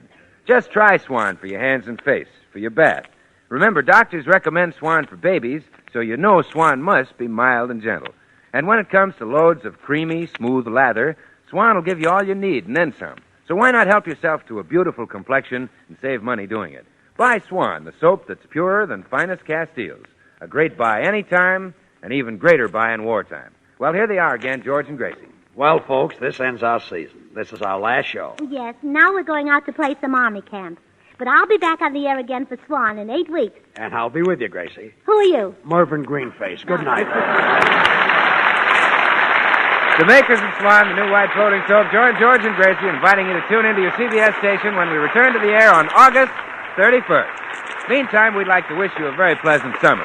Don't forget to listen to Swan's other show, Tommy Riggs and Betty Lou, every Friday night over another network. Now, this is Bill Goodwin saying, well, I, Swan, how about you? Good night. This is the Columbia Broadcasting System. Billy Brown, the smoothest, coolest guy in town. The chicks all seem to dig his jive. Hey, tell us, Bill, how can we arrive? It's easy, Jack. Any gal gets sent when you flash a smile by Pepsodent. You'll wonder where the yellow went when you brush your teeth with Pepsodent. Well, Chime hello. Radio. Come right in. Oh, George, we've got company.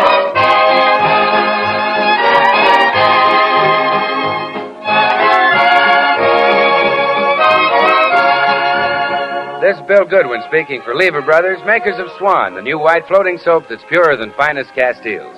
Well, it's Tuesday night again, time for another pleasant visit with George Burns and Gracie Allen, their guest, Frank Sinatra, Felix Mills and his orchestra, and the Swantet. And now meet the people who live in the Burns house, George and Gracie. Here they are.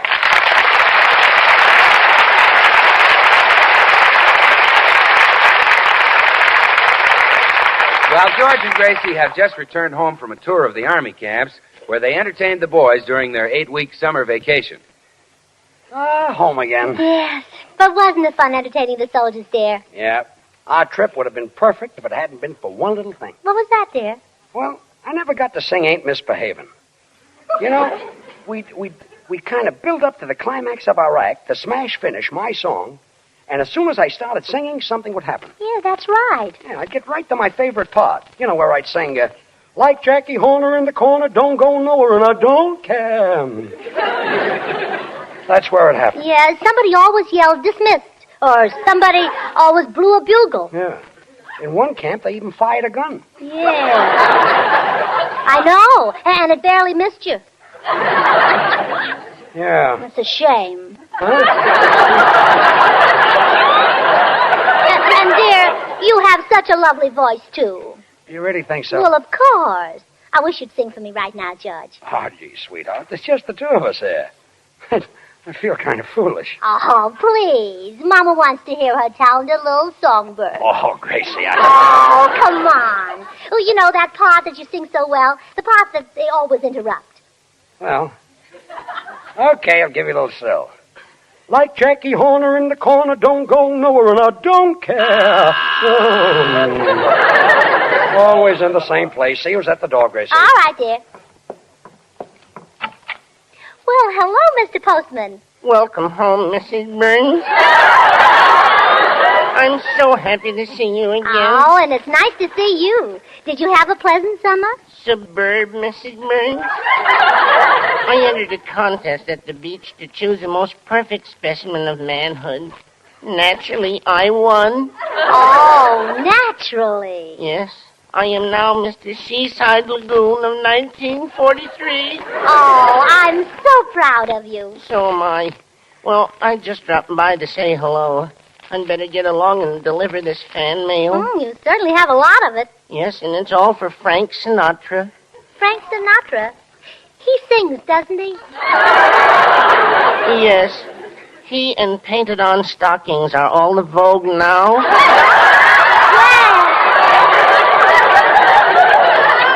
You see, I've never heard Frank Sinatra sing. Well, I sing just like him. I'll show you how I sound. This is just like Frank Sinatra sound. Let's get lost.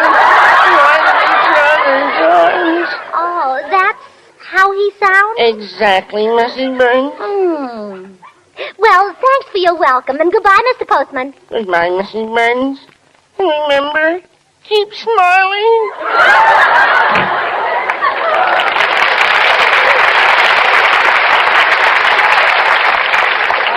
Who was that, dear? Oh, just the postman. Oh, any mail for us? No, none for us, but he had about 10,000 letters for this Frank Sinatra.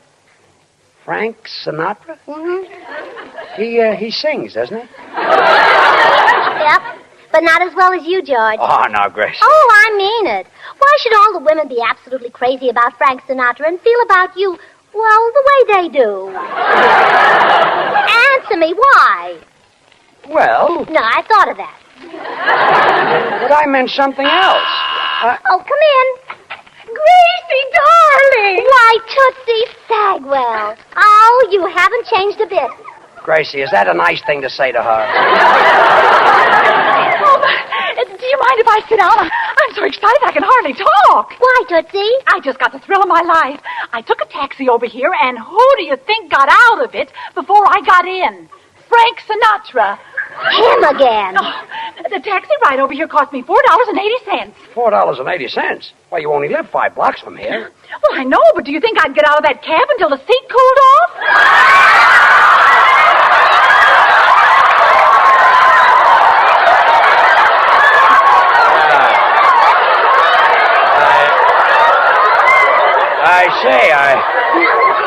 I see, Tootsie. In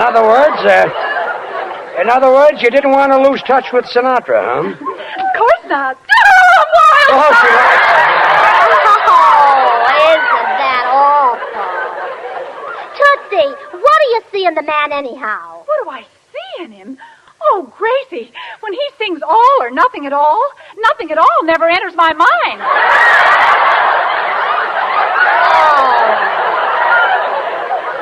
And just to think that my husband has 3 times the talent Frank Sinatra has. Who has? George, that's who. And he has 10 times Frank Sinatra's sex appeal. For what sex?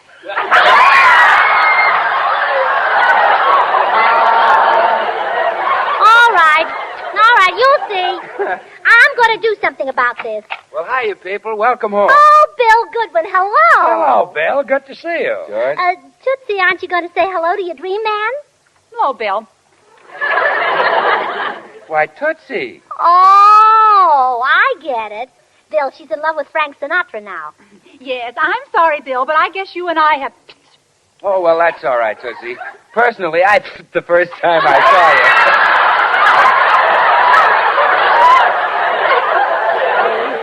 Oh, you're just jealous of Frankie. You just ought to see the crowd of women outside of his house when he sings in the shower. Oh, now. Wait a minute, Tootsie. Those women aren't there to hear Frank sing. Huh? No, they're trying to get at that soap he uses. Oh, brother.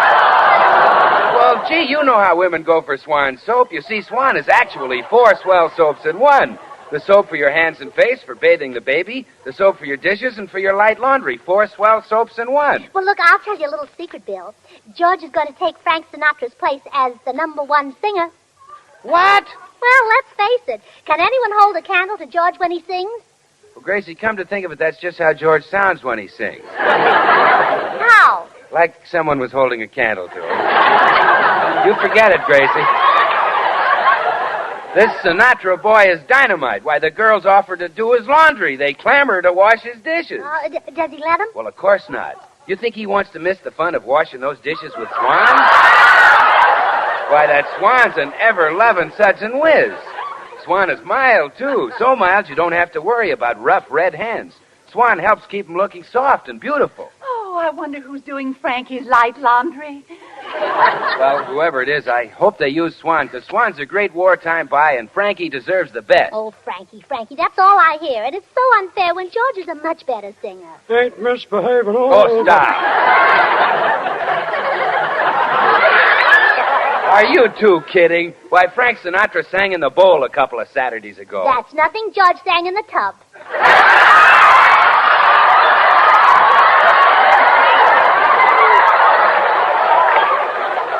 Well, I give up.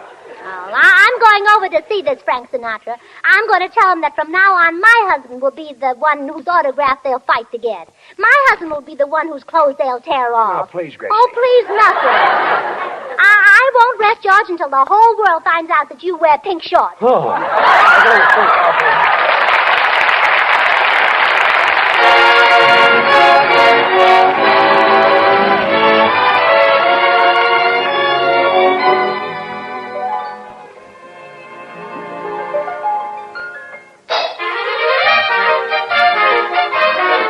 There's gonna be a hallelujah day when the boys have all come home to stay and a million bands begin to play. We'll be dancing the victory polka, and when we've lit the torch of liberty in those blacked out lands across the sea, and each man can proudly say I'm free, we'll be dancing the victory polka, and we will give a mighty cheer when a ration book is just a souvenir, and we'll heave a mighty sigh when each gal can kiss the boy she kissed goodbye, and they'll come marching down Fifth Avenue, the United Nations in review. When this lovely dream has all come true, we'll be dancing the victory polka.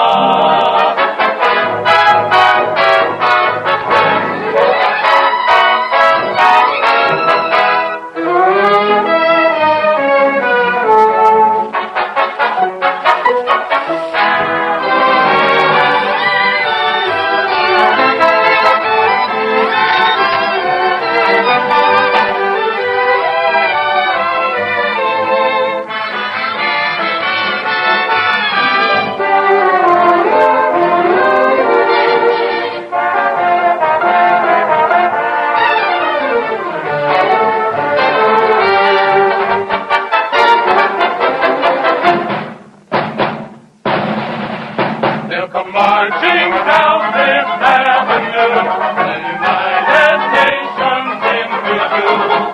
When this lovely dream has all come true, we'll be dancing, we'll be singing, we'll be dancing the victory polka. Victory polka.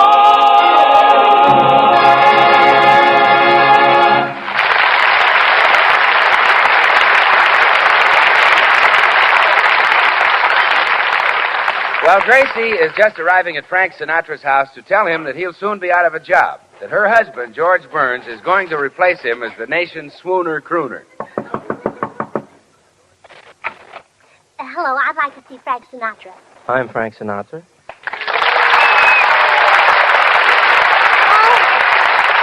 Oh, my goodness. Are you Frank Sinatra? Well, yes. Won't you come in? Well, no, thank you. You see, I had some bad news to tell you, but now that I see you, I haven't got the heart. Why not? Well, you poor boy, you look so hungry. Really, I'm not hungry, Miss Allen. Oh, you recognize me. Well, sure, although I didn't at first. I thought you were a high school kid after my autograph. Oh, you mean one of those teenage girls? Yeah. Oh, really? Yeah. Of course, some people have the mistaken idea that I'm older than that. My mother and father, for instance. What do they know about that? Yeah, that's what I say. Well, what is it that you wanted to tell me? Well, I kind of hate to say it now after you've been such an adorable liar. Oh, that's all right. What's this bad news? Well, you see, I'm married to George Burns. Oh. That is bad. No, I think I know how you feel. You know how I feel? Yes, you see, for a long time, I didn't get much of my salary either. Oh, but I'm afraid you don't understand, Mr. Sinatra. The bad news is for you. For me? Yes. Your career is over. What? My husband sings. Well? Well, there's only room for one swooner crooner. Frank Sinatra or George Burns, so naturally you've got to go. Well, maybe there's room for both your husband and me in the singing business. Oh, no. I'm afraid not, Frankie. You see, you're both the same type. I can tell because you both have the same effect on people. Well, what do you mean? Well, when you sing, women swoon. And does that happen when George sings? Well, even men faint. Yes. I've heard your husband sing, and I can believe that. Oh, sure. Well, I guess that's all I have to say, Frankie. Goodbye. And, be sure to tune in Saturday night and listen to the hit parade starring George Burns. Just a moment, Mrs. Burns. I don't claim to be a great singer, but I do know that I'm better than George Burns. Are you out of your mind? No, I mean it. Well, there's only one thing to do, then. We'll have a contest and embarrass you publicly. Oh, now, Mrs. Burns, a contest? Oh, afraid, huh? Well, no. As a matter of fact, I'll be broadcasting at CBS this afternoon, so you bring your husband over and we'll let the audience decide. You're awfully game, you foolish boy. Oh, just one thing, Mrs. Burns. You know, of course, that the audience is going to be full of young girls. Oh, naturally. What of it? Oh, nothing, but if you want George Burns to win, I think you'd better mix some slow crows in with the slick chicks.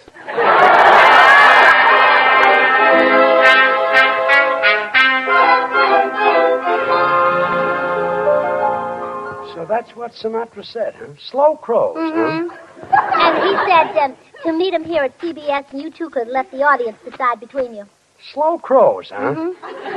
He certainly has a lot of cheek. Oh, no, George, they're hollow. But it's very becoming. I suppose I won't get over with the girls because I haven't got hollow cheeks. Well, you can always open your shirt and show them your chest. Thanks, kid. Oh, and another thing about Frankie. He's got a lock of hair that falls across his forehead. It makes him look like a cute little boy. Oh. Maybe that's why the girls go for him. He brings out the mother in them. Oh, maybe. But when he sings, they put her away and bring out something younger. Oh, yeah? Well, I'll sing rings around him. Here I am, Gracie. Where is he? What's she doing here? Oh, I promised that I'd introduce her to Mr. Sinatra. Gracie, there he is, coming in the door. Oh, over here, Mr. Sinatra. Hello. Are you ready for the contest? Well, we certainly are. Oh, I want you to meet my husband, Mr. Burns. How do you do, sir? Don't shake hands with me. He's George Burns. Oh, pardon me. I'm Tootsie Sagwell, Frankie, and I'm one of your most devoted admirers. I buy 50 copies of every record you make. 50 copies of the same record? Uh-huh. Well, you see, she sleeps with them and they break. Now I've heard everything. Frankie, on one of your programs, would you sing a song just for me? A song that'll tell me how it feels to have a man sweep me into his arms and kiss me and kiss me. Okay. How about You'll Never Know?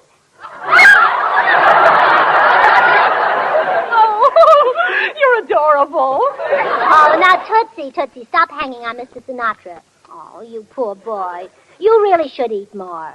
Now, look, just take a look at George. He eats the breakfast of champions. Looks like the champions didn't leave him much today. Now, just a minute, Oh, son. now, look, you two boys go into the studio and rehearse. I'll join you in a minute. Come on, Tootsie. Goodbye, Frankie. So you're George Burns, eh? Yeah. Ain't misbehaving all by myself. Do you think the kids will dig my voice? You should be able to. There's plenty of gravel in it. Okay, Bowtie, where do we hold this contest? Right in here, Studio A. Okay, let's get started. Okay. Go ahead, Mr. Burns. You rehearse first. No, take it, kid. I don't need a rehearsal. Man, you frighten me. Okay, Felix, let's run through my number, please.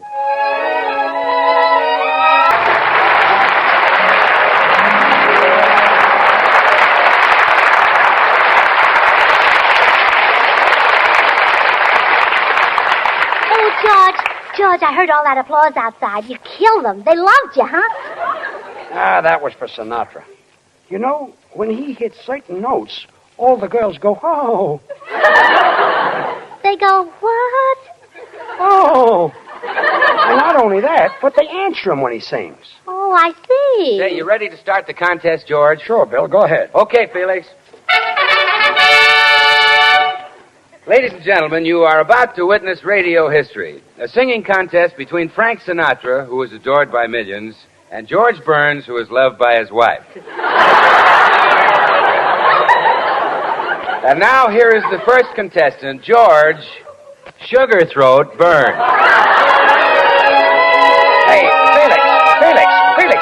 Felix, wait a minute. I don't need all that orchestra. Atta boy, George. Show him up. Yes.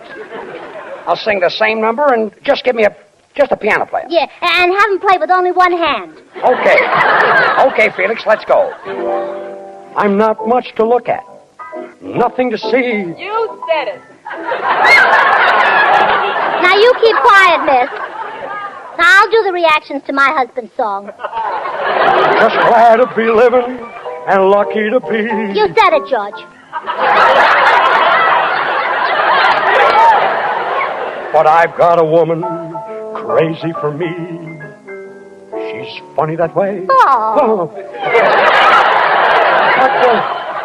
What was that? Oh, come on, sing. Sing, I'm reacting. I ain't got $1. I'm not worth a cent. You said it, George. But she doesn't holler. She'd live in a tent. I got a woman crazy for me. She's funny that way. Oh, what is that? Bill, help George out. React to his song. Okay, Gracie. Gee, she likes to work and slave for me every day. But she won't have to work and slave if she uses Swan soap. Swan, you know, is 4 soaps in one. The soap for dishes, for your light laundry, the soap for bathing the baby, and the soap for your complexion. 4 swell soaps in one. Let's take that again, Felix.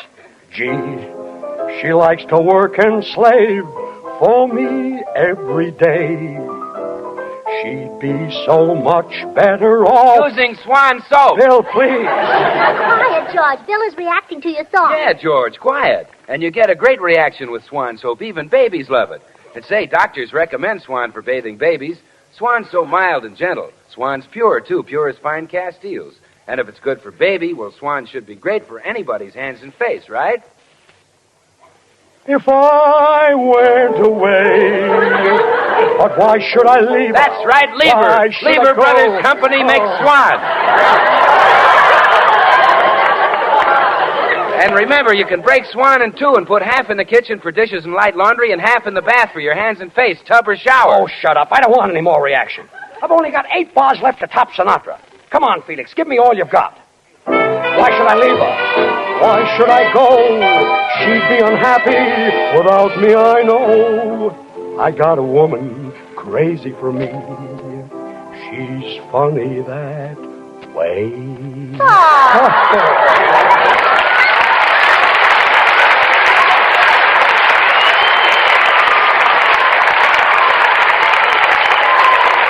Well, Mr. Sinatra, after hearing that, I suppose you'd like to call the contest off?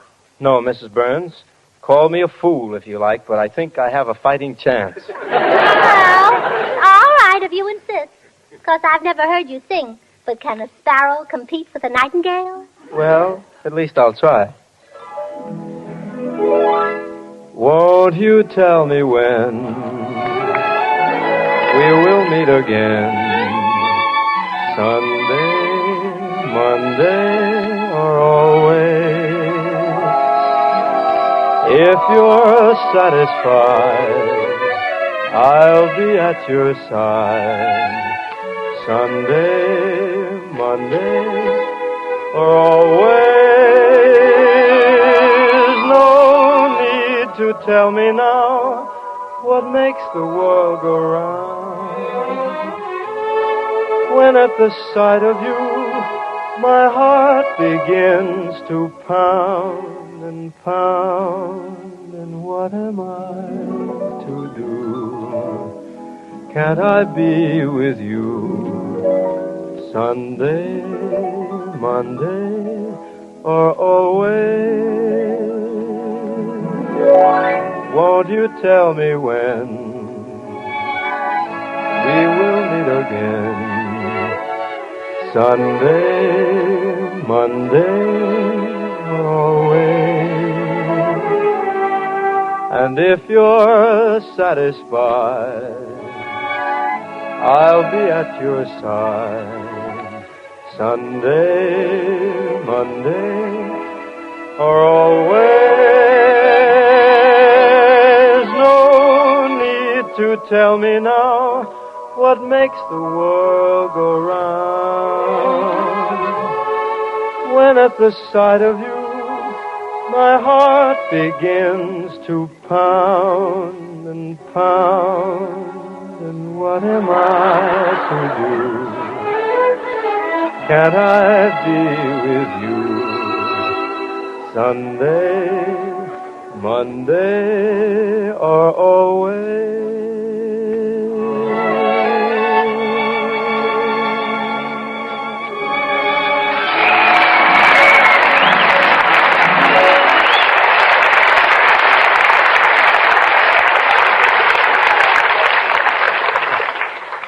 Well, Mrs. Burns, do you still think your husband is the better singer? Mrs. Burns. What did you say, Frankie? I said, do you still think your husband is the better singer? Your husband? What husband, Frankie? Gracie, he wants to know if I'm better than he is. George Burns, take me home, and don't you ever open your mouth again.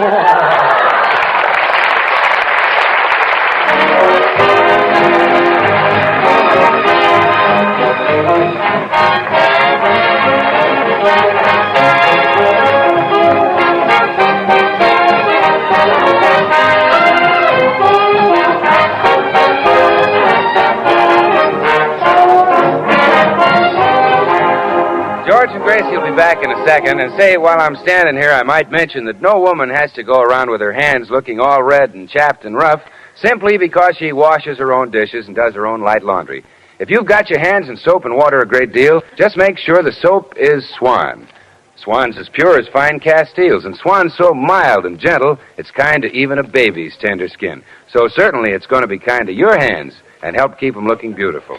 That makes sense, doesn't it? Try Swan. It's a great wartime buy, believe me. Well, here they are again, George and Gracie. George. Don't speak to me. Are you mad? Downright I am. Oh, now that's silly. Frank Sinatra means nothing to me. Really? Really. The very idea of grown women acting like schoolgirls just because of him. Well, I certainly... Gracie, what are you doing? Putting on my bobby sock.